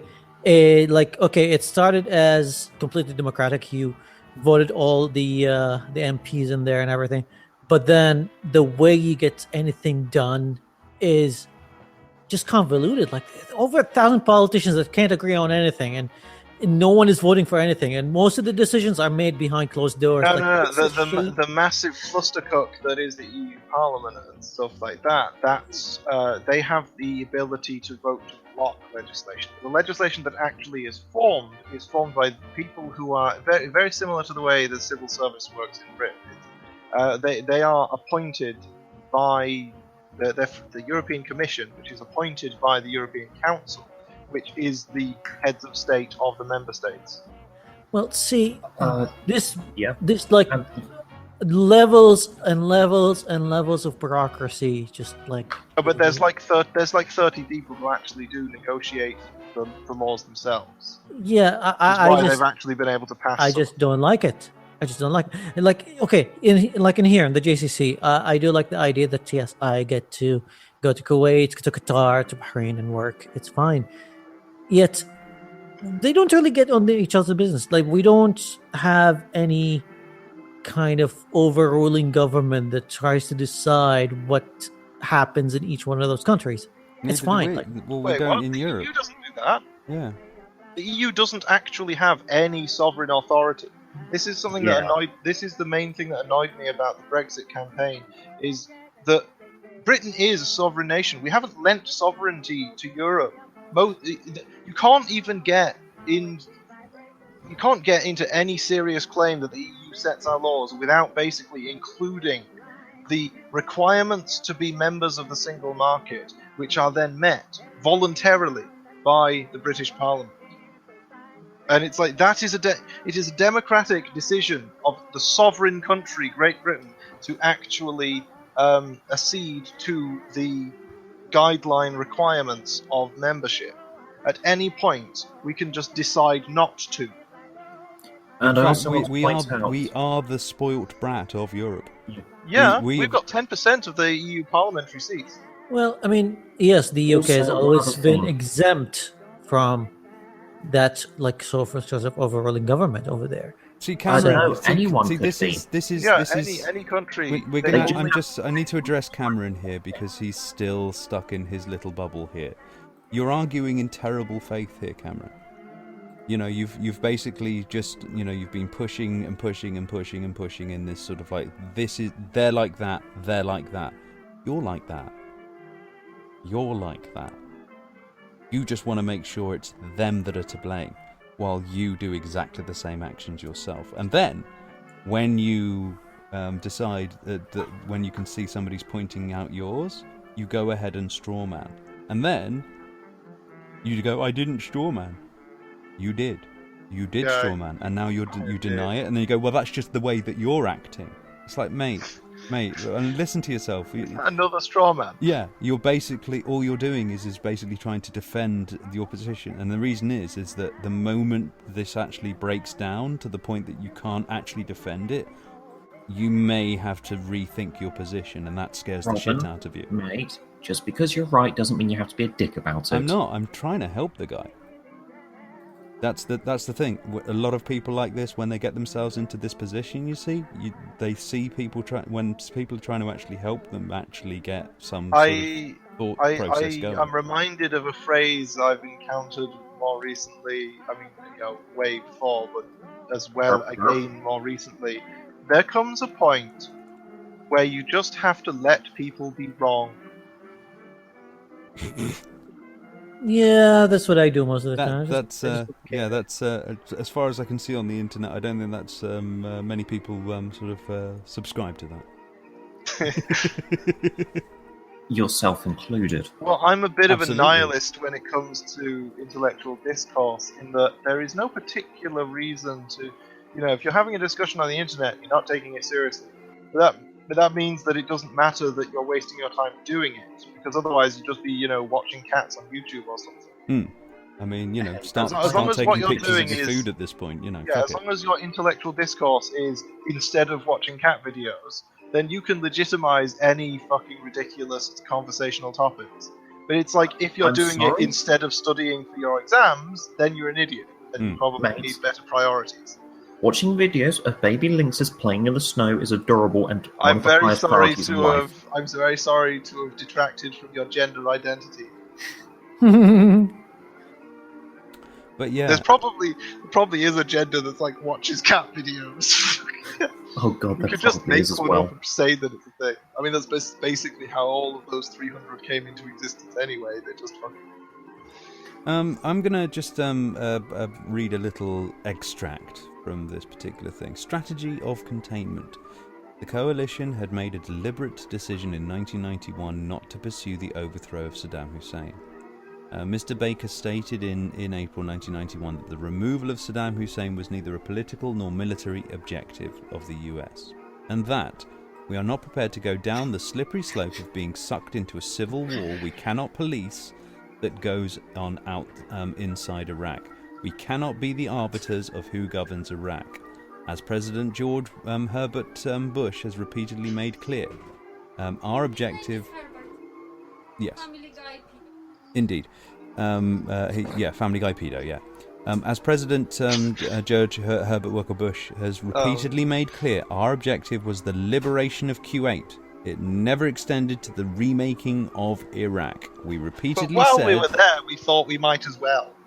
that could only be done by the Iraqi people. In a later interview, Mr. Dick Cheney, the US Defense Secretary in 1991, said that there had been concern about what to do with Iraqi soldiers who were surrendering in droves, and that there was a limit onto how long you could continue the bloodshed without having it look as though we were asking our troops to do something we probably shouldn't ask them to do. He added that while some had argued that the coalition should have continued to Baghdad, he thought that if it had been that if they had done that, we have been bogged down there for a very long time, with the real possibility we may not succeed. From the end of the conflict, the objective of encouraging a change of regime in Baghdad was the element of policy debate in Washington. Mr. Richard Haas, who served the administration for each President Bush, observed the administrations of George Herbert Walker Bush, President Bill Clinton, and George W. Bush, each contended with the question of how to balance containment with the desire for regime change. So one of them was, yeah, I want regime change, but I want the Iraqi people to do it. Bill Clinton went, yeah, I want regime change and I want to help the Iraqi people do it. And Bill went, fuck it.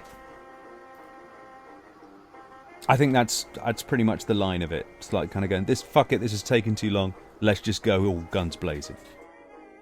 See, this is where I come across a little bit more to the right of politics than Robin, because I'm of the opinion that perhaps having gotten to the point where the eggs have been broken, we've fucked up Iraq.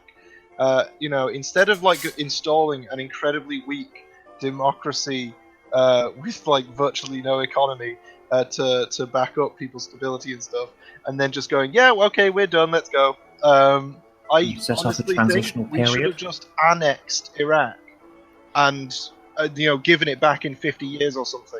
Jesus Christ. A 50-year plan would have helped if we're going to oversee your government for 50 years to help you rebuild your country. We are truly sorry and will pay any bill. Well, let's say this. If you can imagine, by the time it hit the 8-year period, we already had basically a large proportion of the population that were trying to get us out. So imagine that in 50 years. Yeah, but that's as occupying forces rather than just the actual backbone of the economy and the legislature. And I'm not saying that it should be British people calling the shots for Iraq. I just mean that in terms of the legislative organization, that it should just be it should have been incorporated to some extent. It should have been a couple of base rules declared by the British and American going, okay, we're going to help you rebuild your country. Here's a couple of founding of you're not allowed to murder and rape each other and, those very basic laws. Well, Martin, let's get your government going. We're going to start paying for your bills. We're going to help train your people. We are so sorry for what we did. name a price. Right, here's where Here's a blank Martis check. brings up the point. What about Saddam and his gassing of the Kurds in northern Iraq? If you know anything about when this actually happened, he was our bastard. So we didn't give a fuck. We only gave a shit when he basically invaded Kuwait. We weren't concerned with the Kurds. We didn't care about the Kurds. We cared about the Kuwaitis. Are you kidding, Robin? The English have never cared about the Kurds. Yeah. We Because tried it was to of no strategic exterminate them at one point. It's of no strategic value to us. That's why. They were of no strategic value to us. This is, what you're... here's the thing, Marty. We sell invasion with intervention. We don't go to war anymore. We have police actions. This is how presidents can actually just go around and do whatever the fuck they like, because they call it a police action rather than an actual war. Because only Congress is able to actually, obviously, say we're going to go to war.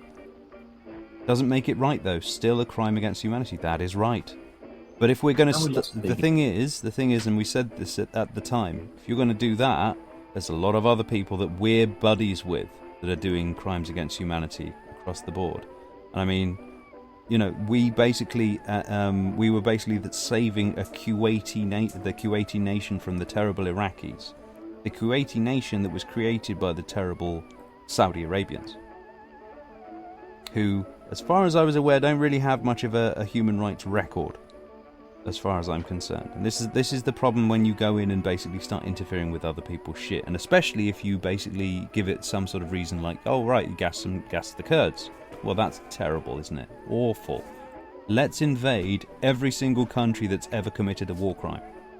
Let's start making the world a peaceful place by blowing it the fuck up. It'll never stop. It never stops, and it hasn't stopped. I declare that we do this the same way as we should be doing helping refugees in Nepal. We're going to start in our back garden first and then move out. But this is the thing. What that was just a selling point. Here's the thing is, if you're going to be worried about the fact that Saddam was gassing Kurds, nobody seemed to give a shit about the fact that he bought those gases from us. This is the thing. I mean, I remember Bill Hicks said it best when he was laughing at the way that they were selling the war at the time. And he goes, "The Iraqi army, incredible weapons." How do you all know that? Well, we looked at the receipt. I mean, this is the thing here. I mean, if we are the arbiters of justice around the world, we become basically the authoritarians that everybody would hate. There is a difference between bringing the world together as one and taking it over. But it is a very small difference. That's exactly why I support annexation. Why be the authoritarians that everyone hates when you can be the authoritarians that everybody loves? Yeah, I don't think they would though. That's the thing. All you would breed is a 50-year resistance. Sure, that's what you would do. Sure. You would have a resistance. Force them to organise. Go for it. Force them to organise and learn how to get on with each other so that they can actually overthrow us. And if not, well, we're still in charge. Oh, so what you want to do, what the idea... Oh, I see what the idea was. What you wanted to do was to get them to... Scrub. Yeah, you wanted people of the Middle East to band around one particular flag, the American flag, on fire. Well, not necessarily. That sort of thing. Not of the Middle East. I just mean that, who do you think was going to help out? Can you imagine if somebody came? World? Can you imagine if somebody came and annexed? I'm talking even smaller scale than just the whole Middle East. I was just talking about Iraq for one thing. Yeah, but imagine, say, everyone's sick and tired of the way that the French have been treating the North Africans, so they go and basically, annex it. Can you imagine say, I don't know, Saudi Arabia coming over and invading, taking over the whole of France? You think Europe's just going to sit there and just kind of go, yeah, fair enough. We don't like them anyway. Well, to be honest, the English would die fighting, defending France, and then defending France. It's just they're not taking responsibility for the legislature and the funding. Like, militarily, it already was annexed, right? That's what I'm saying, is that if you militarily you're going to annex a country, at least fucking handle the economy and the legislation. Yeah, well, as Martin said, they already do band around the American flag on fire. Indeed, they do. And this was Yeah, what gotta we were keep warning bombs people about if they go into Iraq and do this. There was 1 million people. We just had one of the most important referendums in our history, yeah. And I think it was I've never seen such an amount of people going out there and saying stuff. And these were British people, French people, Spanish people. Everybody was coming out and saying, "Why have you done this? Please, let's reconsider this." Yeah, and that's just basically deciding on whether we should be politically stable within Europe or not. The biggest one, I would say, probably maybe 70, 80,000. That was a huge rally for the UK. People travelling from other parts of the UK to get there, just to go to London to do this. I mean, I've been to other protests that was basically talking about sort of the Palestinian occupation and stuff like that. They were paled into insignificance by comparison to this recent one, yeah. But the Iraq War one, 1 million people. That's 1/65 of the entire country turned up and marched for that in the pouring rain in a cold September. That was about 10 years ago. We only had 60 million people then. Yeah, whatever. So, a 60th of the entire population, 1 in 60, turned up there in order to protest against that. Every single one of those people were saying exactly what this report is saying now. Why? Because they know this. You know this. Any sensible person knows this. You can't blow stuff up and expect it to be great. You cannot destroy places. You can't take out people's water supplies, electricity supplies, and think that they're going to be all right afterwards. In 1946, the German economy boomed massively. It's one of the largest growths any economy has ever had when it reindustrialized. Well, it was all based on debt, of course. 49. Yeah, but it was all based on debt. This wasn't something that was basically them just their economy was it was a bubble waiting to burst as it was. The only way to stop that bubble from bursting was to expand into other nations. That's essentially. No. I'm talking about the post-World War II economy when they went from having no economy to having a comparable economy to other European nations. Well, of course, Well, this is the thing. It's I suppose maybe it was a lesson learnt from the Versailles Treaty. Because during the First World War, once this has all been sort of settled, and we'd apparently won after the stalemate, and God knows how many millions of people had died from it. The Versailles Treaty, to quote a politician walking out of there after it had been signed, somebody goes, "What have you accomplished today?" And he said, "A war in about 10 years." So I think it was the fact that we'd put Germany in the poorhouse. We'd basically put them so that they would have draconian financial punishment laid upon them, to the point where they would resent pretty much everybody in Europe and showed their disdain and where disgust. Their farmers would starve from not being able to afford their own grain. Yeah, they were basically lost at this point. So in other words, we learnt that lesson. We seem to have forgot that lesson when it came to Iraq. It was just basically, we'll basically, what do we do now? It was the what now afterwards, the moment we'd actually done it. If you want to make the Middle East great again, I'll repeat to you the point that I made almost over a decade ago, and it goes something like this. Do you remember? I don't know if you know much about British history, but we've had a good 1,000-year history of tyrant upon tyrant, murderer upon murderer being a king and being in charge of us. And then suddenly, in like the 1700s or so, these aliens came down, blew the whole place up and gave us democracy. Yeah, I mean, I always wanted to build a wall around the Middle East. But you guys have planes that can't bomb us, so that Let me doesn't ask you a work. question, mate. Do you think that more interventions in the Middle East will be able to basically get the Middle East to suddenly seek peace? Nope. Do you think it has any chance? Any even small interventions? Okay. When it comes to interventions, here's the thing. You either take it all the way or you don't at all. like this half-ass kind of thing. Like, we're just gonna start some skirmishes here and there. We're gonna... Okay, so what you're saying is don't be a cock tease. Well, exactly. That's American policy as it is. I mean, you see them with their their healthcare policy and stuff like that. They always half-arse it. You know, they've got to give. Oh well, these guys want to make it like this, and these guys want to make it like this. Well, so what we'll do is we'll take the worst of both of your options and combine it. Deal? You know.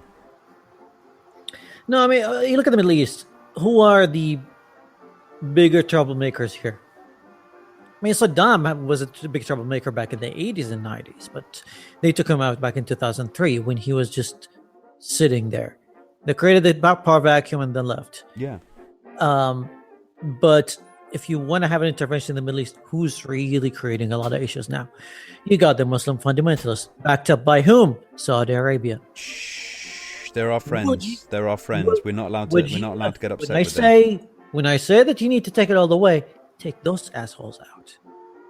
No, but we can't do that, and we can't do anything that would piss off the Qatari royal family. I mean, they've got all that oil money that we want them to spend it on our stuff. We want to take that oil. There you go. Well, you know, a lot of people talk about the oil is that we need the oil. No, we don't need the oil so much as we need the oil to be sold in dollars. That's we really want their oil. Yeah, we don't mind if it gets sold to China. You know, people. You know, I've heard people make this obtuse reasoning and say, "Well, look what happened after this. You know, after we'd done this, we weren't just taking all of their oil. It's China that was buying most of their oil." And I always say, "Well, what denomination were they buying it in?" Yeah, right now, like even when the dollar was suffering at its worst, the Saudi Riyal was still pegged to the dollar. As long as I can remember, the dollar was always 3.75 reals, and that's an agreement made between the U.S. and Saudi, and they will never falter. They'll never change it. When the euro first started, there was a lot of talks between Saudi and you guys in the UK, and they were kind of considering going to the euro or something like that, and the Americans were like, "Nope, you're not. You fucking don't. No, you don't. We're gonna freedom you if you do that." And their response was, "We have friends in Europe." Didn't help them, did it? Yeah, I mean, it is interesting to note how many Americans were suddenly interested in the the European Union being sort of, what's the word, dissolved. It's interesting, isn't it? Super state, but no one else can have one. Yeah, it is and of interesting. course there's the TTIP, but they keep on voting for the politicians who say they want to make it, but they never vote for the politicians that say they want to disband it. All very odd. But this of is, course, you know, a lot of people keep on insisting that the EU was joined unlawfully, and you present them with the Tory manifesto that said, "We're going to create a political union in Europe," the year before the political union in Europe was made, and they're like, "Yeah, but that doesn't mean anything." Tumbleweed, if anything. I've had one response back to that so far, and they said, "Yes, but that's not what a manifesto means." Well, it literally told me manifestos is not what a government's going to do. Well, I think that what you're, you know, this is the thing. We're talking about, Martyrs saying, focus, read Machiavelli, don't half-arse your invasion, Machiavelli of 2016.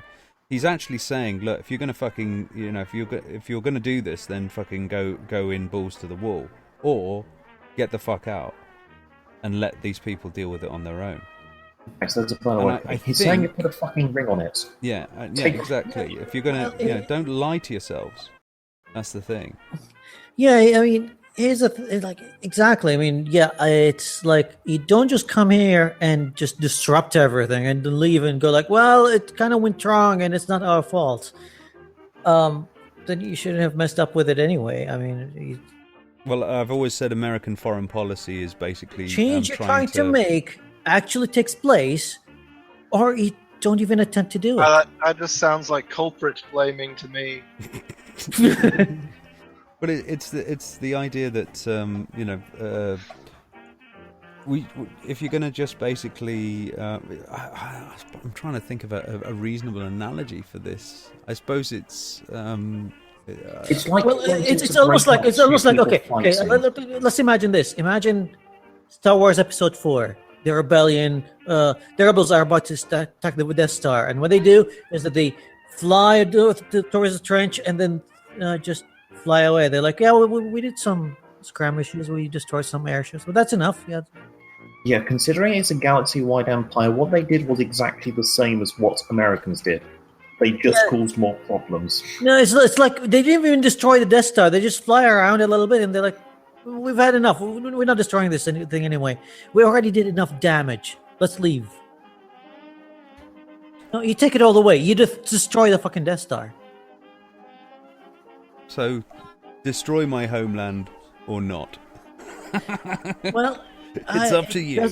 It doesn't have to be total destruction, but again, if intervention these days in war, it's going to carry a lot of destruction. And to be honest with you, to be able to get rid of the Saudi monarchy, a lot of blood has to be spilled. That's a reality that I had to deal with. And there's a few hundred of them. They're the blood you have to spill. Well, yeah, but again, there's a lot of their followers, and there's a lot of the people who believe in them. They're not the majority, but if you assassinate the monarchy, then they don't have anyone to believe in. Oh, we assassinate all the monarchy, and then which tribes? What about the tribes that believe in them, or they want to go and just carry their torch and do the same thing that they're doing? No, you have to you have to take it all the way. Let's say you overthrow the monarchy, and then what do? You instill a democratic system, and then what do? You're still there, and you're making sure that the democratic system is taking place. A president is being elected. There's a democratic government, and you make sure that it's running for a few years before you leave. And you build a castle. No, not one castle. I build a few of them because they're cool. Castles are cool. You build castles in everywhere where you've got a good hill. Castles like in the desert, and you're looking around going, well, this is a good defensible plateau. I mean, we're the only water source in 50 miles. This is a pretty fucking dispensable location. Yeah. We're going to build a fucking fortress here. There's already a city. Let's build a wall around the city. But just imagine this, guys. If you'd have spent 10 grand in 2000 to buy gold, and you'd sold it in 2014, you would have made yourself 5 times your amount. Oh yeah. Ever since 2001. See, when I look at gold, for me, gold is the uncertainty barometer. When I look at gold, I see a metal that is fairly non-reactive but highly conductive of electricity that only has worth because people say it's worthwhile. Well, no, it's more than just this. You see, like I said, it's the barometer of uncertainty in my world. I mean, it's the ideal around it. It's where people think to go for safety. In general, gold especially. Gold was traditionally sort of like the go-to. By the time it hit 2000, it was about $10,000 a kilogram. Okay, that's a kilogram, by the way, America. Look it up. By the way, I did not read Machiavelli. I just but I mean, at one point, just before the war, February 2001, it was actually at $8,000. Can you imagine? And essentially, by the time we were about to leave the Middle East, 2010 to 2012, it was 57,000 per kilogram. 57,000. Like I said, this is the uncertainty barometer in my world. Every time there's something that's gone fucked up, it just jumps in price. Let's have a look at the Brexit bit. Oh, look! There's a reason gold miners don't dig up that much. They could be digging up a lot more gold a lot quicker, but why would they want to? There's huge gold stocks, and essentially the only reason gold is even still valuable is because it used to be valuable, and it didn't, and there was no massive crash of it. Although actually, I think it's a money. It's a fiat currency in itself. Well, it did. Gold markets did crash, and that's the thing that annoys me about the ultra-libertarian types that are oh, no state, you don't need anything, everything should be on gold. Gold never crashes. It's like, learn your fucking history. It's been less than 100 years. Oh my god, people that say gold never crashes and gold is a non-fiat currency. The only reason gold has value is because you say it has value. The only reason people will pay the 50-something thousand per kilogram of gold is because people didn't hoard want it. gold, then it would be so. Yeah, gold is only scarce because it is hoarded at this point. Like there's so much gold that is available. If it weren't for the fact that so many people just stockpile it and make it difficult to get hold of, then yeah, the gold would just be. Okay. Fun fact: there are 2 ATMs in Dubai that dispense gold bars. Of course, though. Only in Dubai. You know what would be really, really nice is if people by and large went, hey, gold is a mineral with interesting electrical properties and for certain building. And that's it. Yeah, and by the way, Marty, Machiavelli, a lot of the stuff that he was talking about was really for leaders in order to keep the population down, or at least to keep them from basically rebelling, and to make sure that those around you were kept in order and stuff like that. This isn't actually, and also this is within the times. Doesn't necessarily translate to modern day life, I'm afraid. I mean, you're talking, Machiavellian is a word to describe douchebaggery most of the time. So, there's learning from history and then there's emulating history. You don't learn from history by emulating it. You've basically just kind of gone, oh, that sounds good, let's try that. That's not learning from history. Most of the time, history isn't really wise to repeat it. Generally, history has a lot of wars in it, It has some brilliant military strategies. I mean, the bayonet charge, it's been not the good best. since... No, it actually still works in modern military situations. Oh, right, yeah. Modern military situations, the bayonet charge. I don't think necessarily... I'd rather go with close air support, to be frank. What you do is you hit them with close air support that gets rid of their strategic positioning. Then you have machine guns open fire on either side of your line. You charge your troops as close as possible. You have the advantage. So long as you're not going against an army that has as highly conditioned troops as we do in England and America, then you end up in a situation where hang on. You're the saying majority of this troops tactic just still fire in the general works. direction at best. You're saying this tactic still works on the condition that the people you're using it against don't know what they're doing. Or On the are condition already that they dead. have the same level of training that people have had for the last 1,000 years minus the latest 10. So, do you know what happens Sorry, after a close air support strike? Do you know what happens? I can tell you exactly what happens. A plane goes overhead. Somebody gets a camera out and goes, "Watch this, guys." Then this ginormous explosion, and the building that they were concentrating on is obliterated, and everybody inside. A load of troops start whooping, and nobody charges with a bayonet.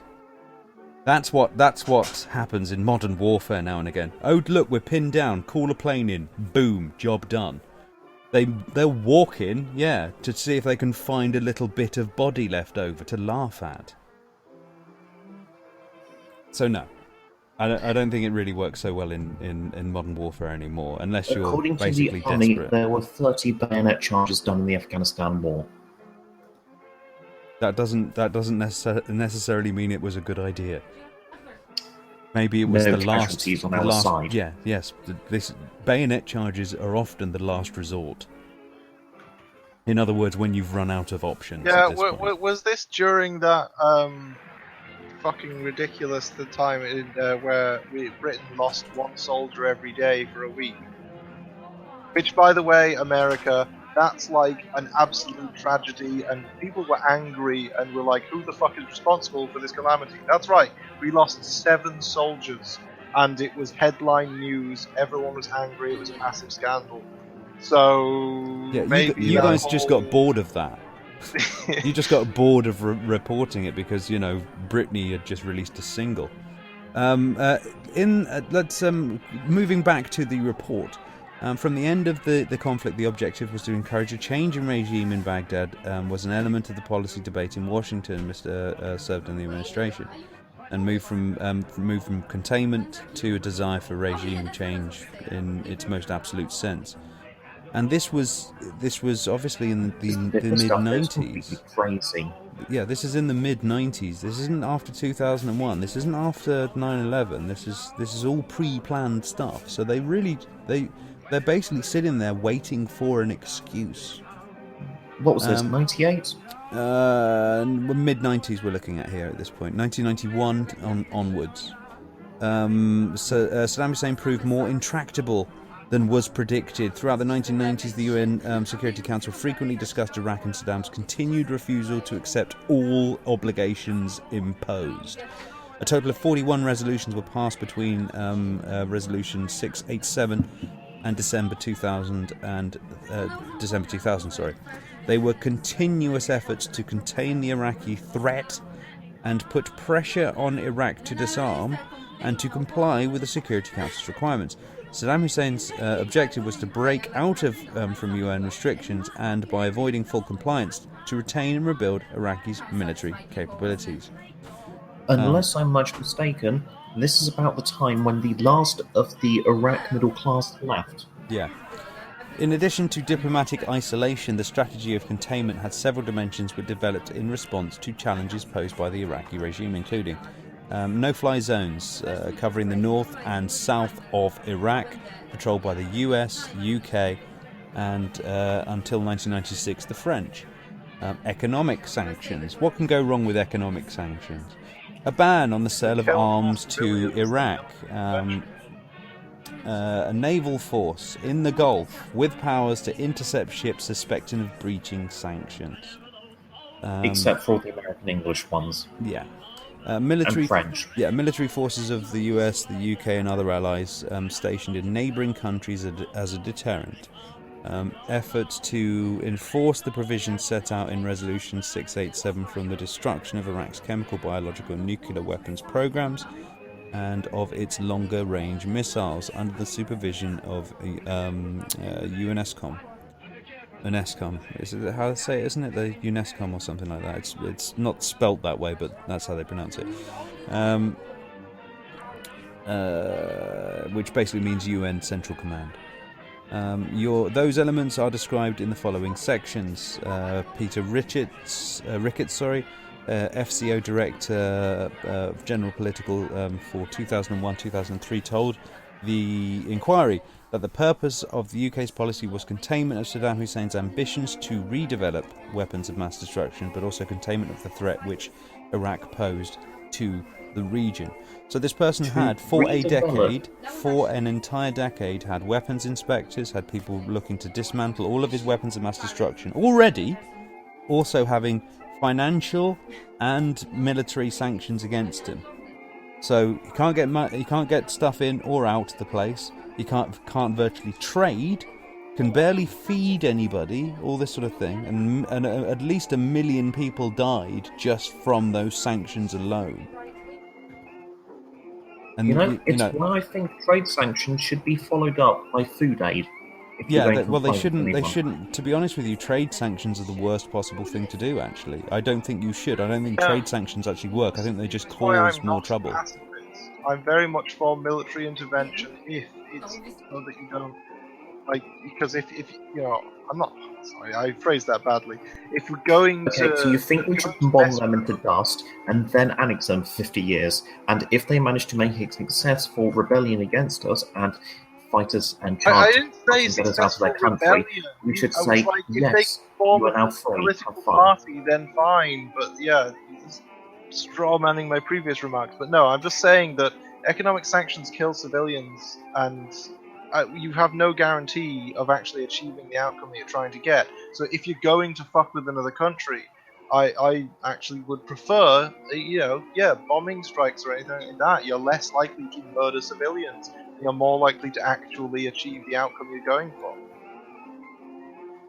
So, see, I'd just like to correct you, by the way. He didn't strawman you. He beautifully strawmanned you.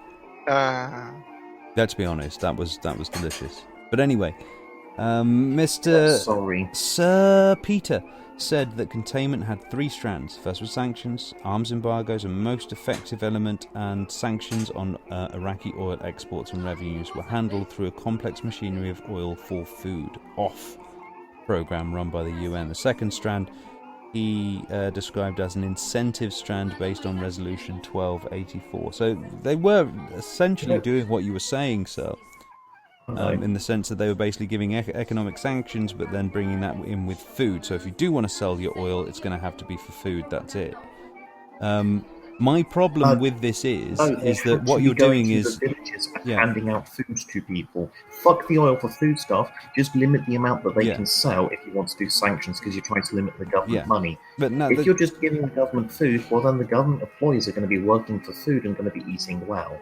You see, the real problem here, more than anything else, is that obviously you've still got your tyrant in power here who can utilise and use those things the way. But this is one of the reasons why I don't actually think that trade sanctions actually work in this case. The reasoning being is that the people are the ones doing the trading, not just the government. You could actually put trade sanctions on him. You could do that specifically on him. And then the only people that could do it are the people of Iraq. And that actually gives them a possibility for trade within their neighbour states, but also freedom to get the fuck out of there. Because then he has to go through them. In other words, he has to need his people in order to actually get any trade done, in order for him to actually get any money out of them again. So they get the opportunities to either leave, they get the opportunities to trade, and they actually somehow at least hold some power over him at that point. That's why actual blanket trade sanctions do not work, because what they do is they actually make the people in that country more dependent on that dictator. The northern no-fly zones, this was in the Kurdish areas. On 10th of April 1991, the no-fly zone was established north on the 36th parallel. If anybody wants to look that up on the map, they can. Enforced by the US, UK and French aircraft. The Kurdish in a light aircraft that costs basically nothing to buy, maintain and run, and throw bricks out of the window. What are you talking about? But the Iraqs, why would they fly over the Kurds? They basically didn't have a proper army at this point. Well, like I said, this is more than anything else placating people. Giving them a false sense of reassurance. It's not like the Kurdish people were being given much in the way of food from the UN. Most of this was done through sort of like charity and things like that in order for them to have anything. They were still stuck out on the rocks, you know. But like I said, basically they were buying stingers. Yeah. Guess what? Yes, Saddam Hussein was a terrible tyrant and a murderer, and yeah, great, and we handled it terribly. Our intervention strengthened him and made it worse. So whenever anyone said, well, he was a bad guy, I have to say, so you strengthening him, you putting him into a better position within his own country, that was gonna work, was it? You basically making it about them and us, making it about, oh yes, it's the West attacking us, it's the West that's making us out to be the bad guy and putting all of this thing, look what the West has done to you. You didn't think that wouldn't prop him up at all? We could have done it so that we could literally bribe the Iraqi people to basically just, whatever, Saddam. We could have done that, but instead we basically did it the other way, so they had to depend on their dear leader. Didn't work out very well. These are all bad plans. And then, of course, we get to the point where we think, well, fuck it, let's just blow him the fuck up. Let's just go in. Sir Michael Wood, FCO legal advisor from 1992 to 2006, told the inquiry that the legal basis for the UK relied on establishing the no-fly zone. It was based upon an exceptional right to take action to avert an overwhelming humanitarian catastrophe. The need to avert an extreme humanitarian catastrophe is regarded by the British government to be being derived from customary international law, and the essence of it, I think, what the fuck is this language here? We need to.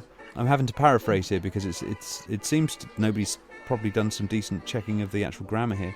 Something like the Holocaust had happened today. Oh, okay, Godwin. If the Security Council were blocked, you couldn't get an authorization from it. Then it simply cannot be the law that states cannot take action to intervene in that kind of situation, an emergency of that scale. So, the idea of intervention in Kosovo, for example, he points out. But the thing is that that's where the thinking is.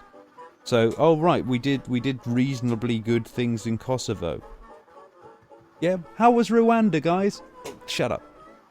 You mean that place that's no longer really a country anymore? The place that we didn't intervene in at all. We took UN troops, sat them there, and watched them kill each other. That was our idea of intervention there. And so people, they all felt guilty about that. Instead of actually doing an intervention, a proper intervention, because at that time you could have actually said, stop, we can do this, because it's not like a massive army that we were up against. We were up against people here, you know. We're up against war bands. Yeah, we could have stopped the genocide. That was an easy one. That was an easy intervention, and they decided against. Then when we come into the super hard one, where basically like millions and millions and millions of people's lives are on the line, we're like, yeah, gun ho. And so this arbitrary intervention, or at least idea of intervention, I suppose maybe it's sort of like some sort of guilt complex based upon the fact that like I said, you half-arsed it on certain occasions. It's as though when we should be cautious, everyone goes hell for leather, and when we should be hell for leather, everyone gets cautious. It's fucked up. It's like if we recognise when something's important, and then we stop thinking because this is an important thing, we must do it. Well, there's nothing smart about it. Yeah. Well, while enforcing no-fly zones, coalition aircraft were collecting tactical reconnaissance information to help monitor Saddam Hussein's compliance. We've got all this info on this guy. France withdrew from the enforcement, announced that the humanitarian need had subsided, and this was in January 1997. Operation Northern Watch began, enforced by the UK and the US aircraft. We hadn't finished with him. Following an attack on 19th of September 1996 on Iraqi air defense missile site north of the 32nd parallel, which had targeted coalition aircraft, the US and UK moved the boundary of the northern NFS, that is no-fly zone, north to the 33rd parallel, which is weird, isn't it? So we moved it further north. Didn't this now put a load of Kurdish territory outside of the no-fly zone? Yeah. Which was really, really bizarre, because if you can imagine, they're targeting us. We blew up their thing. If anything, if you were kind of going, right, they've basically, overstepped their mark here, you'd think you'd be bringing that down to the 31st. You'd sort of like kind of go, right then, we're going to have a bigger no-fly zone if you try that, sunshine. Well, maybe it's so they could run surveillance aircraft. Well, what I mean, they were going further north, so that they'd actually retreated.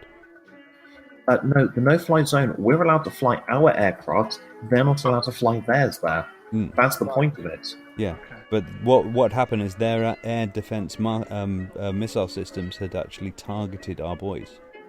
So that got blown up, but instead of actually thinking about that and thinking, well, then we should basically maybe increase this so they have to actually fall back, we fell back. It's a bit odd. France withdrew its support for the operation in the wake of Operation Desert Fox in December 1998, although it continued to station aircraft in Saudi Arabia. While this was all going on, of course, in the middle of all of this, there was actually some person, believe it or not, an Israeli, who was looking to actually try and push for peace negotiations with Saddam Hussein. Anyone remember this man's name? I've heard about him, but I don't remember his name. Sorry. It's Rabin or Raban, depending on where you're pronouncing it. This is a man who signed the Oslo Accords with the PLO, and this. Yes, I remember that bit. Yes, the Oslo Accords were signed, and then not long afterwards, there was a rally by the current Prime Minister Benjamin Netanyahu with targets of this gentleman's face in crosshairs, and also him painted as a Nazi. And a day later, this man was assassinated by an extreme Zionist Jew, who is apparently a hero among many in the right wing. You're just spouting anti-Semitism now by saying that Israel may have done things. Well, no, I'm talking about certain Israelis. Because we're talking about, this is. I was pro-Israel. You're talking to somebody who was a pro-Israeli in the 90s. You see, and I was applauding the fact that this man was actually trying to find some actual peace finally, and getting the PLO to the table, and not building new settlements to try and piss them off before the thing. He was actually going for it, and when there was actually something that would actually mean that some lands would be returned. There would be some actual peace, and there would be more open checkpoints, and everyone would maybe actually get on. He was assassinated, and then from that day on, Bibi has taken control of the country and has basically reversed all of that. And this is one of the reasons that Al Qaeda ended up radicalizing so far. This was part of the blowback. It wasn't just about the Afghan war. Wasn't just about the Afghan war in the 70s. Have a look at their manifesto at the time. They were talking specifically about the fact that the Israeli occupation of Palestine and how it had happened. And there was a chance in the mid-90s where this would have been fixed. And it was basically literally killed by extreme Zionist Jews. These are the facts, folks. I know because I was there, watching it on the TV when it happened. I believe that I should actually find some. I'm sure you can find it on the TV. It was a shocking moment, really, because nobody was expecting it. If you can imagine, this is back in Israel, yeah, where really they didn't really have much protection for the actual president at the time. He was basically just walking out there. He was like JFK at that point. Just sort of like waving to people, walking through crowds, all that sort of thing. Everybody loved him, really getting on and everything like that, except Bibi and his little number. And then just somebody walked up, shot him, job done. You mean the ultra-fucking nationalists? The ultra-fucking nationalists who seem to cause I all the believe trouble. that is the correct pronunciation. Many people don't pronounce it correctly. Yeah, you really need to emphasise that fucking nationalist bit. So I mean, we're at 1996 here at to this be point. Somewhat nationalistic, because I'm a slightly nationalistic person. I really like the United Kingdom's mishmash of culture, and I would happily share it with anyone that wants to come here and participate in it. But we don't want to export it. That's the thing. Not Well, anymore. the thing We've is, already done if that. someone wants to come here, learn a part about our culture, and then go back to their homeland and take the good bits to their friends and family, they're welcome to do that, and they can. Yeah, we'd Knock rather themselves out. now invade the world by merit at this point. Yeah, that would be nice.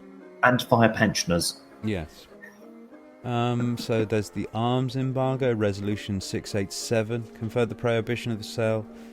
Economic sanctions, Resolution 687 provided the framework for the economic sanctions imposed on Iraq. It permitted the import of medicines or food, and supplies of essential civilian needs. By the summer of 1991, concern about the nutrition and health situation of Iraq population and the risk of the further deterioration led to the adoption of Resolution 706, acting under Chapter 4. 1991? Say again? What year do you say this was? Well, it's sort of running around. We're talking about they started all of this in 1991. Okay. But this is it's rolled over all just through the 90s essentially. The resolution asked for the oil for food program. Iraq rejected both resolutions and refused to cooperate on the grounds that the arrangements were an infringement on Iraq's sovereignty. Yeah, you don't like your sovereignty being infringed, do you? Adopted on, well, this is why I can't stand when people talk about this fucking sovereignty bullshit. And it's like, basically, in the same way, Saddam was basically going, well, I don't want you to tell me what to do. Essentially, just acting like an edgy teen. Which put civilian population at risk. By late 1993, differences, this is 1993, had emerged with the Security Council over the conditions for lifting sanctions.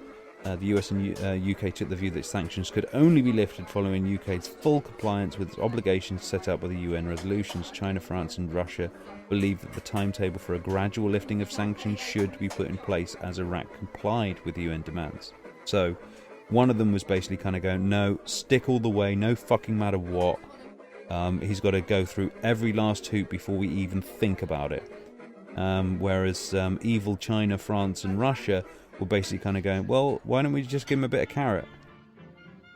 Do this and you get that. Do that and you get that. And if you do all of it, by the time you've done all of it, yeah, you've got everything fine.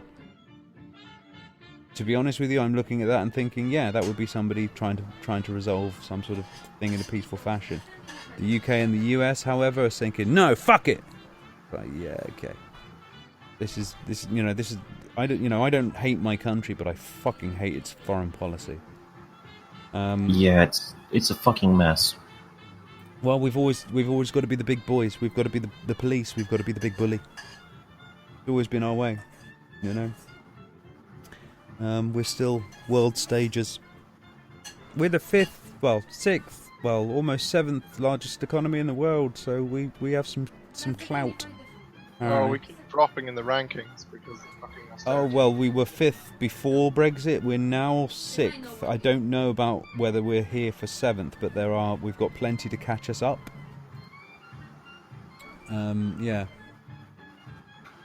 As a result of Iraq's objections, the UN adopted Resolution 986 in 95, this was, while I was off my tits, on 14th of April, so just after... Oh man, that was a hell of a birthday, that was. 1 week later, fucking brilliant birthday. But anyway, it directed... Oh god, what did you do that birthday? Oh mate, I was... All the drugs... 1995, I think it was my 18th. Oh god, my 18th was a mess. Never drink 3 bottles of whiskey one night. It was really remember hot, the summer of that? Yeah. Tuesday, Real I hot. think it was. I had there's like this notorious site. It's famous across Europe as one of the hardest techno clubs in the whole of Europe, and it was like basically buried deep into the heart of Cornwall, weirdly enough. And it was this place called the Shire Horse Inn. It could only fit about 300 people in it, but we used to get like international people go down there and play for free. Fucking no one didn't get it. I mean, you'd have basically people who had been paid £1,000 an hour to go into certain places like in like German super techno events and stuff like that, and they'd actually have to ask to come down. It was fucking weird, but it was fucking hell of a night, mate. We had the whole place to ourselves, man. It was basically I got there on my 18th birthday and had like 30 people in front of me going Rob. It was fucking brilliant. But anyway. Yeah, good times. And I was off my tits. We had a really good time and went to an after party afterwards where this is basically this old abandoned school, and we were still going till about like 7 o'clock the next evening. Just mental, man. We started actually in an abandoned dentistry, a 3-floor abandoned dentistry, but we bussed the top floor. It basically started really wobbling really bad, and everyone went, if we carry on up here, we're gonna fuck up that floor, so let's go down to the 2nd floor. And we ended up fucking up that floor. That was actually the big floor there, and it got to the point where the floorboards were actually cracking, so we had to stop that too. And then we were all piled into this really small room on the bottom floor. It was fucking funny as fuck. But then we went off to another place. But anyway, this is all sort of like Cornwall was fucking brilliant for that. I mean, but it was in those times when you literally had to fight for your right to party. You'd have basically the police with police dogs and riots. I don't know if you ever seen like that picture from Prodigy for The Lost Generation, and you've basically got like the police on one side and a bunch of fucking dirty, grimy hippies on the other side. But it was basically like that. I remember we were going to this one party where there's probably about 200, 300 of us or whatever like that, and somebody had been tipped off beforehand. There was 15 police vans, 60 police officers, and about 20 dogs. Fucking terrifying, man. And they just charged us. We just got out and we were just basically kind of going, go away, leave us alone, and they just charged us all. Fucking people getting bit by dogs all over the place. That there was like mass suings afterwards. It was an absolute, oh wow, Maggie, thanks. I got chicken and potato. But yeah, this in was those the kind of 90s shitty for me. situations, I really hope that a couple of police dogs got trampled. I really hope the police got I hurt. have to say, I am so fucking sick of Robin lording his chicken privilege over us. But anyway, yeah. Iraq eventually accepted Resolution 986 in May, with a memorandum understanding was agreed. Following the Iraq offensive against the Kurds in August, implementation was suspended until December. The first shipment of food arrived in March 1997. I only actually became aware of this in, was it 1999? Yeah. Yeah. So, sorry, I was a kid at this point. Well, of course, yeah. I mean, you got to remember, I was an edgy teenager myself at that sort of time, so I was too busy getting off my tits. But I mean, you just had to turn on the news, and it was all over the shop, Oh, I'm sorry. As a child in single-digit ages, I barely ever watched the news. Oh, I was all about the news when I was a kid, even when I was young. Oh, as a kid, I honestly couldn't give a shit about the news. I was just reading New Scientists. I literally devoured them as a child. Literally. Okay, figuratively. Yeah. Sorry, I did that misuse of literally, and I hate it, and I literally want to kill people that use it in a figurative sense. Now on the open house, pedant wars. You have to Dude, say what do you it mean like now? Ray Charles. What do you mean now? That's been like every open house ever. Oh, by the way, Earthrin, remember we were talking about the alternate for Deutschland party? No. You know, you're waiting for their manifesto to come out. Oh, the thing. Was Yeah. Is it to make the right great again? They've never updated their website. That's a shame.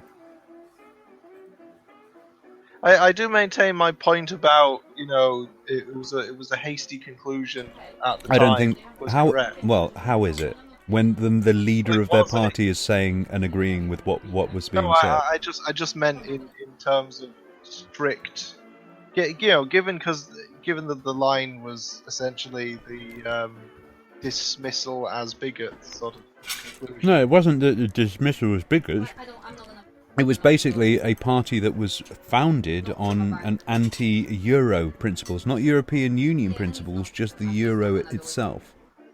And that the person who had actually started that had said that it had been taken over by people that were basically anti-immigrant, anti-Muslim, all that sort of thing. You know what? There's a very good argument for why the euro was adopted too quickly, and why it should have been a more long-term project. There are really good arguments for that. But the thing They're is all that fucking glossed over, though. I find that the problem for a lot of people is that, especially with the Eurosceptics out there, they're not really interested in reform. They say they do. They're not really interested in European Parliament. They apply for it, but they're not really there to actually solve the problem. They're there to cause as much problem so they can complain about it. They're there to destroy it. I mean... But please remember, elected MPs have no power in the European Union, and scientists and doctors that make propositions towards the European Union also have no power. That is why no European skeptic MP has ever been able to pass anything to hurt the European Union, nor has any Eurosceptic scientist or doctor or team of them have ever, with the help of one or less European MP, ever put forward stuff to say stuff like water is wet. Yes, of course.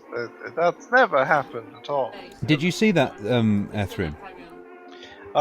Yeah, I saw there was a few people going on about how it's like they refuse their, in fact the headline I saw was trying to claim that they were actually saying that you weren't allowed to make the claim that water was good for hydration. It's like, there is absolutely no way I believe that. Well, all they were basically saying was, this has already been classified. That's what the resolution, that's what the answer was. This is already classified. What you're talking about? Do you think we wouldn't know what water was or for? Go away. You're wasting everybody's time, and they're like, You know, I'll tell you what. Do you know what would have happened? But it's not just Eurosceptics that put bullshit forward. Well, here's the thing. Here's the thing. And then try and make it Imagine, look bad. yeah. You know Imagine the if they'd people- actually said it. Imagine if they'd actually agreed and said, yes, water does hydration. Then they'd be in the papers, kind of going, look, they have to state the obvious in there. You know, aren't they ridiculous? I mean, this is the level.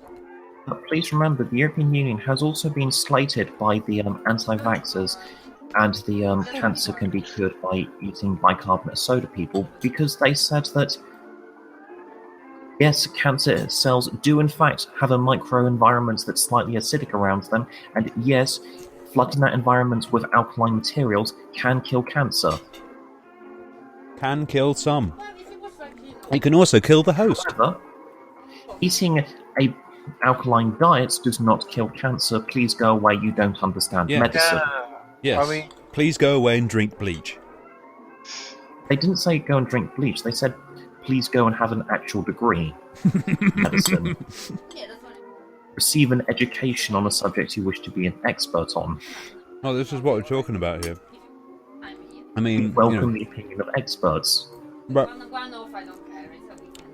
you know, this is the sort of argument, or at least discussion, that I was trying to have with a lot of people in the skeptic community, and it was quite. This is why I was so angry, more than anything else, during the last few days of it, because I was kind of look. I've looked at the position from those sort of four, and they make quite a lot of sense. You've just decided to call it Project Fear. You're literally coming up to these people and kind of going, well, say something positive. You're always trying to scare people. And it's like, okay, fine. These are all the positive things that the EU is doing, and if we were to leave them, then we probably wouldn't be able to have them anymore. And they're like, Project Fear. It's like, fuck off. Fuck the fuck off. Yeah, that's the thing. It's like you when you're talking about two comparative options, and one side says, well, this is a reason to stay, but then it's like, oh, you're just doing a negative campaign on the leave side. It's like, no, they're making a positive case for remaining. But okay. But a positive case for remain is a negative towards leave, because we have benefits Yeah, of exactly. staying in, They're then directly it's a negative if oppositional we thing. leave. What is positive for one is negative for the other side. So it's like the quibbling over whether something is technically positive or Well, negative. like I said, is like, they've suckered these edgy kids in. They've suckered them in to think that they're basically, you know, anti-authoritarian, when they've basically just handed the country over to the IMF. But then, of course, you know. Oh please, the IMF were going to buy us out eventually anyway. We just had a choice whether it was going to be us or our grandkids that had to face the buyout. Yeah. And each generation was going to be given the choice, you and your grandkids. And we chose to fucking get it over with now. Welcome There's back, no point Thrawn. resisting. Yeah. So we're just going through some of the sort of things that sort of led up to the Iraq War, as well as basically looking at Brexiters like they're twats. It's really funny. It sounds like some weird hive of. So now we're at Iraqis' weapons of mass destruction. Assessments of Iraqis' WMD capability before the Gulf conflict. The term weapons of mass destruction originated as an umbrella concept covering weapons with the capability to cause indiscriminate loss of life and wide-scale destruction. All nuclear, chemical and biological weapons are frequently categorized as weapons of mass destruction, and radiological devices have been included more recently. Okay, I need to be a pedant at this point and point out that the only chemical weapons that they had in Afghanistan at the time that we knew of, because we sold them to them, Iraq, because we sold them, could kill up to 100 people at a time in an area the size of a city block if you deployed them in an extensive method to continuous deployment. They were impractical to use, the WMDs would also kill your own troops, and the WMDs were not actually classable as WMDs because of how, well, inefficient they were at killing large quantities of people. They basically had mustard gas. Have you ever seen what mustard gas does when you try to kill a city full of people with it? It uses a lot of mustard gas. It takes continuous bombing with mustard gas. You're probably better off just using bombs at this point. But that's apparently a WMD now, because we're changing the definitions whenever we feel like it to then declare they have WMDs. Although nobody has classified napalm as such. Anyway, during 1970s and 1980s, while he was our bastard, Iraq had active chemical, biological, nuclear and missile programs. It used chemical weapons against Iranian forces during the Iraq-Iran War and against Iraqi Kurds in Halabja in March 1988, while he was our bastard. Let's be clear. Our bastard at this point. We didn't say a goddamn thing, didn't give a goddamn about it, because he was attacking Iranians at the time. And that means A-OK. And you got to remember, guys, this is in the 80s when, of course, we had Thatcher in power, who is, of course, a big friend of General Pinochet. If you'd just like to look at General Pinochet for a second, you will find... sorry, but I don't like staring at a picture of the devil. Yeah, you'll find a torturer and murderer, Actually, on the note of anecdotes, but Reagan I know liked someone him, who used so... to work in South Africa. He used to live there back before a number of the problems in the 80s. And whatchamacallit, during the start of the 80s, when they were basically before they moved out, Thatcher's kid used to eat at their hotel a lot. He never once paid the bill. How odd. Yeah, basically went and made unreasonable demands and walked out without paying the bill. And of course, the only time they tried to push charges against him for not paying, they had quite a lot of British attorneys turn up for some reason. How odd. I just find it funny that someone in Thatcher's family was known to not pay the bill, given Thatcher basically wanted to defund public services, for example, the police. Mate, you're awfully quiet. Can you please find a way to make yourself a bit louder? I said that I find it very amusing that someone related to Thatcher was not paying the bill, given that could be taken as refusing to pay for the police force.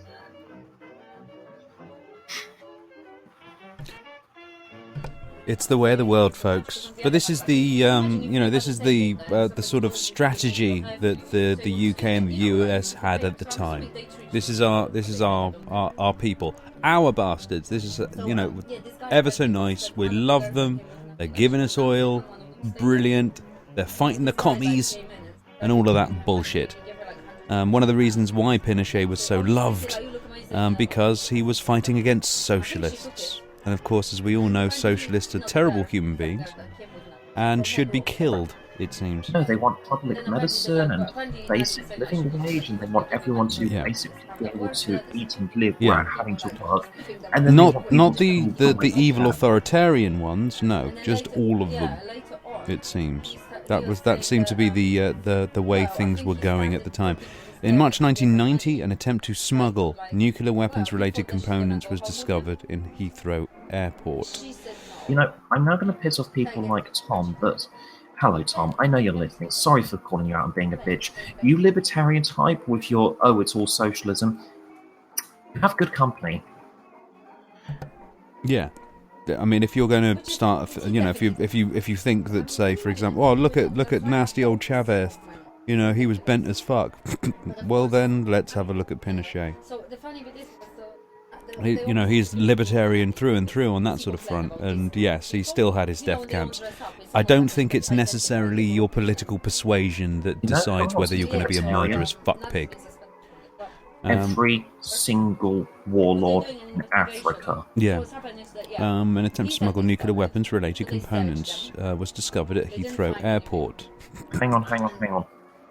I just want to point out that nuclear weapon-related materials can also be used in microwaves, radio antennae, anything that deals with electromagnetic radiation on precise bands, and anything used in nuclear reactors, or even heavy water purifying, or in fact water purification or desalination. When they say something can be used in nuclear weapons, it could also be used in a lot of other stuff. Indeed, yes. That plastic knife is a weapon. No, it's for buttering. It's for spreading butter. Dihydrogen monoxide is a very important chemical in nuclear power. Stop it and bring your volume up somehow. But anyway, in the late 1970s, Iraq obtained large quantities of uranium. Sorry for anyone who can hear Maggie talking over. She's very loud. Oh, don't Maggie, worry, mate. Maggie, is there any way you can bring your voice down just a little bit? It's sort of, just a What little. about you? I'm very quiet. Sorry, no. I've got my mouth right up to the mic here, so I'm not. Thank you. It's just I can hardly hear the guys while they're talking to me as well. No, but anyway. So after the Butler report stated that in the 1970s, Iraq obtained large quantities of uranium ore from Niger, Portugal, and Brazil. And by the 2000s, those very same quantities of uranium were suddenly being purchased in the 2000s. Weirdly, if you have a look to the prospectus for why we were invading, they were using this stuff in the 1980s. The evidence from the 1980s that this had happened. You know, the uranium that we'd sold them. And didn't we sell them that uranium to help them start their own nuclear project to have a power plant? Freedom. After Didn't the we sell invasion of that Kuwait, in instructions to start a power plant yeah. and sent experts to help, yeah, that then broke down because of failed peace talks. yeah. So we bought that uranium ore from. Uranium ore is essentially yellow cake. After the invasion of Kuwait in 1990, the Joint Intelligence Committee issued a number of assessments of Iraq's possession of weapons of mass destruction and its intentions. The role of the responsibilities of the JIC for providing ministers and senior officials with regular intelligence assessments on the range of issues of immediate and long-term importance to national interests. Whose And national this is the interests? first bit that I stepped in at knowing about firsthand. Oh, right, carry on. No, knowing about when I was actually alive at the time. Oh right, okay, I got you. I was about to roll a cigarette. That was all. The JIC assessed Iraq's nuclear capabilities in September 1990, and judged that without significant external assistance, it would take Iraq at least 3 years to establish a production facility for fissile material. So just for them to even start kicking off, it would have taken them 3 years. 1 more year before sufficient weapons-grade material could be available for the production of one nuclear device. A further year or more, i.e. 1995 at the earliest, before there will be enough material for a stockpile of 3 or 4 weapons. And these are low-grade, not very high-yield nuclear bombs here.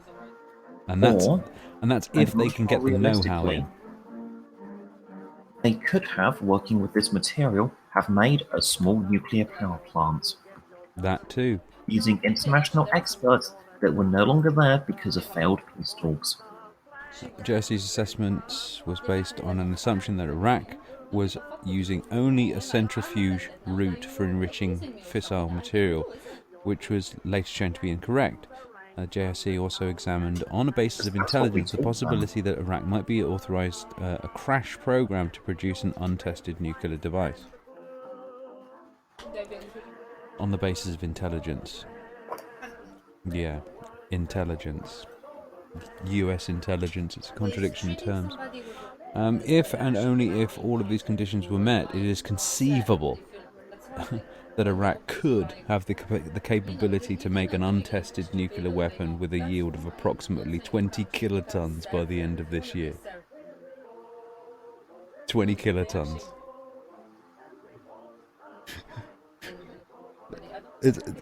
I'm surprised it would even go off at 20 kilotons.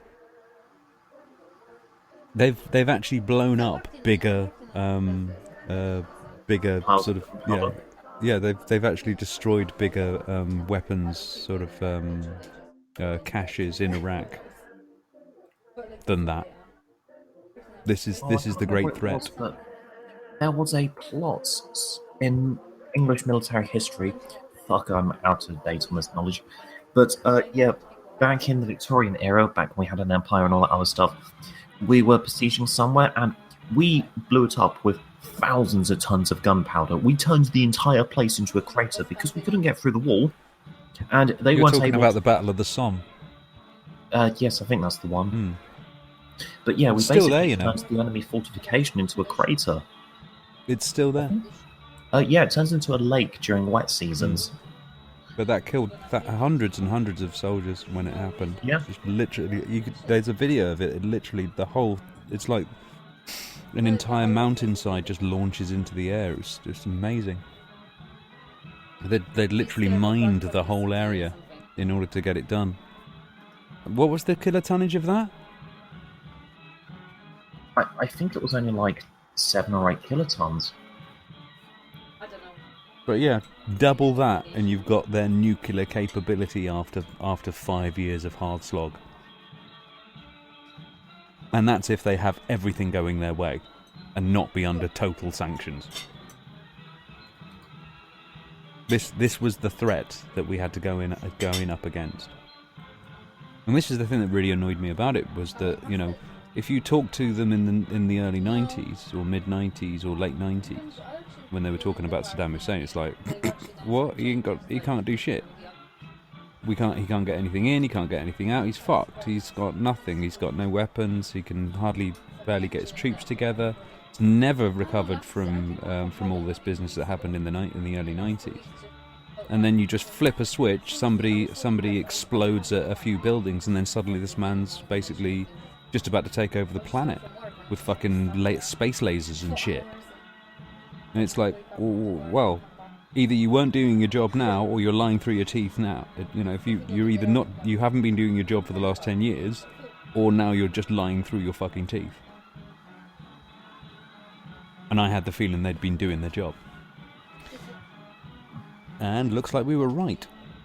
Before military action against Iraq in 1990, it intended to provide military commanders with the indication of the possible scale of Iraq's use of chemical weapons and how long such could be sustained, subsequently reducing the estimate of the size of the stockpile to between 6,000 and 10,000 tons of agent. What people should know, of course, as well, is that these chemical agents have a sell-by date and a use-by date. They go off. They become useless. The same thing when it comes to nukes. You can't just make a nuclear missile and just have it just sit there. You either use it or you have to maintain it, and it's very expensive to maintain. This is why people don't have nuclear missiles in their back gardens. Very expensive. I know several libertarians that think that you should be allowed to have nukes. Yeah, and you know I'm not even going to start with fucking libertarians on this sort of argument. It's just ridiculous. I mean, you know, for these guys, they'll be sitting there kind of going, we should never have gone into Iraq. We should never be touching any Muslims. You should leaving these people alone. You should open all the borders. You know, that's the thing. I mean, if you're a libertarian in this world, you should have no border police at all. You should have nobody securing your borders if you're a libertarian.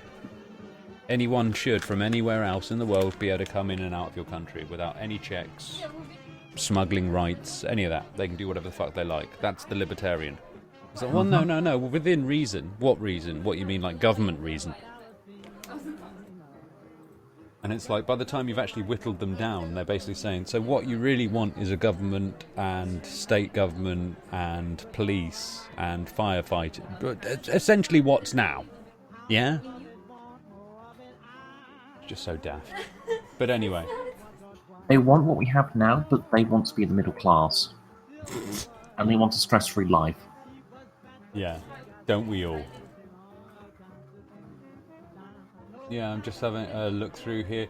I mean, these are basically just for the run-ups here. I'm just trying to find some a little bit more sort of less nitty-gritty, because at the moment it's just fucking boring as fuck, isn't it? You're just basically kind of going, yeah, they didn't have much. Discoveries of Iraq's nuclear program in 1991. Seeing as we sold him most of that stuff, of course we would have discovered it. Resolution 707, that was 1991 again. Concealment of WMD activities. Iraq's action to conceal the scale and details of its activity included the unilateral destruction of prohibited weapons and material. So, in order to disguise the fact that they were, not destroying their weapons, they destroyed their weapons. What? It seems. Because that makes sense. Not really, no. But like I said, you know, these sort of reports here, they have to be very, you know, we were talking about sort of like everyone's up in arms about the fact that Hillary isn't going to jail tomorrow, and she's having to get to power. And by the way, any of you Brexiters out there that put in that on your thing, get over it. It's done. Get on with it. You know, how does it feel now, I'm motherfucker? Go out there and say, do you feel cheated? Do you? Tough shit. It's a shame Hillary got off completely scotch-free. She should have at least been tried for negligence. But the US system doesn't recognise that. Well, this is, you know, if they did, Bush would be in as well. You see, like I said, I posted that up there when everyone's complaining about Hillary, and I'm sitting there kind of going, I wonder how many of you were around when we were complaining about Bush. You know, people in America, yes, all of you, I know you're all listening. You may want to do something about changing your laws so gross negligence is actually illegal. And somebody trying to torture somebody and then try to get laws to basically allow for them to torture retroactively. Yeah, you might want to have a look at that. And torturing somebody in another country doesn't mean that your country isn't torturing people. Just thought I'd let you know. How many amendments your constitution have? Add one more that says no law may ever be applied retroactively. And that this will carry on for all prosecutions from this date forwards. And to be honest with you, it should be actually put in retroactively. No, you put it in retroact. Well, you put it in now, and going forwards, you can't prosecute anyone for a law that was not illegal at the time. But others going forward. But it's the point of somebody who's basically trying to make a law to basically make what they're doing, whatever illegal activity they're doing, legal suddenly. They've already broken the law. So, you know, all you're doing is actually upholding that. I mean, there are plenty of people that made themselves look legal while they did war crimes. That doesn't make, you know... mate, the law I'm recommending, it would stop any ongoing prosecution based on a past law.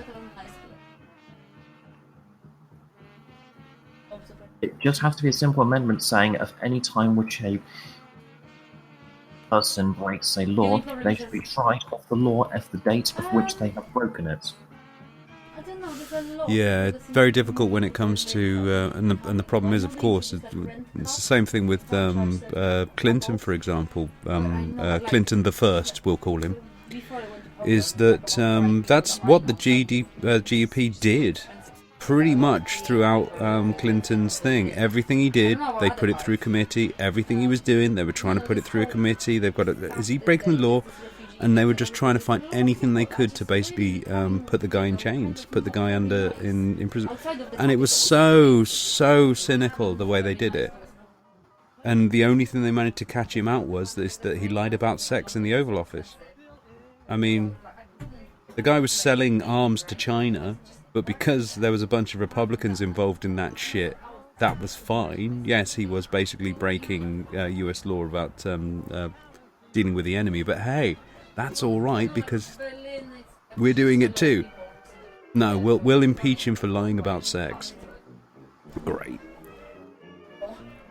Honestly, that was one of the pettiest impeachments I've ever seen. Holy shit. And no wonder everybody's sitting there kind of going, suck it. Because they're doing it. They've been doing it all the way through Obama's terms as well. No, every fucking time. They make... And he did it in the Oval Office. I mean, holy fucking shit. Let's be honest. It just makes every single Republican who went against him for that look jealous. Yeah, it just looks pathetic. He got to be the president, sleep with a beautiful woman, and do it in the fucking president's office. Well, let's not elaborate. Let's not exaggerate now. Relatively attractive woman. She was a woman. She was definitely female. Top 50% for looks. The defection of Lieutenant General Hussein Kamil. On August 1995, Saddam Hussein's son-in-law, Lieutenant General Hussein Kamil, the former Minister of Industry and head of Iraq's Military Industrialization Corporation, defected to Jordan. He had been responsible for the development and manufacture of Iraq's prescribed weapons programs. The general met with Mr. Akes and 2 other officials from the IAEA and UNSCOM. IAEA? Yeah, the multiple vowels essentially, and an interpreter in Imam. Lieutenant General Kamil said that after inspections had started, Iraq had destroyed its biological weapons, and he himself had ordered the destruction of Iraq's chemical weapons. In addition, all Iraqi Scud missiles and their components had been destroyed, although 2 launchers had been dismantled and hidden. Hang on, mate. Let me get this right.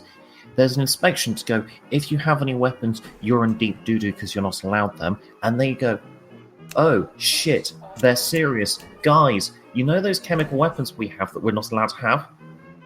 Dismantle and burn everything. Leave no contaminant behind. And they followed the rules. You're not allowed to have them, so they stopped having them. And then they basically went to them, where's the evidence that these are destroyed? It's like, well, we burnt it. It's gone. It's done. There's no. That's what destruction means. You don't get to see it anymore. Where's the evidence of this, though? You're asking for an evidence of absence. Yeah, what really should have happened is, we're burning it on this date. Please come and watch. Yeah. But then again, they would have probably kind of gone, well, maybe they're hiding them somewhere else. This is the thing, that the Americans were totally paranoid at this point, and just basically, it didn't really matter what anyone said. Didn't really matter what anyone did. I mean, they put weapons inspectors in there to go and have a look round there, underfunded, undermanned, and demanded everything done real fucking fast. Yeah, and then that not only did they give them a short date, but they also pulled them out before the date. So they were still absolutely did their job determined. properly. Yeah, and they were absolutely determined for them to not be able to do their job correctly, and to just say, well, it's Saddam's fault. And this is the thing. The inspectors did a good job. They did it properly. They came back and went, they don't actually have any weapons. We've checked. They destroyed them.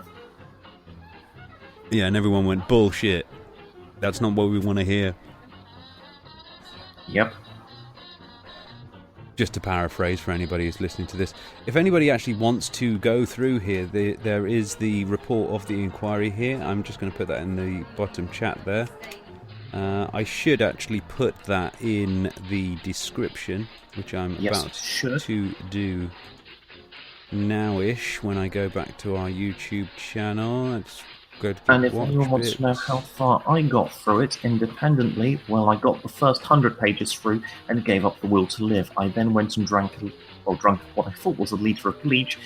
It turned out I was only joking. Corner. I wasn't actually saying that you should. But, I was just saying that that's what we were going to be talking about. You didn't have to go mad, but, kudos. Look, just because I read it, went mad, and then drank detergent because I thought it was bleach, I was that delirious at the point. Thanks for not blaming me. I blame you for my failed suicide attempt. If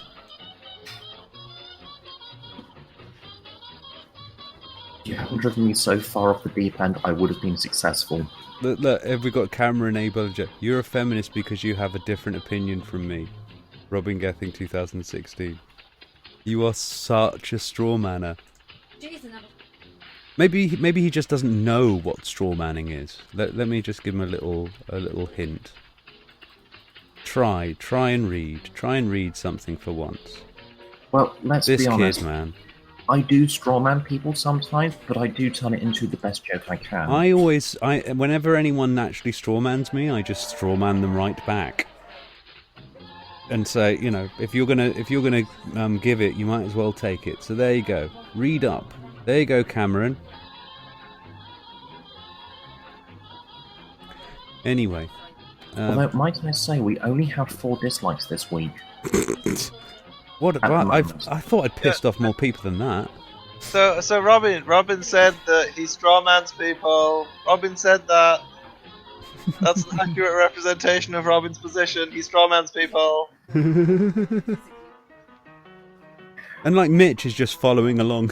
yeah, like. Mitch, fucking grow the fuck up, kid. Hopefully coming back on. It's just saying 0 at the moment. I think we're back. I don't know what's happened to Habib. Are you still there, Habib?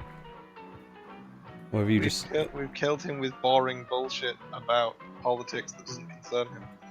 Well, it sort of does. This is the thing. I mean, this is, like I said, this is the thing. This is the, I think both me and Habib can agree that the Middle East wasn't exactly a peaceful bastion, but it was certainly an uneasy peace once. Well, it wasn't really an uneasy peace. There was still loads of shit going on. I mean, they'd just finished a war, an Iran-Iraq war. You'd had the invasion of Kuwait. You'd had all the shit that was going on with Lebanon before that. It was still some messy business. But this... no, there was an uneasy peace for a while when no one had an army. And they were rebuilding. Yeah, not really. I'm not gonna say that the Middle East was even close to finding an absolute peace resolution. I have a question.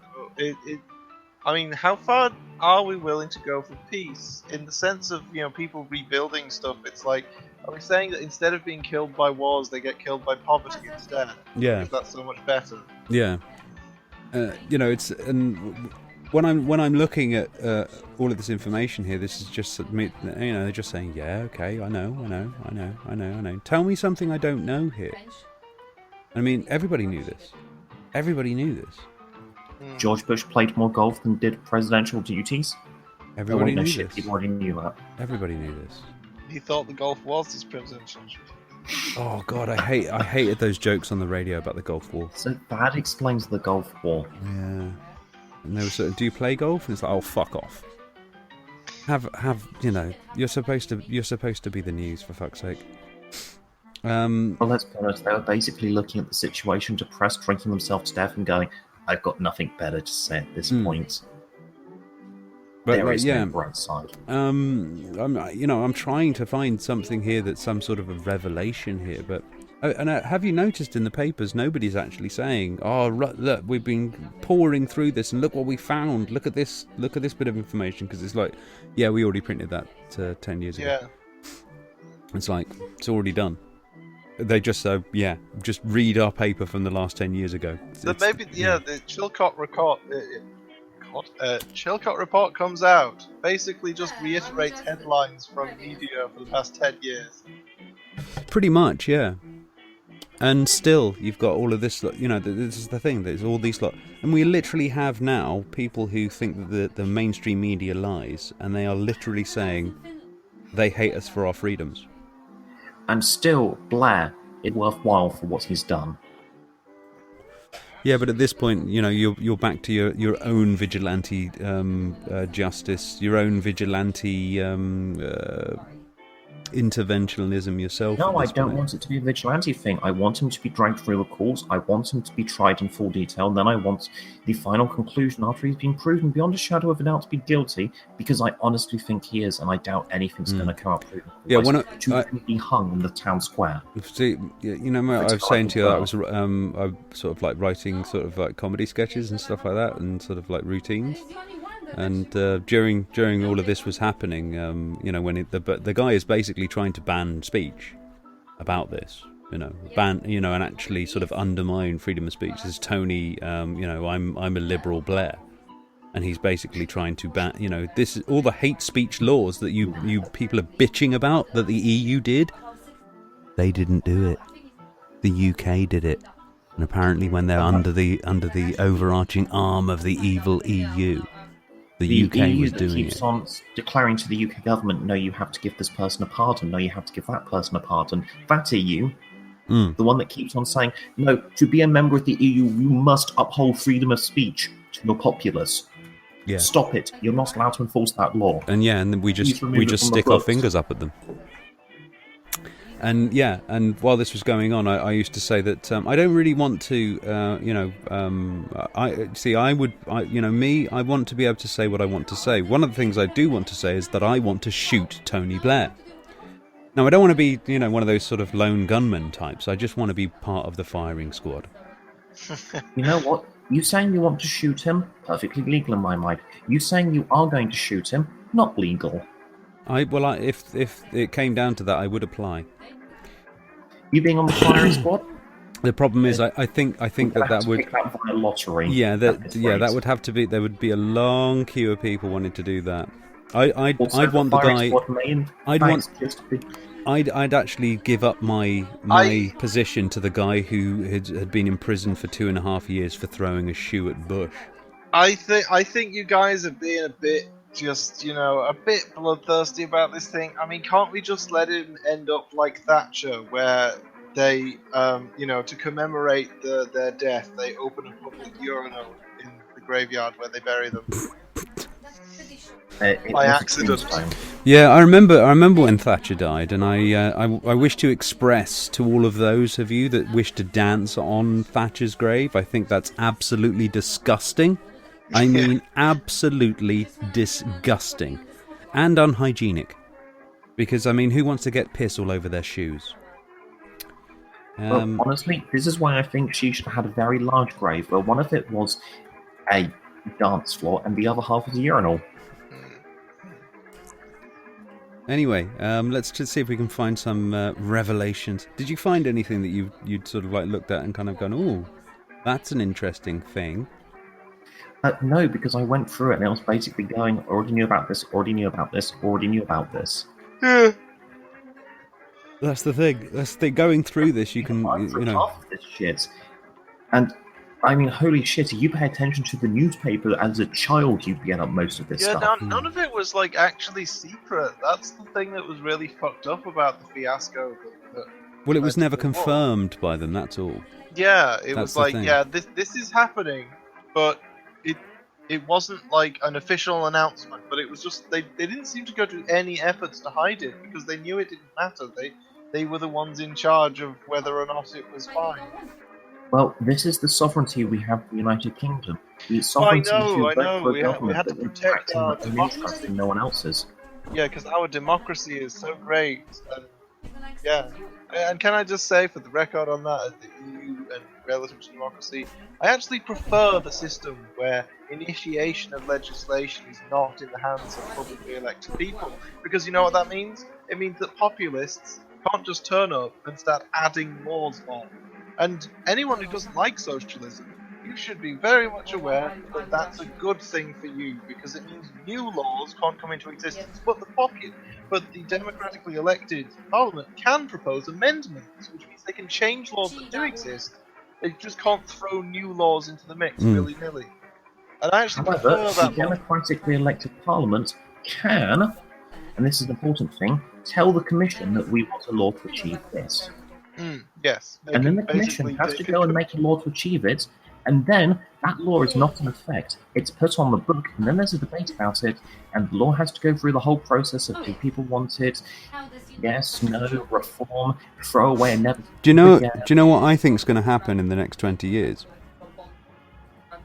I think the UK will rejoin the EU, and probably in full force. In what year are we in? 2016.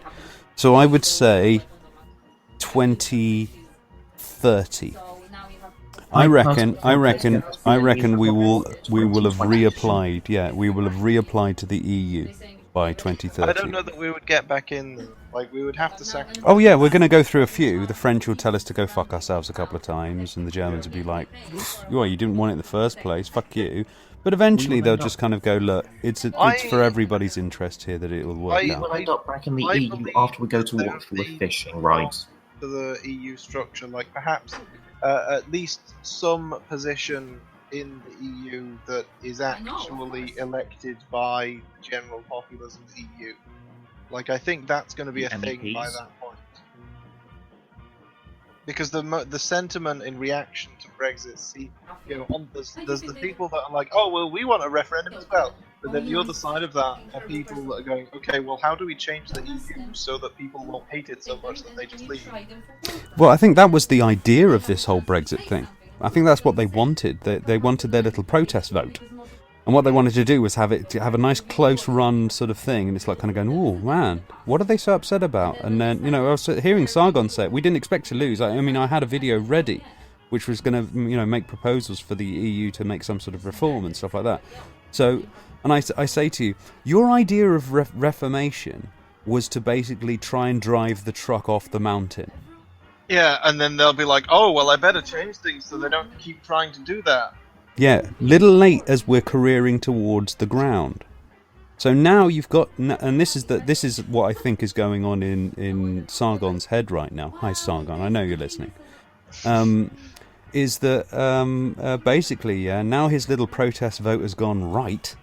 He's now fucked because now he's in the winner's circle.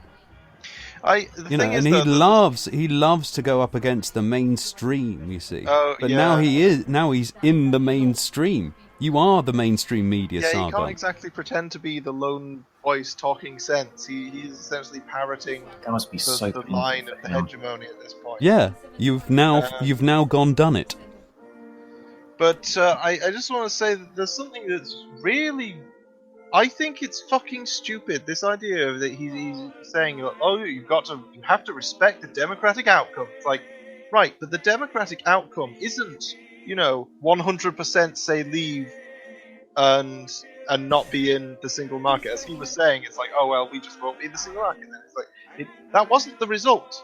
The result was that 52% of people preferred to leave as opposed to stay, based on a huge amount of misinformation. The democratic result is that the country is pretty much split down the middle. Respecting the democratic result means that we don't just leave and distance ourselves, nor do we, just give up on change and just go, well, the EU's fine as it is. Like, clearly, there's problems that need to be fixed, and that is the democratic outcome. Well, not one way or the other. Well, here's an interesting thing, yeah? Here's an interesting thing for you guys to have a look into, yeah? Go to the petition site. Remember that 4 million people that voted for that Poll tried to scupper? Sorry, Poll. Good try. How many is it now? 12 million? Oh, somebody wants a link. Just 1 second. Zix. Let's give you a link. You're going to have to follow me, mate, in order for that to happen. Otherwise, at the moment, I can't actually DM you the link. So if you want to get that done, then we're all good. The interesting thing that I have noted is that if you have a look at that petition, 4 million people from across the United Kingdom, and in some cases other parts of the world, expats, that sort of thing. And maybe even people from other countries are just like kind of going, what are you fucking doing, you nutters? It matters not to me on that sort of front, but most of the spurious ones have been obviously discounted. So sorry, Paul. You know who doesn't get a say in this vote? People that lived outside the United Kingdom for 15 years and 1 second at the time of the vote, who are only national citizens of the United Kingdom, who only actually have proper voting rights in the UK, who own a house in the United Kingdom that they pay council tax on, but don't live at as their primary address. Do you know what I feel is going to happen? I reckon Gibraltar's going to join Spain. Finally. We're going to lose this United Kingdom because of this. This is the most hilarious thing. That's the jollity of all of this lot, is that you're trying to save the United Kingdom and you're actually going to actively destroy it. You're actually destroying it at this point. You are the ruiners here. But anyway, interesting to note that 4 million people voted in a petition, the largest ever, to petition the government to ask for a second referendum. Do you know how many people have so far voted for the button to be pressed? 2,000? 78. 78,000 people want the button to be pressed. You know what that says to me? Mandate. Okay, so they're saying in this second referendum petition that the EU requires a turnout of 70% and a 60% vote in either direction for it to be definitive. Yes, This is an EU rule No, that the United Kingdom is not beholden to. It never has been. This is a rule. If you were to, the thing is, a lot of people were thought that this was a vote to go in. In some cases, I've heard people say this, and it's got no. This is a free gamble here. All you're basically saying is leave everything stays the same as it is. That's all you're getting. So they're basically like playing craps, rolling for a 6, getting an 8, and just taking your money straight back off the table. Even if you'd lost nothing. This is why it was such a fucking crap protest vote. And now you've got it. Now you have to live with it. Now, guess what? Now you have to be responsible for it.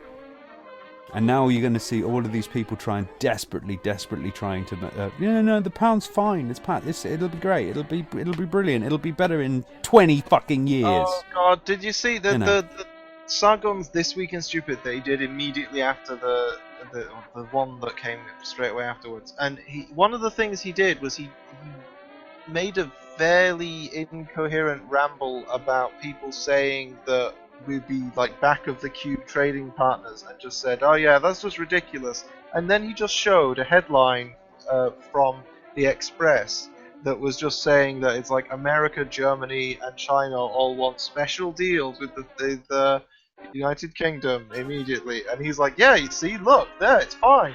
And then just moved on. And it's like, Sargon, you didn't check that, did you? Because it was only the Express headline. And it's like that. It doesn't mark you as suspicious that it's literally only the Express who's saying it, and then Germany saying they are not even willing to talk about special trade deals until after Article 50 is activated. That seems to be directly contradicting. Like a verifiable fact is directly contradicting this not verified headline of the Express, and he still put it in. This week like I said, mate, this is the fall of Sargon that you're witnessing here, because now he's got himself into this bind. We're talking about somebody who basically had the lead member of the EDL. Germany actually said. Yeah. Germany said we will be willing to set up our negotiation talks with you now for after you have signed it. Yeah. So they sat there happily going, yes. When do you plan on signing it so we can set up peace talks for the day after? But like I said, this is why I'm calling it the fall of Sargon on this sort of front, because I'm watching somebody who has lost their objectivity now having to back up this lack of objectivity, trying desperately. And this is, when people sort of like talk about xenophobia. Now, xenophobia isn't manifested as basically foreigner. No. People are less stupid than that. No. You justify your xenophobia. You justify it. You work out a way to make it look as if... No, I have rational reasons for why I'm terrified of the foreigner.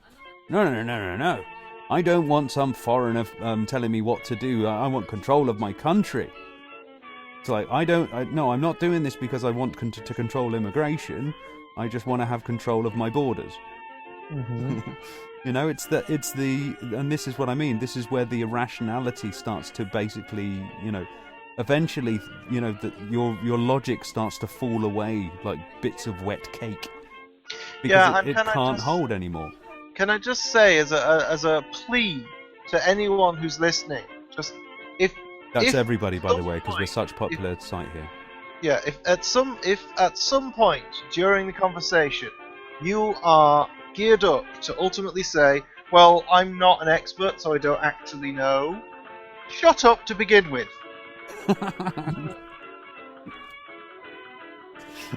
If you haven't read anything about it, don't think that saying, well, I don't know anything about that, is an argument. But Shane, welcome with your mighty fists. You might want to actually unmute.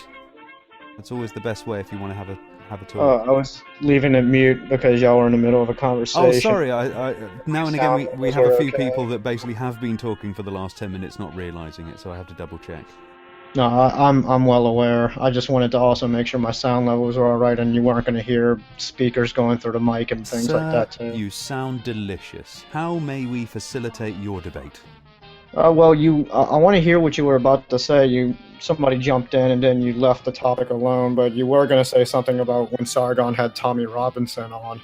Oh yes, Tommy Robinson from the EDL, the English Defence League, and as he was stating that he had interviewed this person, and he'd done a really good job at showing face.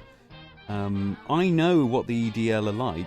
And all you have to do is basically just put EDL protest, and up will come a protest, and then just keep looking at the protests, and eventually you just keep flicking away, and then there's no more protest, it's EDL violence, where they're basically going around and beating the shit out of people.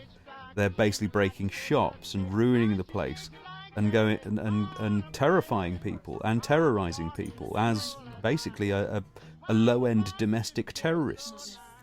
Now, for some reason or another, they're misunderstood by the greater media. Well, sometimes the media doesn't lie to you. I don't know if you've ever looked at the weather report, but they try and be as accurate as they can sometimes. It sort of lends them credibility.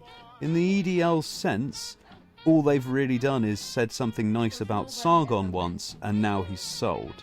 This is why I'm a little sort of lost on Sargon. I think he's far too easily buttered up by people. I've seen sort of say Milo, for example, and just basically, they're having their little love in, and the guy's just sold down the line, and he's like, well, no, I'm a lefty, and it's like, this where? This isn't a new thing, though. Yeah. Like, he's been doing it for years. Like, even when he would have, discussions with feminists on, 2 years ago or whatever, on his channel, and he would just basically sit there and going, yeah, well, I agree on this thing, and he's like, and just not bringing up the actual points of contention, which he surely was aware of. He just wanted to have a chat, and basically, I mean, I'm not saying he should have been trying to have a high-strung conversation about their disagreements. We're just saying that this habit isn't new. I'm doing a live conversation with a feminist that's being broadcast across the world. I'd ask them about male genital mutilation. I'd ask them if they're a trans-exclusionary feminist. And after we got that 2 bits of groundwork down, I'd go, okay, you're a rational human being that I completely agree with. I literally just don't like the label. But we agree on basically everything now. Yeah. However, you see that if you have a look at the EDL, for example, they I believe they have a black member. They love it. They love him. They absolutely love him. Why? Because it gives them one tiny shimmer of sort of see, we're not racists, and it's like, yeah, you just buttered this guy up so that you've got one of them who's just as delusional as you. The thing is, you don't have to be white supremacist to be racist. Yeah, or well, like I said, I'm not talking racism here, I'm talking xenophobia here. Well, actually, they could be racist, because racism is normally very, very precise. And we can have black people, Jews, Asians, white people, Africans, all agree that people from fucking Middle East are cancer. Well, yeah, and that's essentially what I'm genuinely saying. racist people, and still think everyone else is perfectly fine and not give a shit about what nationality they are, because they're not the nationality they hate. And this is the thing. I mean, I'll bring up Shrek for this one, because his xenophobia is so easily seen and yet so difficult to disguise. When I basically said that a lot of the things that he said, and I've talked to the guy plenty of times in private and stuff like that, and he's got a lot of xenophobia. A lot of xenophobia towards migrants, a lot of xenophobia towards Muslims. And he's like, well, I've met Muslims. You've met them online, mate. You live out in the middle of nowhere in Bavaria, wherever the fuck you are. You've barely met another German, never mind another fucking migrant. And, you're sitting there kind of going, well, I'm not a xenophobic, I'm going to move to another country. Yes, another Western country. Another white country. Robin, mate. Have It's you ever like, been to Chiswick? dude, what is the fuck it... Well, think about yourself. Look at yourself for 1 second, but you're too busy being angry about it because you don't like what people are saying. Robin, And have you this ever is been to the London? place that that Sargon is moving himself into here. And like I said, he's now saying about, say, social justice warriors or whatever like that, Bernie supporters or whatever like that the fact that one stupid kid, decided to do a murder rap, that these people are responsible with their words. And if you were to say 2 years ago, somebody saying, "Oh yeah, What? people making words on the internet and saying stuff and things like that," well, that causes murder. That does. He'd be like, "Get the fuck out." Hang on. Sargon said they're responsible because of a murder rap. Some idiot kid. I can't remember the name of it. I think it was the attempted murder of Donald Trump. If you have a look into that one. Oh, correct me right. if I'm wrong, but didn't he also at some point say that people who sell the sovereignty of a nation are nothing but traitors to the nation? I would have to find that one, but if you can link me to that particular excerpt, I'd Sorry, like to it's one actually of read the that. old ones he did when talking about politics years ago, and actually only last year, but yeah, basically he was saying that if you're selling the sovereignty of a nation and lying to its people, you're a traitor. So, and then he also says that the Stay campaign are lying to the population, and that therefore, according to his old videos, would make them traitors. That means the shooter of Joe Cogs is someone that Sargon actually advocates the same position of, going by his own standards. Yes, but the Carthaginians and the Greeks and the Romans. This isn't ancient Rome. I'm sorry, but Oh yeah, he keeps comparing it. It's like, yeah, ancient cultures. It's like the economy, the legislature, the military. Nothing works. Like in the last 50 years, so much is different compared to 50 years ago now about the way government. Basically, the internet would be the main thing there, but essentially the consequences of all of the change of technology of the computer. None of these things work in the same way. So no observed mechanism from ancient history has any relevance at all. The greatest invention of mankind ever, as far as I'm concerned. Cheap, easy, quick, mass communication that is worldwide. That's right. And free porn for everyone. Low ping. That's a That's what it's byproduct about. of it. That's what the internet is about. Having a low ping. That's all it's ever been. You're welcome. It used to be about house prices, but now it's about your low ping. But yeah, this is why I'm sort of like I'm angry and disappointed at you, Sargon, and I know you're listening. Why did you do this? Why did you do this? I was taken aback when I discovered that you were sort of like anti-European. I sort of sitting there kind of going, that's an odd thing. I thought you were a rational person. And then when I saw what you were doing and I saw how you were acting, I realized that this wasn't actually rational. It was you rationalizing, but you weren't actually doing it from a rational position. You were trying to rationalize your irrational position. Yeah, you can always tell because people who do that they're usually going to have several lines of arguments which they haven't thought through. They just believe that what they can do is throw some shit at the wall to see what sticks, and whatever does stick, that was their argument that they meant to say all along. Yeah. Forget about those other arguments that I missed on. This is the one. That's the one that's going to sell. And you got to then wonder if they didn't know which argument was going to stick and which argument held water, why were they so certain of their position beforehand? Well, it helps to be popular, as Magda said. Once you've actually hit a popularity thing, and I've talked to yeah, I know. Well, no, I think it it boosts one's ego, doesn't it? I mean, I am an egotistical twat and think I'm right about everything already, and I don't have a popular thing. So imagine if I did. This is why I don't want too many subs. Otherwise, fucking hell, you're all dead. So that's why you put up such shit Let's Plays. You're purposely driving people away. That's right. I'm trying to save us all. Yeah. Anyway. He's saving the world from. And now I finally understand him.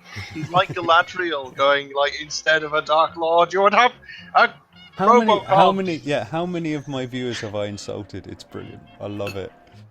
Here. What else are they for? Look. Yeah, placate us, Rob. Go fuck yourself. But Robin, in defense of your content, I was one of the few people that actually listened to that argument as you were building some kind of 3D space one day. I don't know if you know about the video I'm talking about. Oh, what? When I was making the 360 degree Yeah, and you were Over having house. an argument with somebody who I believe I heard in the background just now, just out of sheer, morbid fascination while I was at work. Well, that's the big pull of this place. Mere morbid fascination. Yes. What was the that argument? Was that? Y'all were arguing about all kinds of various things. I found it quite hilarious, but I'm a terrible person, so. Welcome. When you say it's an argument welcome, about friend. all kinds of things, what do you mean by all kinds of things? We always argue about all kinds of things. He's arguing about the fact that you're saying about him arguing about all kinds of things. No, and That's that's how fine. argumentative we are. I'm from the South. We have a long-running tradition of sitting outside in chairs and arguing about absolutely nothing and everything. Oh. Well, And we're we an have a long echo tradition chamber. of self-doubt and shame. We're an echo chamber. You see, we always know we're doing well when people who completely disagree with each other are all turning up in the chat to call us an echo chamber for the other side. I love it. Like I said, if I'm being called a right-wing reactionary 2 years ago and now I'm being called a leftist cuck, I think I'm in the right position. No, that's been one of my favorite things on the internet is I'll be called a SJW and an alterator in the exact same day in the exact same argument with certain people. Yeah, for some reason or another, that's not a populist position to have. Isn't that weird? I personally really love the use of the word cuck because I just get to respond to it. It says, there's nothing wrong if me and my cute boyfriend both like to get fucked by your dad. For some reason, they never have a good comeback. It's just the internet. And Cameron generally. Ballinger, who was in earlier, still butthurt. Really? Yeah. It's just the 2010s version of the word fag that's being used on the internet, Do not whereas fuck with- forever yeah. on the internet it used to be that, now it's cuck. Yeah, you're a feminist because you have a different opinion from me, Robin Gething, 2016. I just posted a picture of straw man. It's an informal fallacy based on the misrepresentation of the opponent's position to attack a straw man to create an illusion of having refuted a position, substituting a superficial, similar yet weaker position, and refuting that without ever having to actually refute the original position. And then he comes with, do not fuck with a retarded gangster. And I go, okay, then I won't. Bye. And he goes, I was calling you that, sir. I know, kid. Don't insult your own intelligence. Have you ever heard of Martin Myers? Say again? Martin Myers, the guy who's currently debunking flat earthers on YouTube. He's one of the old school atheist secular lot. Right. And he constantly strawmans his opponents because he takes their argument, applies physics, then writes the best possible of the opponent's argument. So he's taking their argument and modifying it to go, how can I make this argument as close to reality so it would actually work? And then he debunks that, and then he debunks their original argument. So he brickmans them. Yeah. They hand him a straw man and kind of go, this isn't good enough. I'm not going to argue against this. Give me something better. And they go, that's all we've got. So let me help you out here. Okay, so if you were going to use logical consistency, is that better? You all right with that? Ollie, yeah, that's great. I might even use that on a video. Shut the fuck up. You're just about to get schooled. And then, of course, there's people like Cool Hard Logic. When he was going around on Flat Earth, he actually wrote physics to explain all the Flat Earth stuff that they stated and went, how can I make this actually work? And wrote a complete physical model that would actually explain it, and then debunked that. And they're there literally writing, how do I explain all of observable reality to make their argument work? And I have a version of this behavior which is more tongue-in-cheek, but I like to sort of take their idea and then just sort of run with it. Say for example, with flat earthers, it's like, let's say there is a conspiracy to sort of prevent us from being able to calculate appropriately. That would require that every calculator, every computer, every number engine of some kind, actually be rigged to detect and falsify like the queries related to identifying the geometry of the planet. So that means that there's way more going on inside of every computer chip, right? Which means computer chips must have a great deal more power to them than we're led to believe, and calculators included in this, which implies that those like tiny little solar panel things that power calculators, they have to be able to pump out a great deal more power than we've been led to believe, and hence the whole oil industry exists to cover up the fact that solar panels are way more powerful than they actually are. And therefore, people will not realize just how much extra computing power goes into hiding the flat Earth.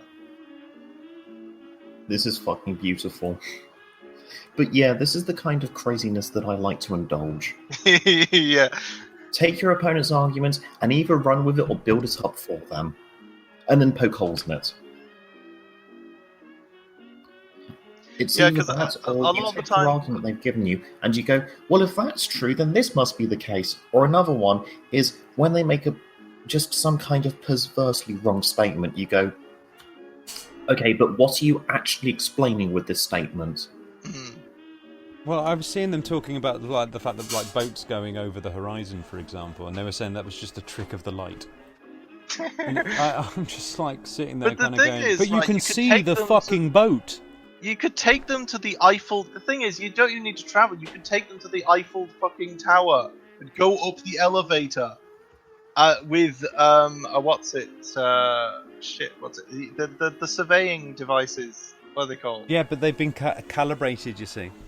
Oh, they've been calibrated. It doesn't matter. You got to remember. You could put them in a balloon with the Red Bull thing to jump out and see the curvature of the Earth, and they would still be like, "That's a really good painting you have in the distance." Yeah. No, the fact that the there's horizon an easier way to expands explain this. light demonstrates a curvature. But they're too. You know stupid to how recognize if you that. look out over the sea and you get air at different temperatures and how it refracts light, you just have to go, no, actually, you're taking the assumption we're on a globe, and that's why you're saying it reflects light in the way it does. Actually, it's flat, and therefore it refracts light in this other way, and you've just explained all of the horizon stuff.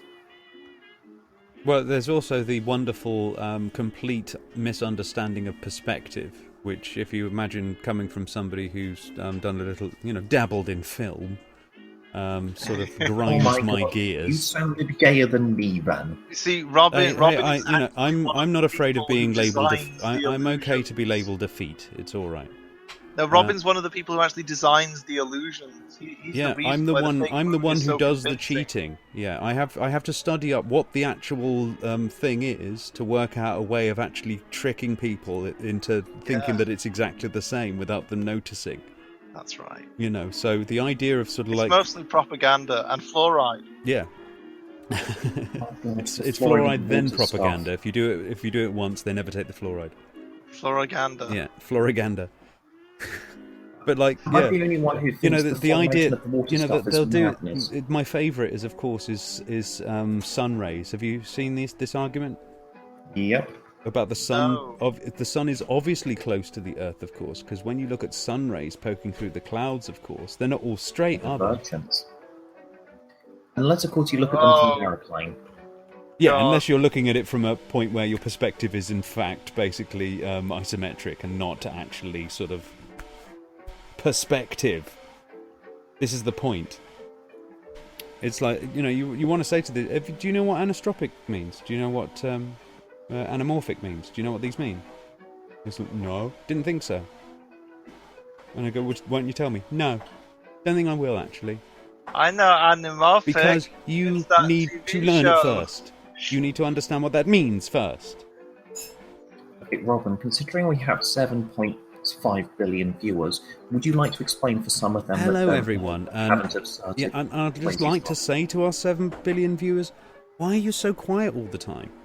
Yeah, also, Pretty can shy. I just Speak say up. to all of Make our your viewers voices that be do heard. not speak English and are struggling to keep up, get good, scrub. Yeah, we're not changing for you. Yeah. I would like We to say, conquered the world, thank you. if you want, we can talk in expat English for you. Expatwa Good English. scrub. Get good scrub, innit? Expatwa. I don't know that you can actually use expat English on the internet without a webcam so that you can demonstrate your pointing. Fish and fucking chips. It's very gesture-based language, Yeah. isn't it? Well, I don't know if Repeat you've yourself been. loudly. Obviously, most of you have been on the continent. You do realise they like to put a lot of pictures up in those sort of restaurants. Well, no, actually, I've never actually been to another European nation. I have travelled to a lot of the world, though, but never Europe or America. You've never been to any other European nation? No. Too late now. I've been to another country. I went to London once. Well, I'm of course joking. I've been twice. Of course, it isn't a nation yet. Only give it a few years. Yeah, give it a while. I'd be happy to actually. If it did, somebody was saying to me, you can't say that. I said, why not? It's like, well, it would be ridiculous. Oh, what you mean, like England, the UK leaving the EU? It's a bit awkward for them to explain why the cessation of all these various, subcomponents of the UK is not likely to happen, and it's because the UK Parliament has sole authority on the sovereignty of the nation, and that's why that's the main barrier to any of it happening. But of course, it's very awkward to bring that up given the nature of the campaign. Yeah, we own you. Is essentially what they're saying. We have sovereignty over you, but the Corporation of London not devolve into its individual. We have the London Assembly, for example, which is very similar to the Scottish Assembly. You mean the City of London? The Corporation of London. Yeah. But yeah, the City of London proper has technically always has been and always will be an independent body from the United Kingdom. Sorry, guys. You're going to have to pay for yourselves now. We don't want to have to subsidise you. In the middle, the bit where the entire financial trade of the United Kingdom is based. Yeah. Are you saying that the City of London is our Tibet? Well, essentially, the City of London has been subsidising all of these Englanders for all this time, and we're getting sick of it. We shouldn't have to. Why should we have to pay out more than we get back? That doesn't sound fair, now, does it? Isn't the City of London a very particular subdivision that you're not living in, Rob? I'm not sure.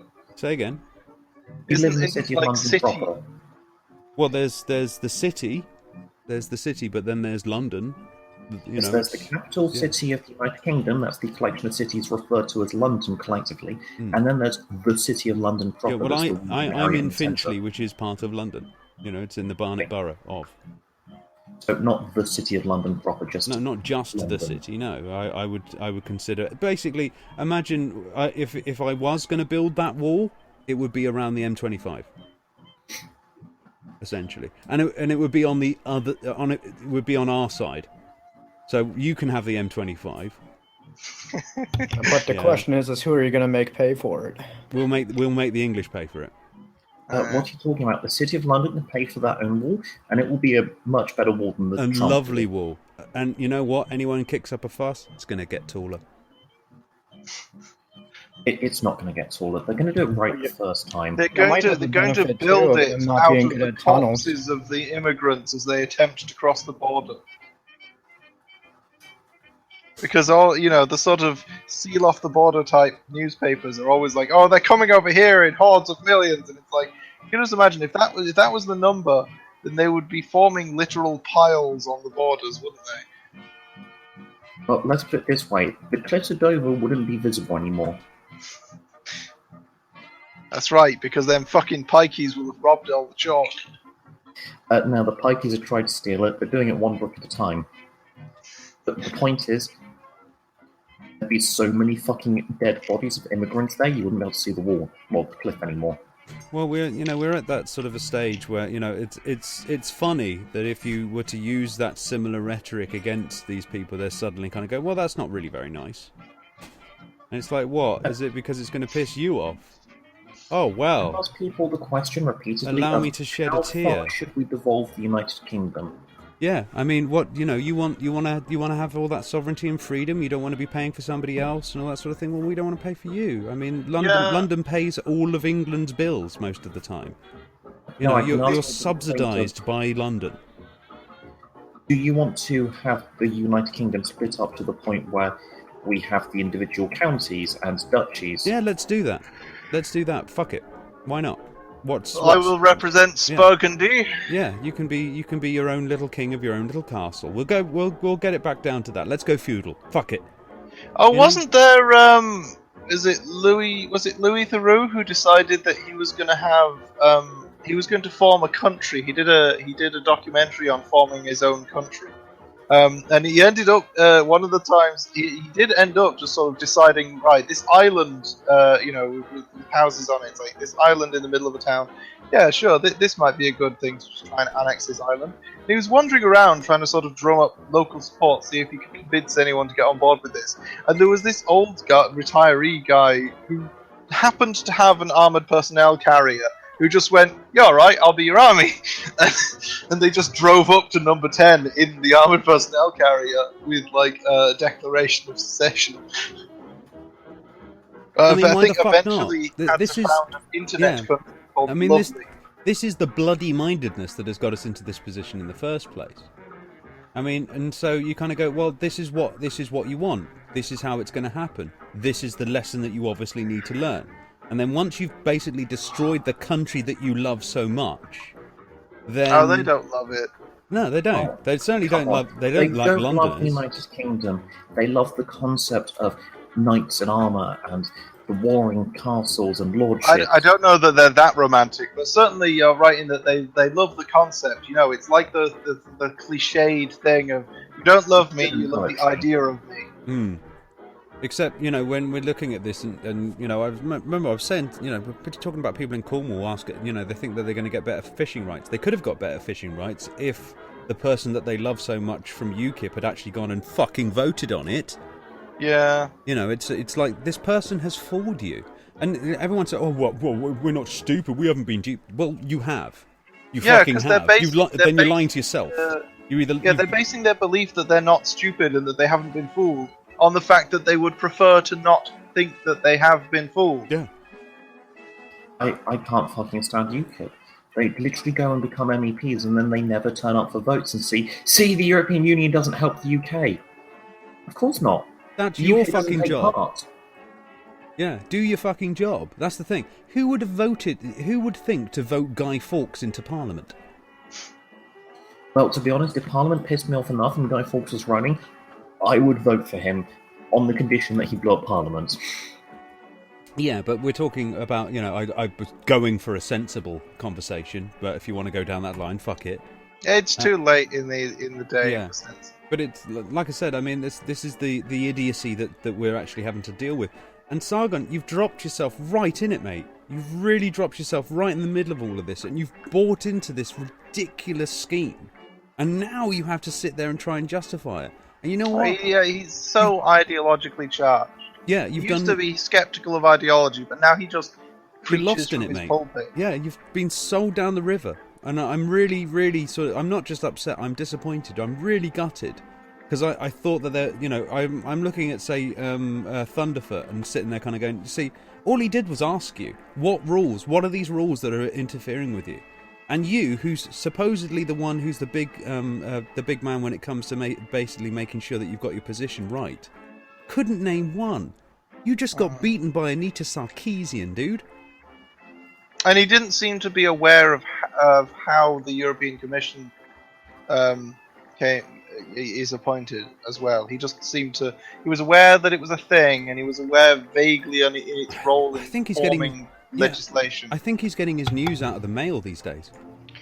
Just like his dad. He's also not aware of how the fucking European Parliament, how the whole of the EU works. I mean, holy shit, do none of them know that the EU, each level has a mandate to listen to the one above it?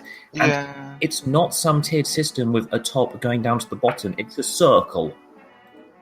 No, we're not in Espanol, por favor. Sorry, mate. It's going to have to be fish and chips language for you. Sorry. Gavna. Yeah, I don't really know very much, Sorry. Yeah, I only took 2 semesters of Spanish, so I know enough to tell when I'm in trouble and I need to get out the room. I think there's a few people who don't even know that in English. Being from New Orleans, I got Spanish and French. That when brown people come into the room. Ha ha ha. Racism.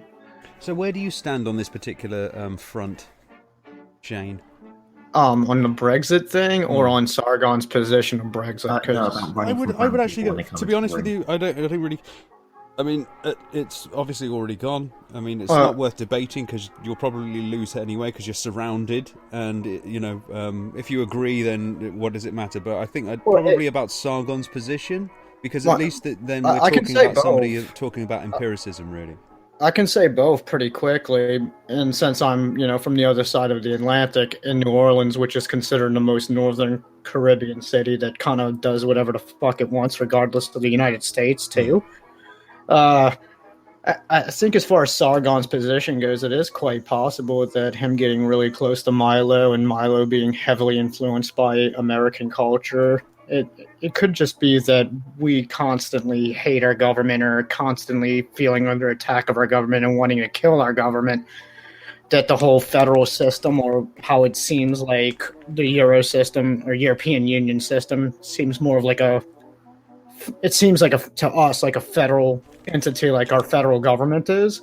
So it could have just gotten into his head and gotten that American, oh fuck everything, we're gonna do things on our own Freedom sentiment. Maybe the whole freedom got into his head from talking too much to us via the internet, and maybe that's what happened with the rest of your people. But everybody I know in America tends to be very for the Brexit thing, including a friend and I. We thought highly of it, but we have that American attitude to it, and we actually tried looking extensively, for all the arguments on both the Remain and the Exit side, and we came out seeing, we came out leaning more towards the Exit side because we've seen more compelling arguments, but those compelling arguments were all the freedom mantras that us as Americans just love so swallowed. much. Yeah. It's like apart from freedom of movement, of course. I mean, that's the thing is, Americans go wherever the fuck we want. We don't care anyway because we believe we can do whatever we want since we all have guns. See, the thing is, though, Britain's approach to freedom is far more draconian than the Europe at large. So, leaving is likely to reduce the freedom of citizens in Britain. Yes, but they don't want to hear that. Unless you hunt foxes. I can tell you that a lot of my friends, Hang including on. myself, were watching the Fox actual hunting is vote. banned by our government, not by the European Union. I'm sorry, repeat that. Fox hunting. The European Union didn't ban it. UK government did. I don't know much about fox hunting. I know that in the United States you have to buy tags to kill whatever you want to kill, but you can kill bears if you find a way to buy a tag for it. It has. You're thinking about hunting for actual food and an actual hunt where you go and purposely kill something. Fox hunting is a charade where you get on your best find, or you get a huge pack of dogs, and then like 20 people on horseback. No, hang on. So it can be. Certainly, the sort of rich tops down south. That is generally the way of doing it. I've been on fox hunts where basically you had to keep up with the hounds. Like, everyone was on foot, everyone was participating. We were actually trying to reduce the number of foxes in the area, and it was foxes that were in the wild, in the area where there was an overpopulation of foxes that was encroaching on farmland. It was essentially a public service. Yes, but and shooting them is just too difficult. Trapping, too difficult. Yes, it is. Because the suffering that you cause them, unless you can hit a target the size of a cherry tomato, which you can't see, it's because it's behind the actual skin and fur of the fox. Unless you can hit a target about the size of a cherry tomato from about 100 meters away that you can't quite see, then you are going to cause more suffering to that fox than the dogs actually getting to it and killing it. Have you heard of the I doubt that. To be honest with you, first of all, I'm a crack fucking shot. Okay, you're fine to doubt that. I'm just going to say, I would say running an animal down over the course of several hours is somewhat more of a terrifying ordeal than basically bleeding out. Okay, but can I just say that my position on it, because I want to just say this and then butt out, but my position on it is that rather than banning hunting with dogs, I think the ban should have been on hunting with horses. You mean the ritualistic fox hunting that all the toffs got upset that they could no longer do? Well, but the ban was specifically on hunting with dogs. I believe the ban should have been on hunting with horses. You know what? Here's the interesting thing that you may or may not know, is that I used to live in an area of Cornwall And during that once that ban had been put in place, years after, didn't do a goddamn thing. Toss was still out in force. Mm-hmm. Still on horseback. Yeah. Big old Still bastard dogs ignoring coming them and run. Well, that's the thing, you see. They weren't just basically trying to, do a bit of pest control, yeah? They're coming onto our land. They're roaming over everybody's land. They don't give a fuck whose land they're going over. They destroy hedgerows. They have, if you imagine, a pack of dogs, up to 20 sometimes, that are almost as tall as a 14-year-old boy. Yeah? Roaming. Just looking for something to eat. And there's just all these just normal civilian human beings just walking around on their own fucking land. Essentially being usurped by these motherfuckers. And you guys aren't allowed to have guns to run them off. Well, we've got dogs. We can have out guns, in of the course we country. Yeah. Out in the country, if you're a farmer and it's your land or something, you can have a gun, and it is legal to shoot dogs that are hang on your property. If you're in the country and they're a farmer, no, it's if you own land over a certain volume of land outside of a city you have to or have township. reasons to have a gun, and protection isn't one of them. Yeah. Then you have to go to list a reason to have it, and Olympic shooting is a good enough reason for you to have a gun in the City of London. That's right. Of course, it's an Olympic shooting pistol, and you're only allowed to store ammunition at a shooting range. But hey, but this is the actual point that's going on here. They didn't give a fuck about the law, and they are literally encroaching on other people's land. They are tearing up your gardens. They'll be tearing up through anything you've got there. They'll just drive straight through it. You imagine your house right now, yeah? Imagine just basically 14 people on horseback, 40 odd dogs. I'm giving you a maximum here, really. And they just basically just mow through that. Every single paw, every single hoof print on your lawn. They very rarely went through people's houses. Not through their houses, no. But I don't have a garden in my house. If you imagine your beautifully run lawn, you've got your nice trees up, you just sort of like started up a rockery over there, yeah? And it's just trashed. And these motherfuckers are like, yeah, so what? And they're off. They ain't give a fuck. They don't give a fuck. It was against the law, and they couldn't give a shit either way, because they want to basically spread a bit of blood on their kid's chin. This is what it's like living in Cornwall, mate. This is the Duchy of Cornwall, Prince Charles, who owns most of the land. They don't give a fuck. They don't give a fuck. That's the other thing about the fox hunting ban that nobody's willing to say. And the only way I think of stopping them and people is to literally draw a sword. And I said this. And I remember saying this. I remember saying this when it got banned. It's like, you don't give a fuck about the fox. Let's be perfectly frank. Let's be frank. Nobody in this country, not one of you, likes to see a toff on horseback. That's the truth. And that's why everybody was interested in getting that done. It had very little to do with the foxes, to be honest with you. I think most of the anti-fox hunting lot were actually having a lot more fun than the fox hunters. It was something of a weekend out to basically just piss off a bunch of toffee-nosed twats as they basically went around, and sort of like, yeah, come in here, Foxy, and get them in the back of the car and drive them 14 miles away. Just to fuck with them, This is how we fuck with the rich.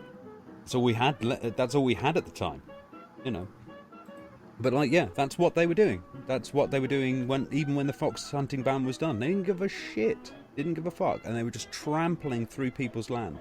We were living on it was farmland, or at least it was ex-farmland. They turned it into a business in order to get a house built on there. The usual thing that people do in order to get their council waiving their council building rights sorted out. Oh look, let's open a business and close it in 2 years. That sort of thing. And you're living out in the middle of the sticks. You've got yourself a nice little place together, a little terraced garden, all that sort of business. Trashed. Oh look, there's where we buried the dog. Just ripped apart. Fuck it. They didn't give a fuck. They never gave a fuck.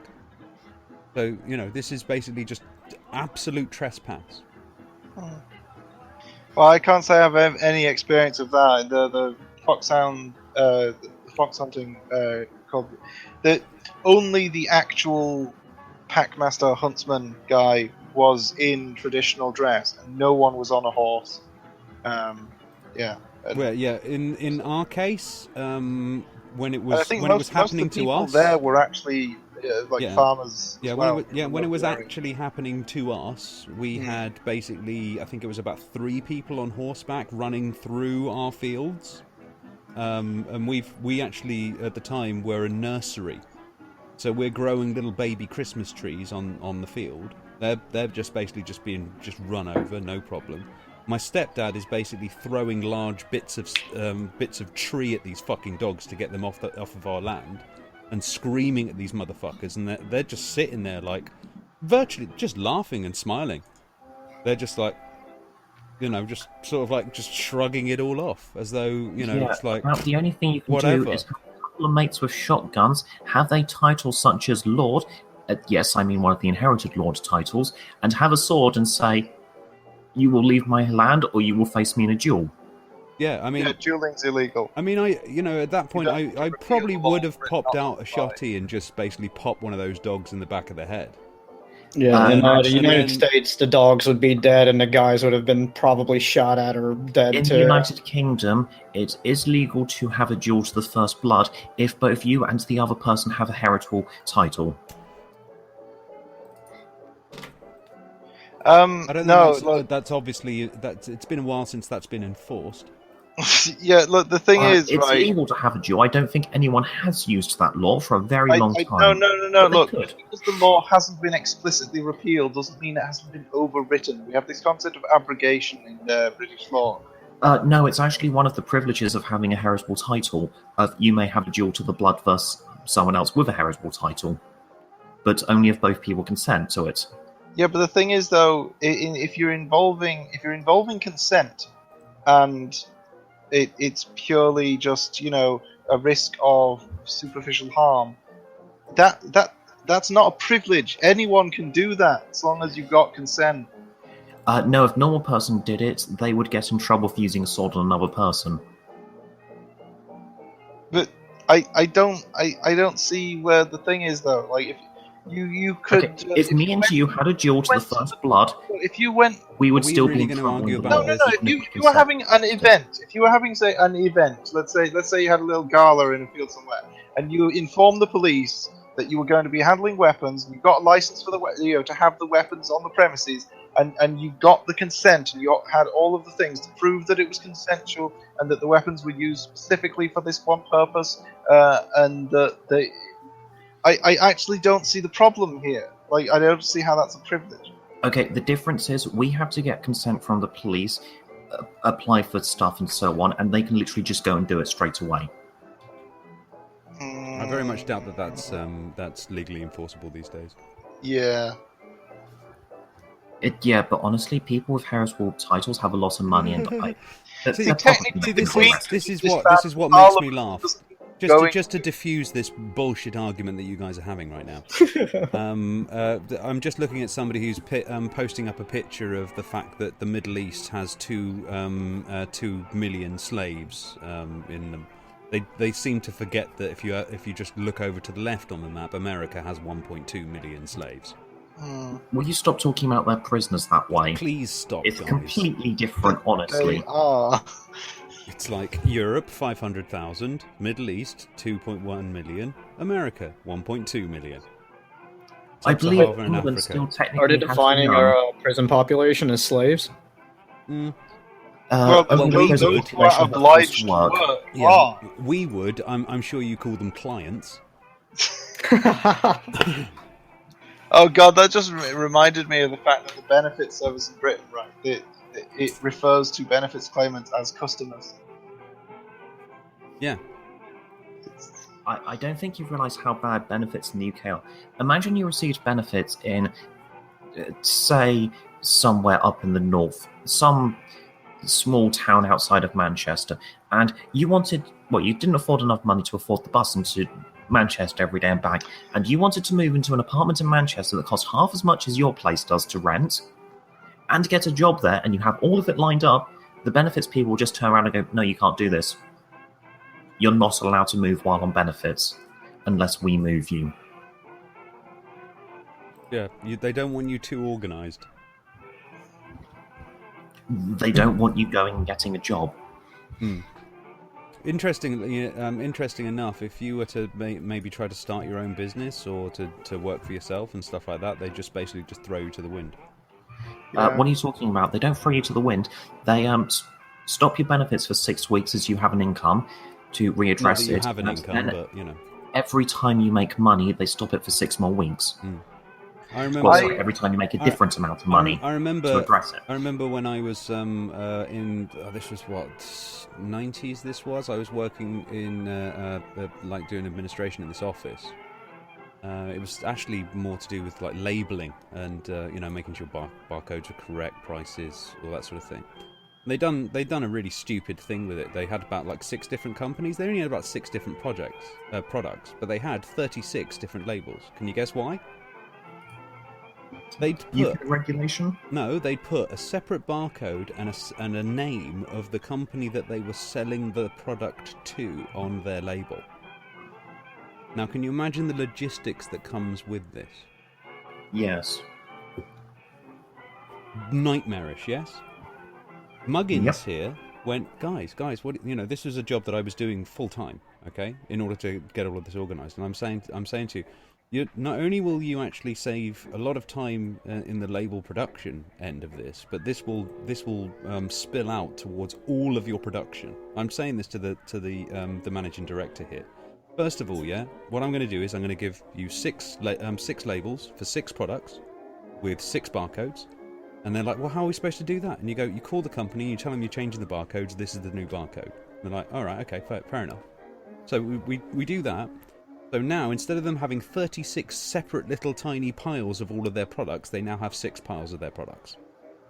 And they can just lump them into their vans, and they can just deliver how many they need. They don't even have to actually have separate vans, because they don't have to go to separate places anymore. They can have one van that goes to different places as they go. They saved hundreds of thousands of pounds worth of work and effort, time, all of that, yeah? They thought I was a fucking god, right?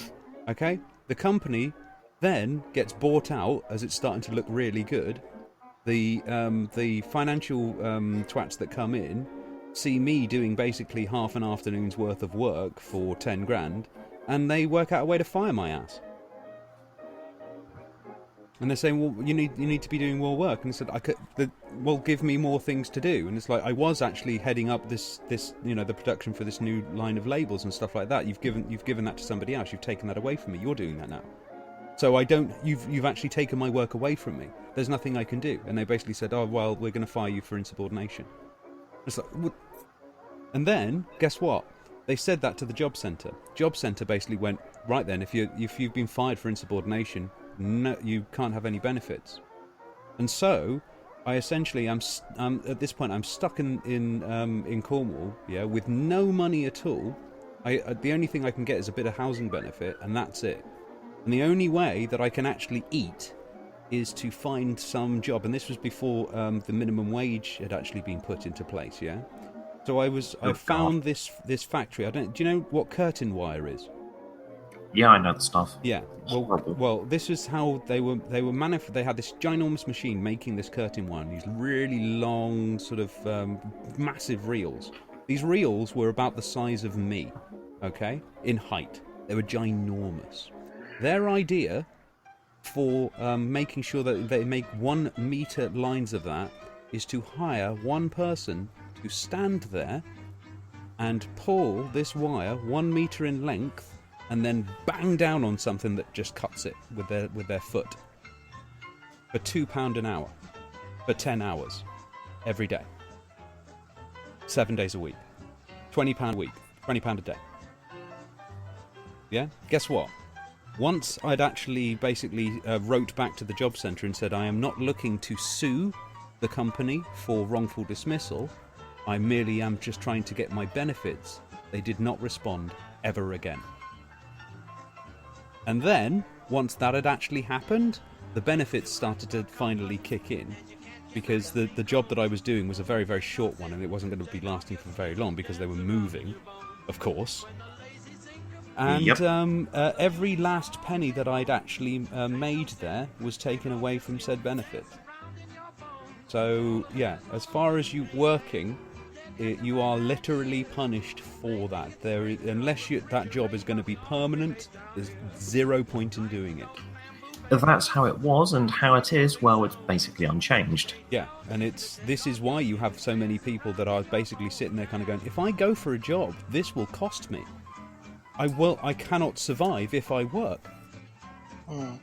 And these are, and the only way that I could actually get out of that system, get out of that cycle, was to literally, basically beg my parents to give me money so I could leave. I hitched. I couldn't afford to actually get a bus or a train or anything like that. I hitched to out of Cornwall to Somerset to pick fruit, and then I hitched up to Worcester to pick vegetables and things like that. I used to meet all kinds of people.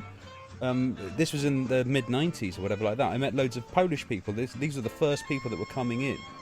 Yeah, and you imagine, you're in Worcester, in the middle of Midlands, and there's 30 Polish people there picking beans. Guess how many English people there were there? 3. 3 English guys. Me and 2 other English guys. Yeah, and one of them was the one that stole my shit. But yeah, wasn't these Polish people? They were really fucking nice. They actually gave me food and looked after my ass and stuff like that. No, it was that dirty English cunt that fucking stole my tent. It's got worse over the last 20 years, hasn't it, Robin? Because there's more regulations now.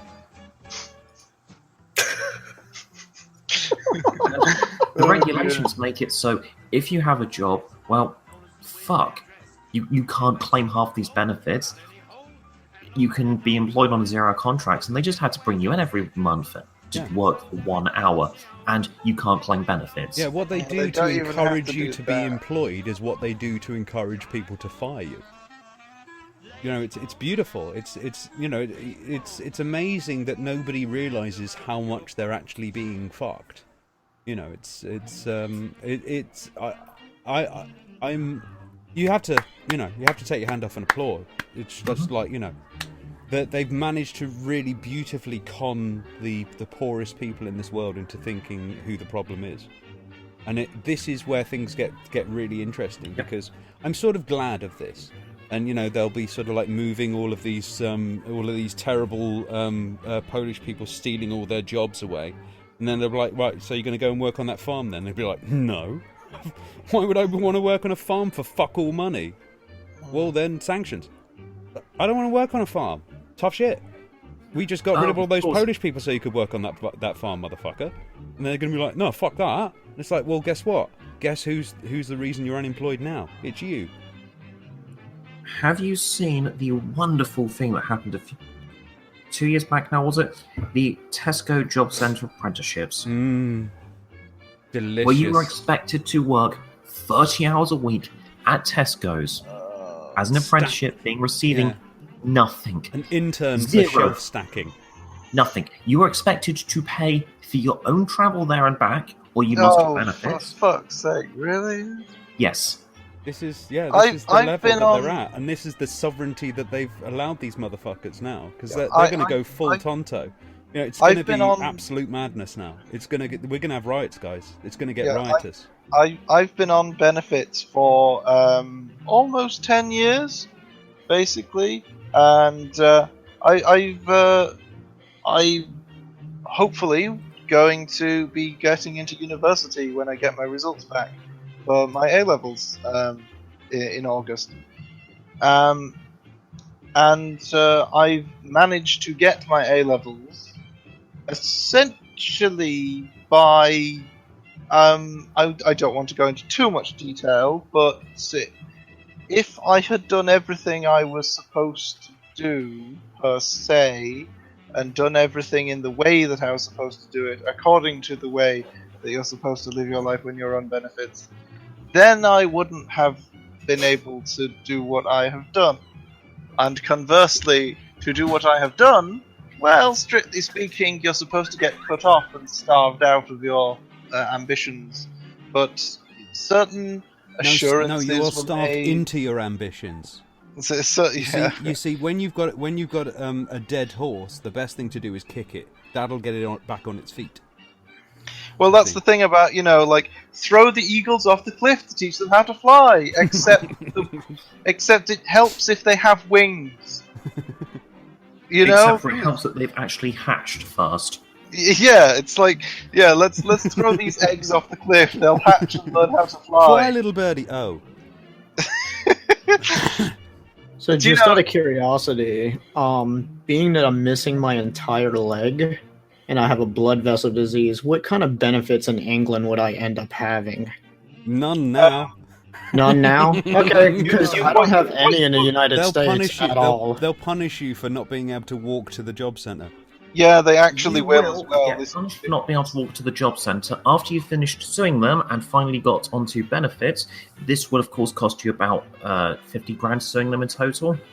Okay, I was just saying because in the United States I don't have any benefits at all. In You fact, will then start receiving personal independence payments with the mobility segment and the the long-term injury segment. And possibly, if you need it, maybe even the support segment. This will total in, if you're lucky, at about 90 to 130 quid a week. Just having a physical disability doesn't mean that you're like, unemployable due to your disability. no, I was just wondering because I do work as a software engineer now. But of course. This is after they've means tested to say, are you actually unable to work? And I'm going to talk about a mate's dad, Julian, here for a second. And while he was in hospital, with wires in his spine attached to a special bed where he was literally unable to move unless he was surgically removed from it. Yes, this is the kind of injury we're talking about. He is surgically attached to a bed. He was removed from his benefits and his family was fined quite a large amount of money because he didn't attend an ATOS meeting. Yeah. And saying, I can't physically leave the hospital unless they bring the bed here and they can't take it out of a clean room, or I will probably die, isn't a good enough response. I actually had the exact same experience when I was in the hospital with my KTW syndrome due to an infection. I missed a meeting with something called SSI, and when you get SSI, you also get the medical benefits with it. And I missed the meeting and couldn't go to it, and they tried to strip my benefits. But they did eventually get rid of my medical benefits because they reclassified what it means to be permanently disabled, and I lost my permanent disabled status. Unless I have a kid, and then I'm permanently disabled again. Don't worry, mate. Wait, you can what? just grow the leg back, apparently. So you have to have a child before they recognise that you don't have a leg. Yeah. Okay. Well, what it is if you have a Let- child, let's- your cost of let's living be honest increases about a certain it. amount. Let's be honest about this. There is a certain degree of logic whereby having a child may make you disabled. Only mentally. God, Zooks, man. I mean, this is, that we talk about sort of like bureaucracy and things like that. I mean, it's like, oh, yeah, the unnecessary bureaucracy of the EU, and it's like, you know what? You might want to start at home first. I would personally be quite in favour of abolishing Westminster and only having MEPs in the United Kingdom. Yeah, fucking hell. That's the thing, actually. As a member of the European Union, that might be the best way to try for a modern libertarian nation. Like, to actually have it as a member state of the European Union that just doesn't have a local government at all. Actually, no, I'd want the equivalent of the Welsh or Scottish Assembly, where they're literally just running education standards. Oh, right, yeah, but you just then have charitable private education. Like, this is again where my right wing shows through. I have no problem with private education, as in a lack of public education. The problem I have with the Tories, what they're doing, is that they're having publicly funded, privately run education with no standards. And it's like, look, you can have the privately run education. Oh, with but no you don't get standards, it. It's an as long academy. as it's voluntarism with no funding from. Anyway, the will you taxpayer. please stop using the American terms for this? Sorry, what? Public school is the one you have to pay to send your kids to. Church school is the one run by the church. I meant And publicly state owned. school is the one owned by the publicly general owned. public. I meant publicly owned, as in the financing of these institutions, not the actual schools themselves. I was referring to the financial system. So state schools? Well, no, as in the financial system, i.e., where the term public and private are the only words on the table. That's what I was using. I didn't mean it in the sense of public school, private school, etc. Sorry, I'm just saying. I meant publicly funded. Quite a A lot of them are publicly from funded outside of school the is a world. private school, just for Americans to understand. In Britain, a private school is a publicly funded one. We have quite a lot of international viewers. Yes, I know we have about 7 billion of them, and most of them speak American English, but we speak English always, here, of god course. damn it. You know. If there's a language barrier, it is their fault for not knowing the Queen's English. But yeah, it's this is a mess that we're looking at here, and sort of getting back to what we were actually talking about. A lot of these sort of things were happening during the time that the socialist government of Labour were on. Hang on, Robin. Can I just say, it's about 11 now, so I'm gonna sign off. Yeah, I'm looking to drop this down. I thought I'd sort of like try and hedge people round to realise what the fuck we were talking about originally. I just like to say that I love you too. if Brexit does not fix all of these issues, it's simple. All we have to do is have another one. So just keep Brexiting. Yeah, keep Brexiting. Are you calling, is this the Brexit strategy? Yeah, it's just we just keep Brexiting. So you want to exit from the exit. What if that doesn't No, work? no. We exit the EU. If that doesn't solve it, we exit the EU again. How? This is what it's That is a forbidden word in this. Yeah, don't ask for a plan. chamber. That's for them to decide, not That's for me. right. That's for the establishment government to assign. Never mind people who have devoted their entire political careers to this, and that people who claim to actually be economically literate people who have literally no plan. Not even an expectation as to what would happen. I know. What was the plan UKIP had?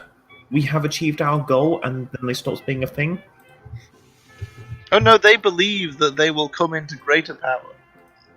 Well, And to be Nigel to be Farage has completely quit fair, UKIP, but not quit the EU. Oh, of He's course not, still 'cause the working EU there. actually... When are you people going to Has he realise you're being attempted any of fucked? it? You know, how many dicks do you need in your ass to realise you're being fucked? 27. Just it one. seems, yeah. Oh, God's sakes. Just one, but two's also fun. So yeah, I'm just going to sort of like skip to volume 7 of the invasion of Iraq, and one of the sort of like key sections of this we were sort of mentioning at the very, very start is that this was already pre-planned before we even started. And I feel like I should say sorry about that to y'all, since y'all are talking about Iraq. Well, dude, I mean, I don't know if you noticed, but we were right there with you. Yeah. The UK's military planning for the invasion is addressed in section 6.1 and 6.2. Don't worry. We had some sort of a plan. I mean, even the planless idiots had some sort of a plan here, guys. It was a shit plan, but at least it was a plan. UK forces already in the Gulf. The MOD's account of the analysis of the operation, published in 2003, said, our maritime contribution to the coalition of the willing. That's us side to side with you.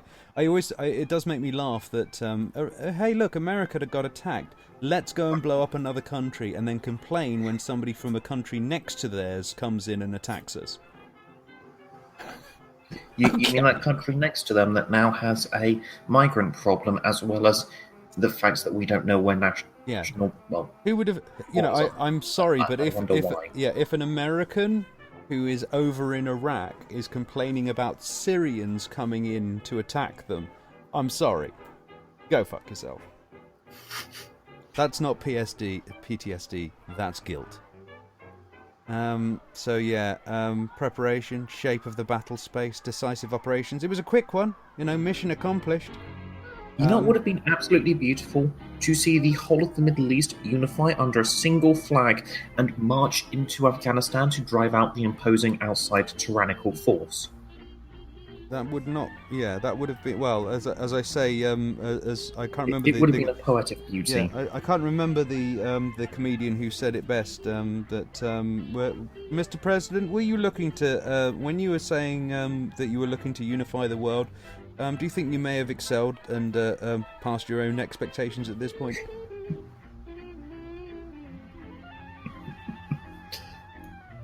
It's just sort of like. Let's be honest, it is one way to unify people. I mean, Shane, how old are you, mate?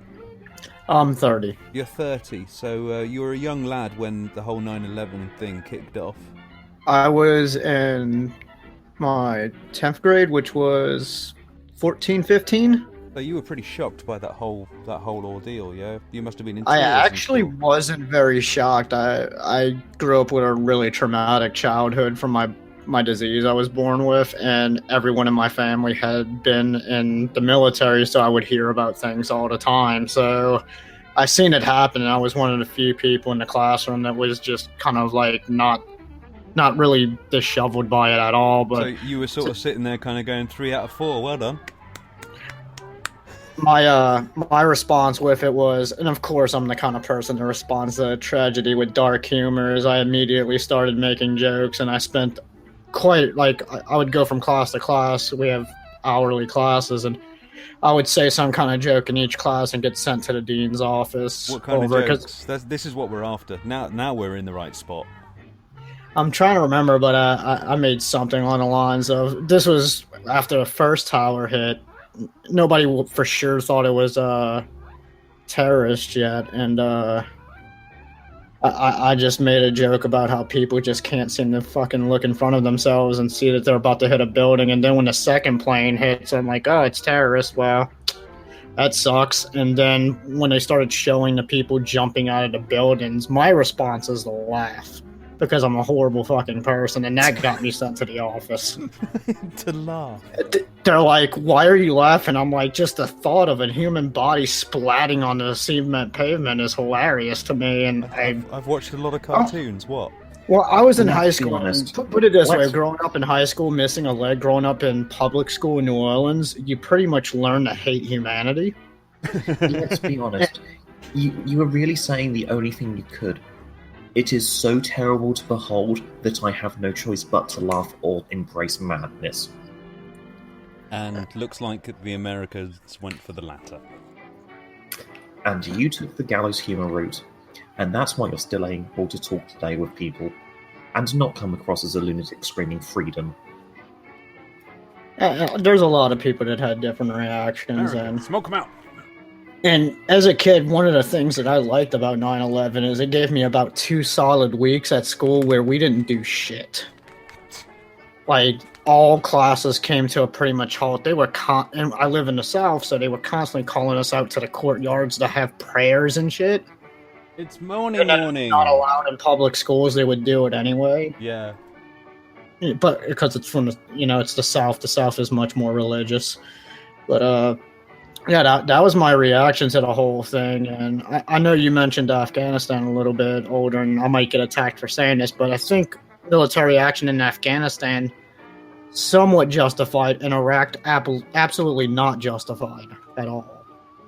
So, well, Robin, mate, when you say smoke them out, do you mean using one of those thermobaric weapons? No, I don't. I'm not even going to essentially warrant that with a response and just carry on talking to Shane. As far as the Afghan thing was concerned, I still had concerns about that. One of those concerns was that essentially the Afghanis made the terrible mistake of asking America for evidence. That How would you seemed, do such a thing? yeah, that seems to have annoyed them. Yeah, because the Americans, at least the public, would respond by looking at the 2 piles of rubble in the middle of one of their largest cities. Yeah. That would be their evidence in their eyes. And I say there as the public as a whole, when they would, because that's all the U.S. government would be, is like, they asked us for evidence, guys. What do you want us to show them? motherfuckers. You know. Yeah. Like, how dare they? And they were basically saying to them, look, you give us the evidence that these guys have done it, and we'll hand them over to you. I mean, Like- you know, and they were like, look, you hand them over, or we're just basically just going to turn your. I think it was turn your streets into rubble. I think was the expression that we decided to use with them. Out of all the Middle Eastern countries, the ones that probably react the best for their own self-interest was Pakistan at the time, because they just immediately said, "We'll give you anything you want, America." And Yeah. if you think of what happened, in Except correlation, his we might have hiding space. invaded them too. It hasn't been great for them, but imagine how much worse it would have been if they just didn't fully comply with everything we Let's put it this wanted. way. Israel got off the best because you didn't invade them. Oh God, Israel! Just I don't even want to talk about Israel, just because it's such a mess. And also one of the major reasons for Al Qaeda. But no, it's because they're muzzies. Don't forget, folks. It's all about their religion. It's nothing else. It's not our conduct. They're the bad guys. We're the good guys. Right? That's this was the situation back then as well. Is that everybody sort of, good Christian people thought, fuck, showing these people the other cheek. Yeah, see, a lot of my views on Israel were shaped by actually my Lebanese advisor for computer science, and it wasn't all negative, believe it or not, either. He showed me a lot of the complexities of the situation, and it wasn't all either painting Israel bad or painting Israel good, or painting Hamas and what's the other one? I don't. Yeah, I'll. It starts with an Yeah, H. I caveated. Hezbollah. Remember, I don't know if you were watching this at the time, but I said that I was pro-Israel in the 90s. And I had that in the very same way I was pro id Tech in the 90s, but then basically the Unreal Engine just got better and better and better, and I've just had to hold up my hands and say they've taken the crown. Yeah. In the same way, I've begrudgingly had to basically say, yeah, Israel are behaving like douchebags, and it's Bibi. It's always fucking Bibi. You can say whatever you like. Benjamin Netanyahu, that person is the reason that you're in the most danger that you've ever been in. And he is consistently doing that. And not only is he doing that for political reasons, but he is doing that in order to ratchet up. If he always has an enemy, he'll always be in power. Yeah. But I understand that, and at the same time, I've looked at someone like Skeptor's videos where he presents the difference of what the governments did with the left and the right, and it gives me a different perspective, but I don't know enough about the left side of the government when they did get a hold of the power in Israel to know whether or not if Skeptor's looking at it through his own bias too or not. Allow me to confirm. Yes, Skeptor's well biased. Okay, Yeah. well, that's the thing. Is I looked at it through that perspective, and I'm like, that's interesting, but I don't know enough information on the history of Israel. Like I said, you can present. We're talking about an Israeli here. Yeah. Who is living in a country that basically pays for its student fees with a little note that says, if you basically propagandize the world for us, we'll give you your student fees for free. And then we've got somebody who is, doing that. I mean, talk about conflict of interest. I mean, yeah. Well, and you can see why I would look at it with a skeptical view. I'd be open-minded enough to watch and listen, but as I said, I don't know how true it is because I don't know the history myself of it. Yeah, we've got a lot of people who say that they're skeptics. A lot of people in the world right now that say that they're skeptics. That seems to be the new feminism. I didn't say I was a skepticism, skeptic. yeah. I said I was skeptical of his. No. I'm not talking about you. I'm talking about, you know, you look at sort of like a lot of the YouTubers out there that say, I'm a secularist, I'm a skeptic, and stuff like that, and then you turn around and kind of go, so you're a secularist, but you're anti-Islam. You see, you don't really the get only this whole label. you don't really get this whole secularism thing, then, do you? You know, The only You know label what? I accept for myself is I am a fucking giant douchebag asshole. I can't fight that. We know you laugh at people falling off the buildings. Yeah. Terrible. I You- am an just atheist. join the people. I'm an old school atheist. I'm not somebody who was converted to atheism. I was an atheist before it was really before I even knew what it meant. Really, before it was cool. Let's say. See, my thing for that is right now they have that whole Ghostbusters issue, and I'm like, I didn't like Ghostbusters 1 and 2 back when I Get first out. seen them when I was a Get kid. the Therefore, fuck out. I hated Ghostbusters You know before what? it was cool. I commented Ghostbusters on the was fantastic. Ghostbusters 2, yeah, it was alright. Guys, I commented on the Ghostbusters trailer saying, this is a childhood movie I loved. I watched it on my father's knees. Please, for the love of God, make this the best movie you possibly can for those cherished memories of mine. And you know what? That comment was deleted. Well, you know, you can tell that they're confident of their position when they're basically having an embargo on reviews until the very last day. Yeah, I literally said, it's a movie I watched on my father's knees. I loved the first Ghostbusters movie. But yeah, What we've do you got that's fine. That's perfectly I fine want that you to you make loved the it. best movie you can. Do you know and that was what? deleted. Here's the thing. I'm wondering actually how many people would actually hate Ghostbusters, or at least a new version of Ghostbusters, if it didn't have the SJW taint on it. That's what I'm thinking. A couple of the jokes were good, a couple of the jokes were bad. It's a mixed bag at the moment. Well, no, I'm not talking about that. I'm actually, you know, we're talking. I was talking about Oh, I'm sort of just like the talking about the skeptical trailer. community here, the YouTubers out there that push skepticism all the time, and it is somewhat weird that you know, skeptics. We're always doubters, aren't we? Then why is everybody agreeing? And does not anybody notice that as a weird thing? That all of these skeptics agree on this particular subject. Well, that seems odd. And it seems very odd that those who keep on agreeing are growing their sub counts. Isn't it? But Well, there's a thing to groupthink, and it's going to happen in any area. And none of these motherfuckers are willing to actually admit it to themselves. And they're basically going down the whole Atheist Plus route again. And lo and behold, it's now... Oh, that was a fun way. Yeah, and now it is literally... I'm sitting there kind of going, oh, look, it's me and Thunderfoot again. We've been here before. I was online active as an atheist at that time. Yeah, me too. And I saw this whole Atheist Plus thing kicking off and whatnot like that, and I basically thought that this was a bad idea. And lo and behold, was basically back in the minority again. I don't really... you know, the problem is, yeah...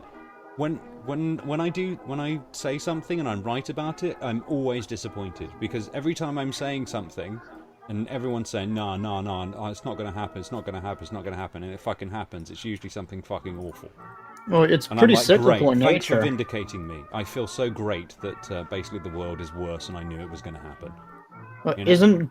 Isn't groups basically cyclical in nature, and then they'll grow and grow and they'll start off small and hating something, or something will unite them, and then they'll grow and grow, and eventually they grow to the point where there's enough people to develop a faction split, and then it'll separate off, and then another group grows and grows, and that's what I'm seeing, because I've seen it in Atheist Plus, I've seen it in Gamergate, now I'm seeing it with all the YouTubers that are like Sargon and so on. Well, in the Gamergate thing, more than anything else, I felt that was very similar to the way that feminism tried to infiltrate atheism, is that very similar to the way that anti-social justice warrior types infiltrated Gamergate.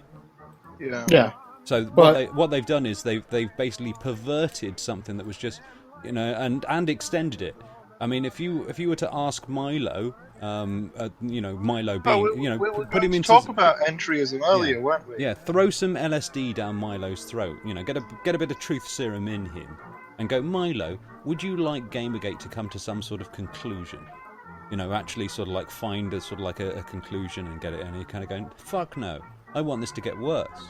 I want this to basically, you know, be like an attack platform. I want to use this as an attack vector against the left.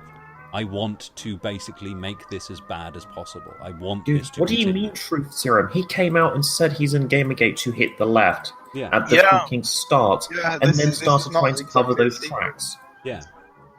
And I mean, this is the point. I mean, actually having this spelt out in front of all of these idiots. He But already spelt it out at the beginning. No one paid attention. Yeah. Well, I paid attention. I mean, I know people who worked with him. I know what he was doing. I know what was on the cutting room floor of fucking Radio Nero. So it's. You mean the main story that they should have been talking about? That's right. It's not. Shall we find some sort of conclusion so that the game industry can carry on going forward? Like he was ever interested in it at all? No. It's feminists are attacking gamers. It was always that way.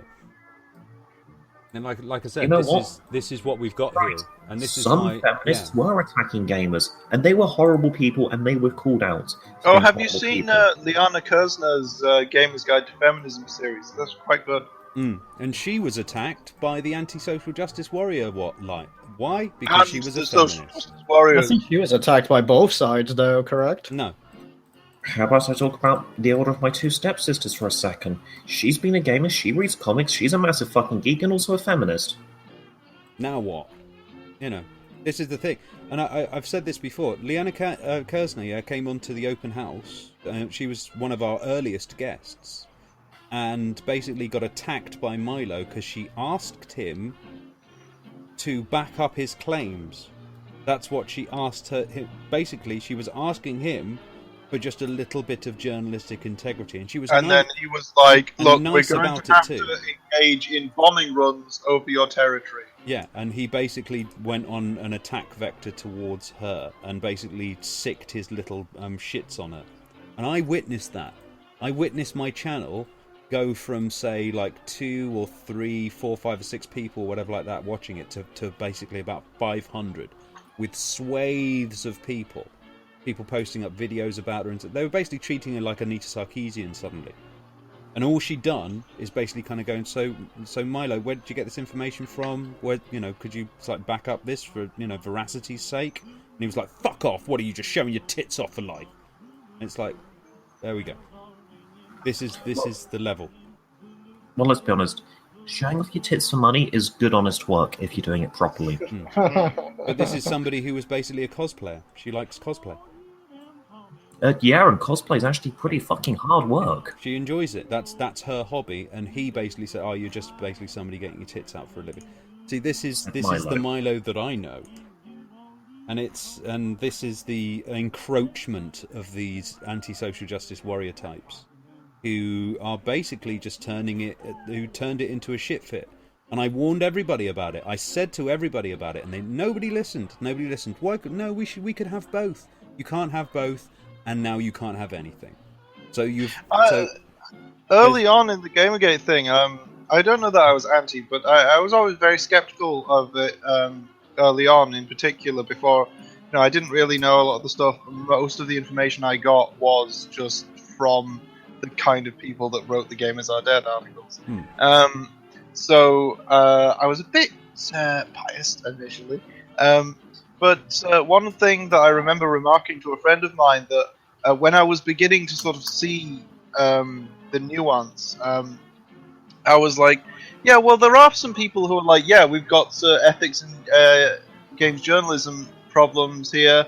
And I got this impression of so some people sort of going, like, you imagine you've got a large crowd of people, and you just got this band of people towards the centre going, yes, these are our demands, and then trying to have a civil discussion, whilst the crowd towards the back just sort of have got their torches and their pitchforks, and they're happy with this arrangement, and they're just roving around. And it's like, come on, guys, we're going this way to solve the problem. Guys, hello? We're actually going to do something now. Anyone interested? And they're like, well, we're too busy being angry. We're too busy, basically. I was sort of like, I remember the Twitter wars in the early weeks, okay, and we had loads of these people coming in, and I remember this fat sort of Christian fundamentalist fuck coming in here complaining about the social justice warriors, And I said, mate, By any chance, do you mean Dean Esme? you might want to fuck off and maybe sort out your own party. Do you mean Dean Esme by any I chance? don't remember the twat, to be honest with you. And he's basically kind of going, you don't know me, you don't know my party. And I said, I do know your party. You're in a party with one fat fuck complaining about social justice warriors and nobody gives a shit. Now fuck off. And like I said, I don't want somebody to basically use me. I don't want somebody to ride my back.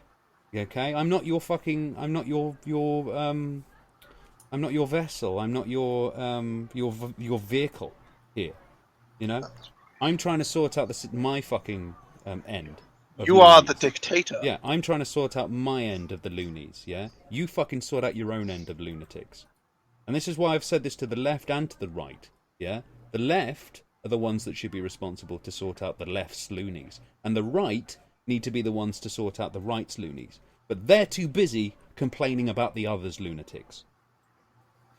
This is the state that we're in.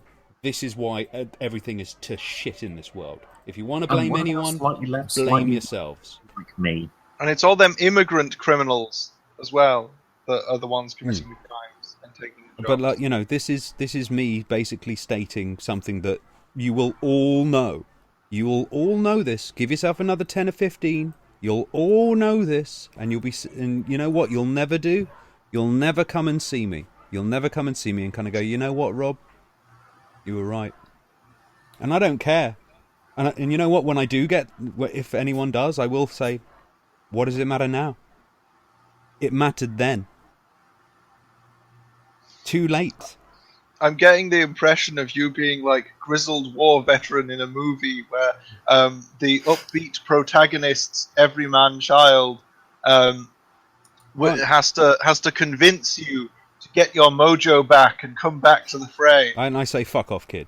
Have you seen a picture of Robin? He already looks like the grizzled war veteran. Let me give you an idea of a sort of like a relationship that I had in Brighton, right? And this is with somebody who was a chef in the restaurant that I was working with. The guy's basically living on his own in a really expensive flat bedsit type place. Yeah, it's a fucking dump. Okay? The guy's getting charged a fortune living in the middle of Brighton. I'm living in this shared house with a couple of my mates. One of my Spanish friends who does sort of like localization for games and stuff like that. Yeah, he's basically he's managed to get himself to a point where he could work from home. So he's actually going to move back to Ibiza at this point. Okay, he can live in Ibiza and get paid a fucking fortune to just basically play test localization. He's made, okay? So he's fucking off back home. And it's like, mate, we've got a place for you. It's a really nice place. The room is bigger than your entire flat was, yeah? You've got a walk-in bathroom all of your own. All that sort of thing. He was fucking sorted. All he had to do was put dishes in the dishwasher and, pay bills. Couldn't fucking manage it.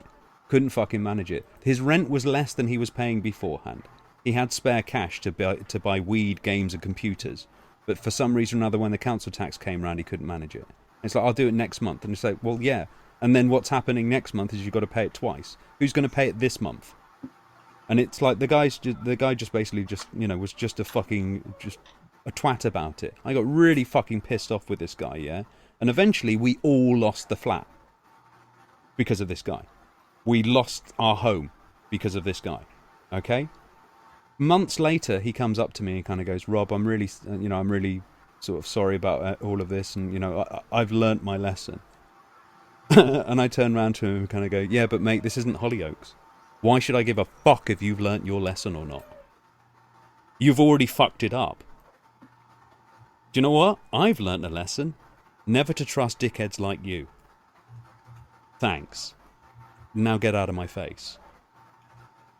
That's reality. God, you are so cynical, Robin. Well, no, this is what happens. You've learnt your lesson that you're a complete fucking douchebag. Well, everybody else has learnt a lesson about you too. And you know what? Yeah, some kid that may be needing some, imagine the same situation would happen to me again, and I'm looking at this poor person like, fuck it, fuck him. And so that's what happens, you see. And this is why you get old people who don't listen to these fucking kids, because they don't know what they're fucking talking about. They don't. They're just like emotionally driven. They've just got huge fucking adrenal glands, sort of like just bulging away, and their little brain is just sitting there kind of, desperately trying to sort of like find the remaining blood left because their fucking erection's taking it all. And then they sit there kind of wondering, oh, well, whoa, what's happened to the world? It seems to be a mess. That's because you fucked it up. Hello, chat. This is what Robin thinks about every All single of you. one of you two. Absolutely young every people. last one of you wastes of flesh. And this is what it'll be. You're doing this. You're now the social justice warriors. Yeah, You are now telling people in Black Lives Matter that their rhetoric is the reason for other people's murders. When 2 years ago you were whining at those social justice warriors because they were saying that your language was dangerous. So tell you what, find yourself a corner, a nice corner, tidy it up, and then bend over and go fuck yourselves. Because you're just wasting all you are is basically just masturbating online at this point. You may as well just blast your nuts on the screen for all I care. Yeah! And I think that segue will finish us. I'd like to thank everybody for turning up. It's been real. It's been one of those sort of days. If you'd like to learn any lessons from Iraq, it is maybe don't. Just religious fundamentalists are going to be religious fundamentalists, but you don't have to turn also common writing farmers into a and civilization fighting force against you. And yes, and if you are going to come onto somebody's show, try not to interrupt them when they're outroing. Oh my god. We're contributing. Yes, you're If you contributing. didn't want me to speak, you wouldn't have me on a speaky show. Here, have a contribution badge. Right. Yay! But yeah, if you are going to whinge about fundamentalist Islam, just remember they think that you hate them too. Don't worry. This will all work out great. Anyway, it's been wonderful, guys. Thanks for coming. Thank you for anyone in the side chat that bothered. And to the rest of the 7 billion of you, speak up. Let your voice be heard. And we'll see you next week when I can think of a title. Cheers.